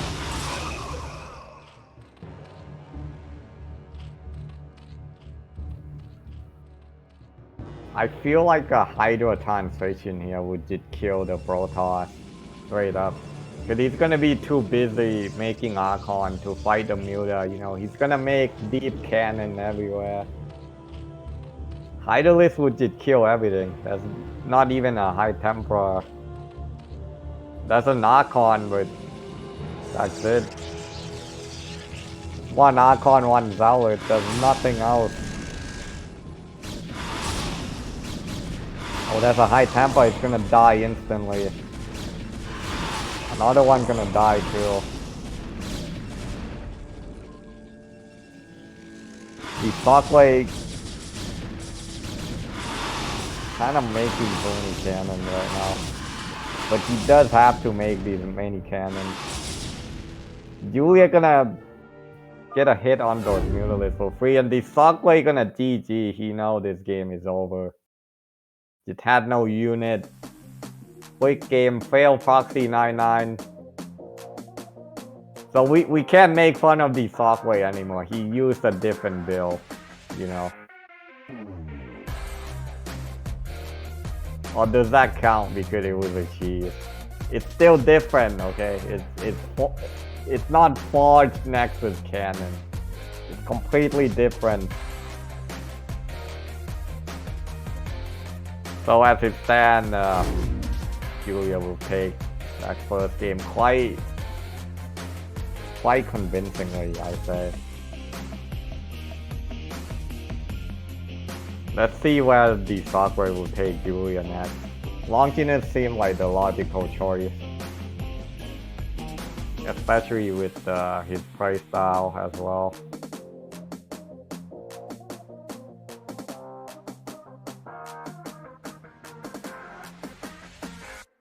It's gonna be Overwatch.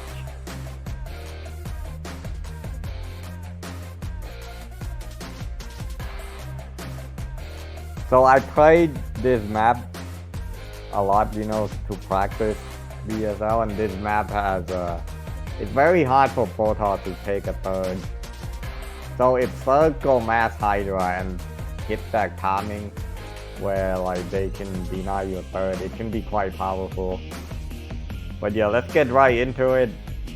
First time we're gonna see this map today, Overwatch.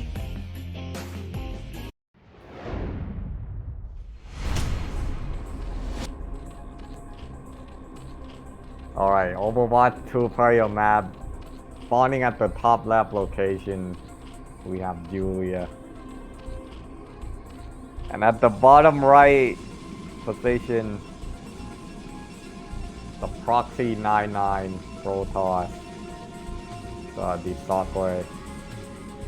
It's gonna play standard this game.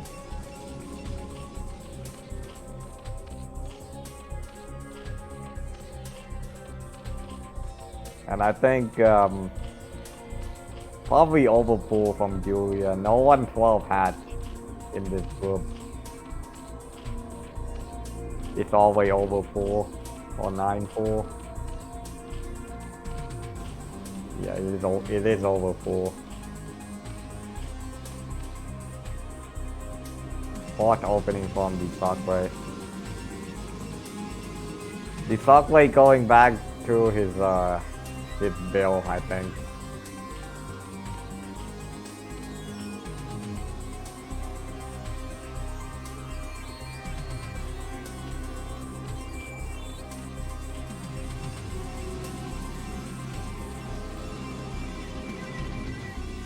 I mean, there's nothing much to say here, but you have to give credit to Julia. You know, he wasn't shook from that Longinus game.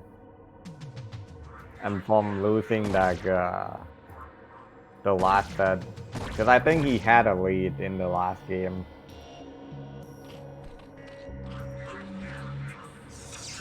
Like keeping calm under pressure is an important aspect for StarCraft. It's actually underrated. You know, sometimes it's not about how fast you can move your hand, it's about how you can keep your mind under control, how to stay calm under pressure, how to recover from a loss, how to keep going when you want to quit. Mentality is a big thing in esports. So looking like a standard game so far. Julia will throw down a third hatch.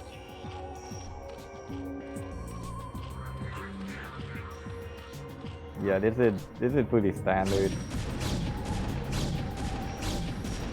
Overlord is gonna walk through the cannon. He doesn't care.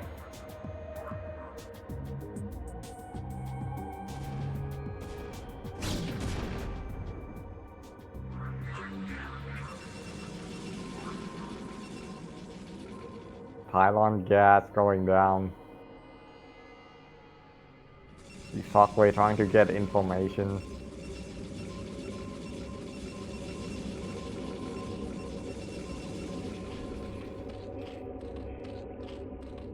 So it's hard to predict what Julia will do. This man is pretty unpredictable.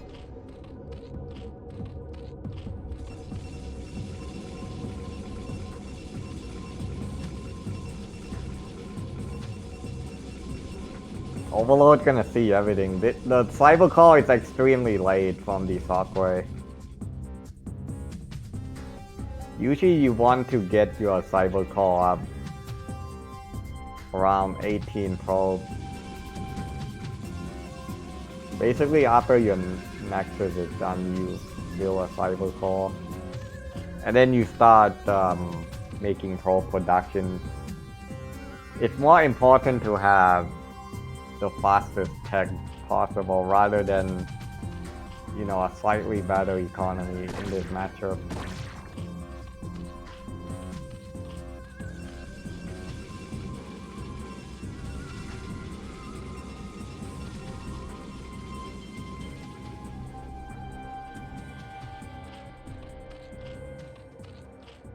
Hydralis then with the lair.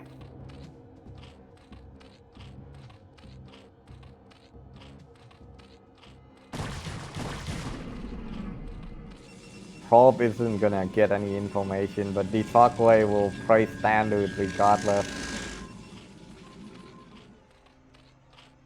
The dsaqwe doesn't really take any risk. You know, he tried to cover all the possible options.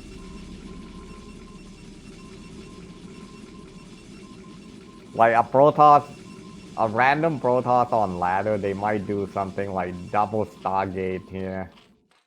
They could go something like 5 gateway, speed solid, with no scouting information.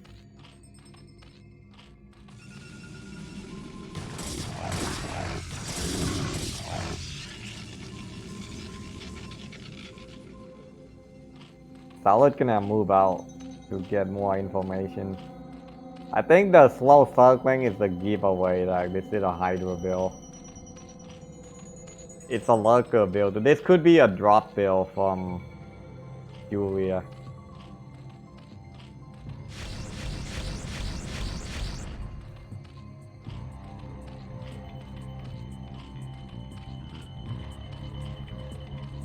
Yeah, the thing with Julia Cirque is that he adds his 4th and 5th hatchery very late. That's why he doesn't have a lot of drone. He prefers to get all his tech before adding hatchery.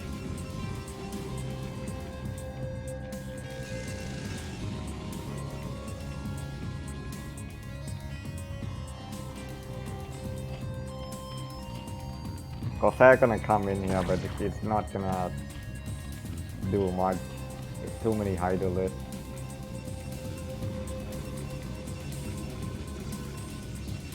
If you look at the Julia drone count, it's actually pretty low compared to what Cirque should have by this point.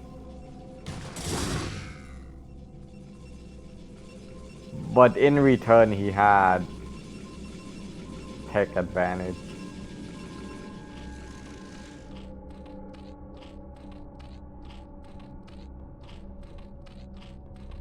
Yeah, is that overload transfer? I think it is. So it's gonna go for drop. And Julia is very good with lurker drop. He knows how to put them in different locations. He knows what time to put them in to do the maximum damage.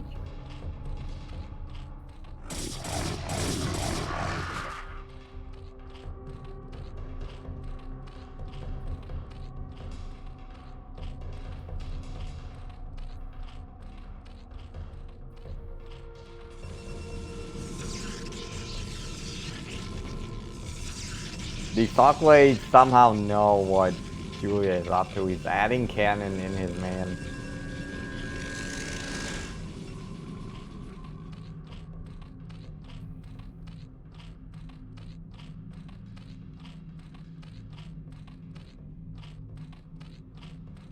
I don't know if this is the right build for this map from Julia, because it's somewhat hard to, like, your base are not close to Protoss, so the overload had to travel a long way.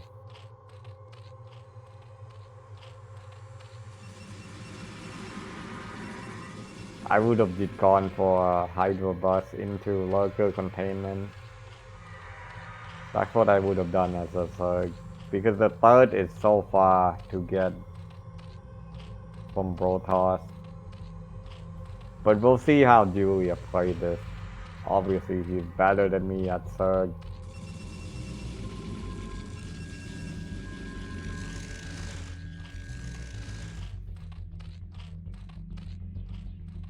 Queen Nest. So we're gonna see a quick hype from 3 days out of Julia.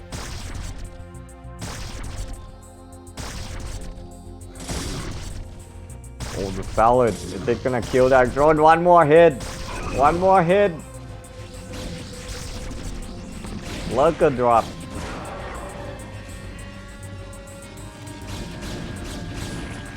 Another lurker drop. Is it gonna kill? How many kill? 8 kills. 9. 10.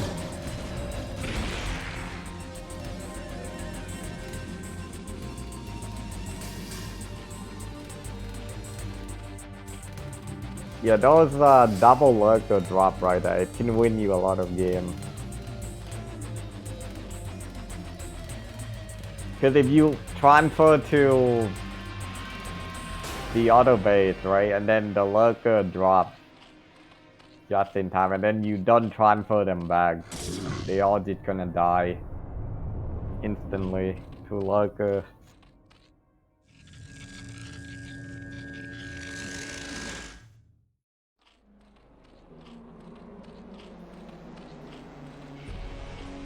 Hype going down with Evolution Chamber.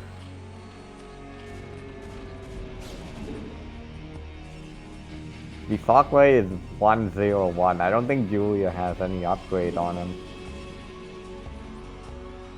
Oh, he does have one for Hydra.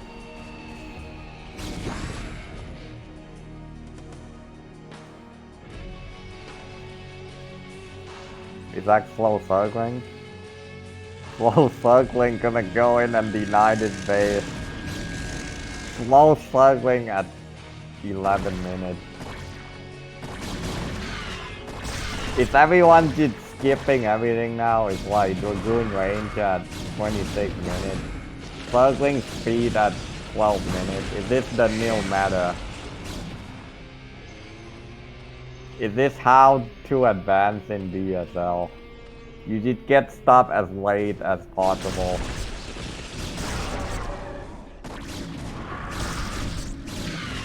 The dsaqwe gonna break in here. Julia doesn't have any units defending this base. He overextended.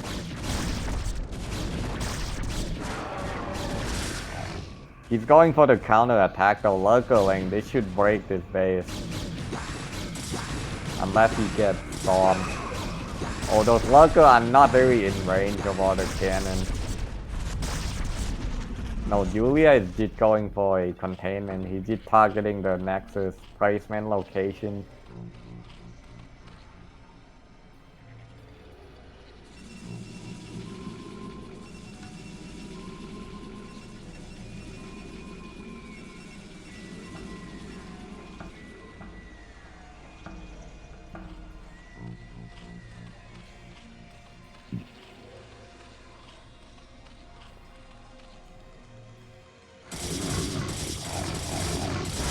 Lurker gonna die.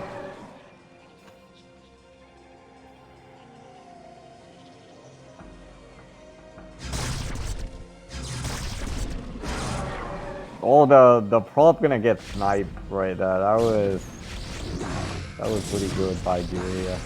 Don't know if it was intentional, but it's Julia, so let's assume it is.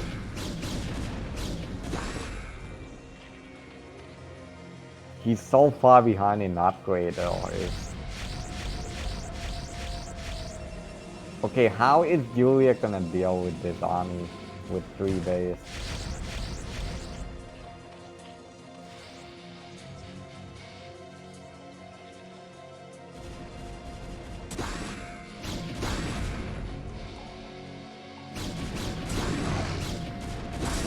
The dsaqwe is controlling the map, you know, he knows that he's had the advantage right now.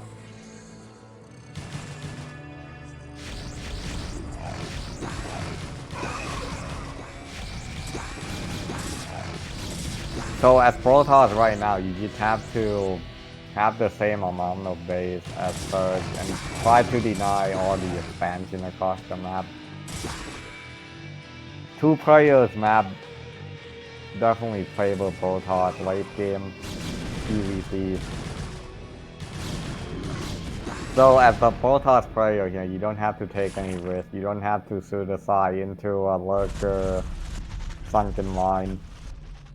Just control the map, take what you can get, expand, and you'll win the game.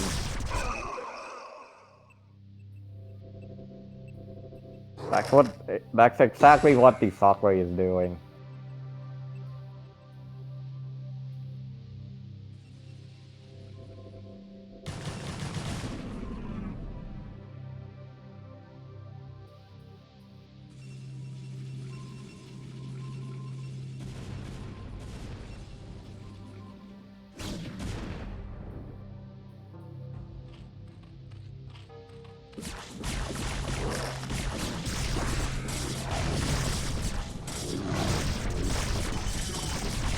Okay, the dsaqwe gonna try to go in here, but as I said, you know, the control the map, don't waste anything. You're not gonna break that ever as Protoss.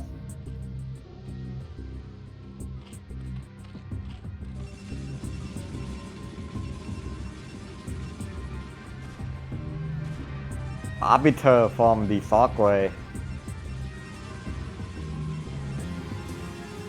I don't know if I like that choice. I would go Arbiter if I have 4 base. Right now he only has 3 bases. Do you have enough gas to go Arbiter here?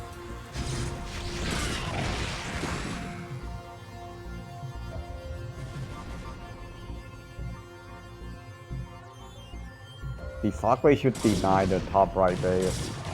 As long as he keeps denying that base, I think he'll be in a good position. And that base too. So one of the ways that a Slug can cheaply win the game is if they can sneak a base in and then they put down Sunken Spore and Lurker with Nidus Canal. They can cheaply win the game off that. So as Protoss, it's your job to deny them from doing that. Don't let them expand to begin with. That's why you should have a Salad, a DT, or Observer, or Corsair in every possible Surge expansion location.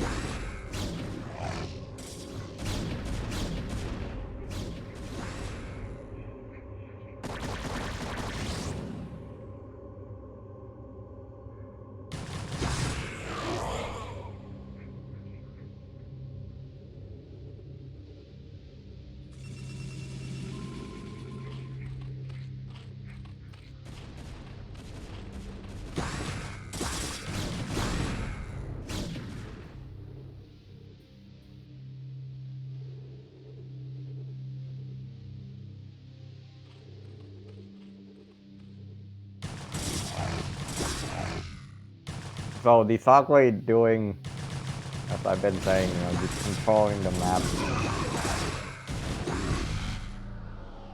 Big plague goo on the Dawid.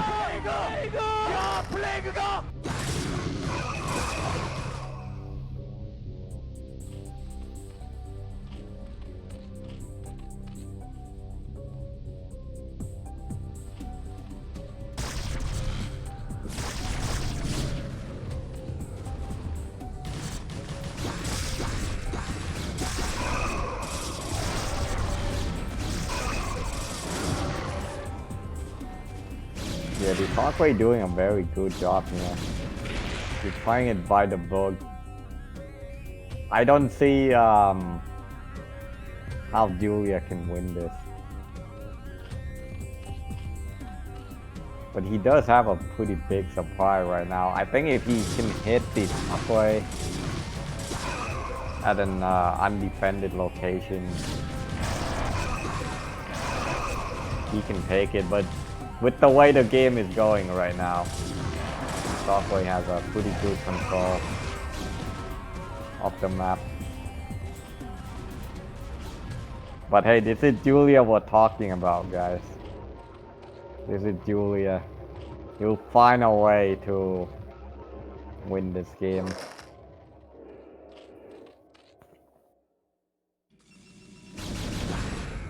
Plague goo! No.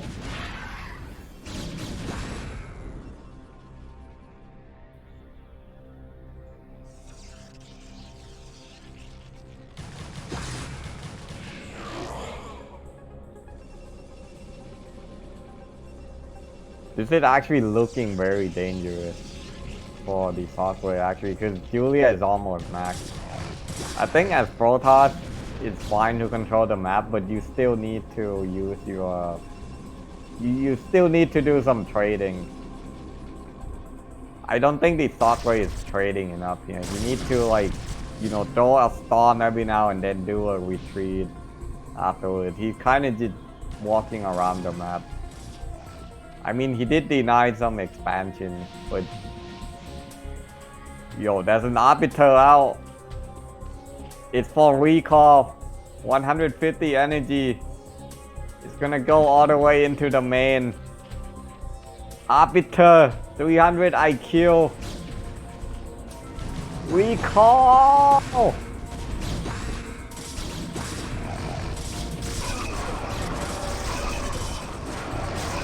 Lurker gonna die instantly. Julia isn't expecting this. He's gonna counter attack that base. Unfortunately, there's not that many units. So I think Julia will clean up the recall. But it's still gonna kill a lot of stuff.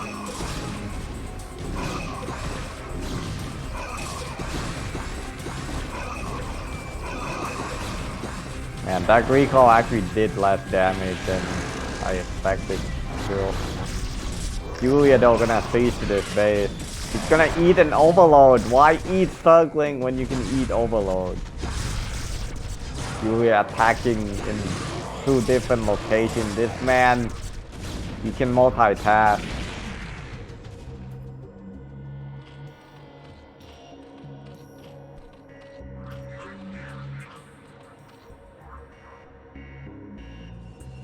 But I don't think the dsaqwe lost that base. I mean, the Dark Swarm is still up, the circling coming in, but there's an Archon, there's some cannon behind him.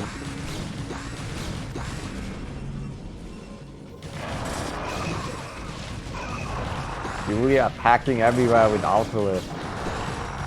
This is what I'm talking about. He's attacking all these bases that is undefended. There's 2 Arbiter, why? This is not a PvT. Why doesn't anyone make Weaver anymore? What is this new meta? What happened to the Weaver? Weaver can shoot under Dark Swarm. Why is everyone making Arbiter in PvP? Or maybe it's just people in this group. This is the EU meta, you go Arbiter in PvP.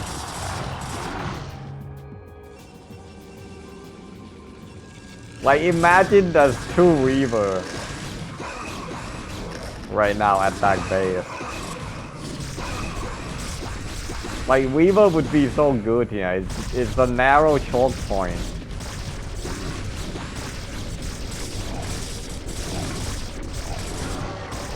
Also, is dsaqwe using his Arbiter? Why is his Arbiter right now?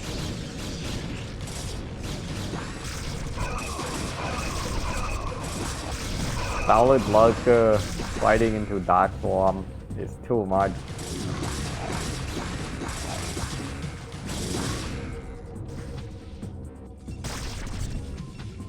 The Arbiter is here.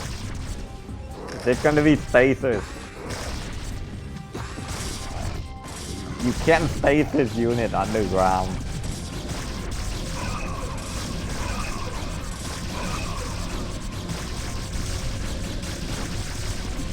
So looks like the 1 Dark Swarm and 4 Lurker will just kill everything.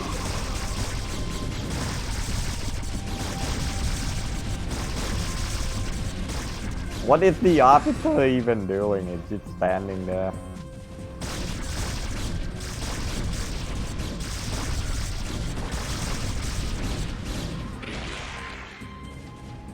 Wow, what is this 10 observer build? What is going on? What is he trying to detect?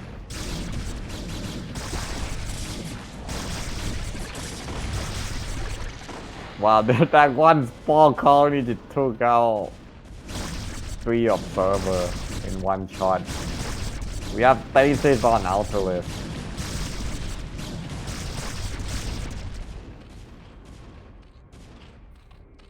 Julia is completely maxed. dsaqwe left him alone for way too long and he just took the whole map. Is he even gonna clear this location?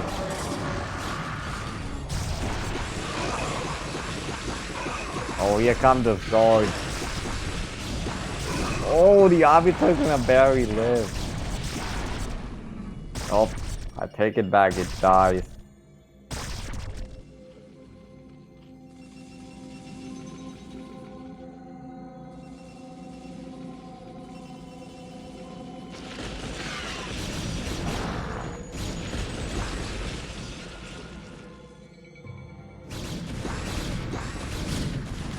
Okay, Julia, I like his defiler usage. He's using it very well.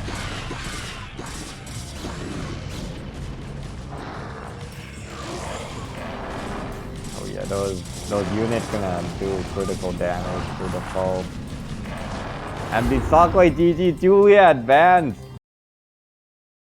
We all can go to sleep now, except for Zero, cause there's another series coming up. But yeah, Julia will take it and he'll advance in the round of 12. Congrats to Julia and KenZy for advancing. Very nice. Yeah, man, the dsaqwe, I mean, he was doing good, you know, patrolling the map, but then he didn't trade. Like, you need to use your storm, you know. You don't want to just have your high temper not doing anything. And also, the arbiter didn't really do anything. It's not a PvP, it's a PvZ.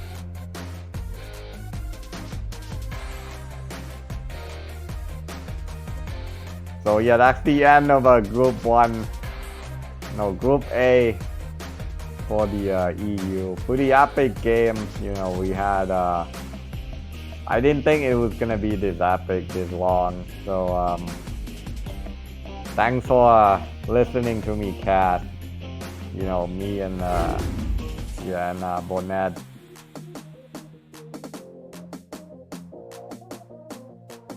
So yeah, that's all I have to say, man. I have nothing else to say. I'm sorry if my microphone isn't good quality, but... Oh, Bonnet is back. He's looking different now. Yes. Yeah, a little bit fatter Bonnie. But no, I just wanted to say that thanks to Mr. Jumper and for Mr. Bonnie, excellent job as always. But I'm gonna take like 20-minute break just to stretch, and we will be back with North America Finals. It's going to be Boa versus Quark, best of 5, and then winner of this match will play against Hope, best of 7. So good matches are coming. So yeah, thanks guys for being here. And don't go anywhere, tell your friends to come around because we will have some great matches to come. Thank you very much. Alright guys, I will be taking off. Zero will take 20-minute break, but I will take 20 days break. You all never see me again. Good luck, have fun. I'll be playing I don't know, Diablo Immortal over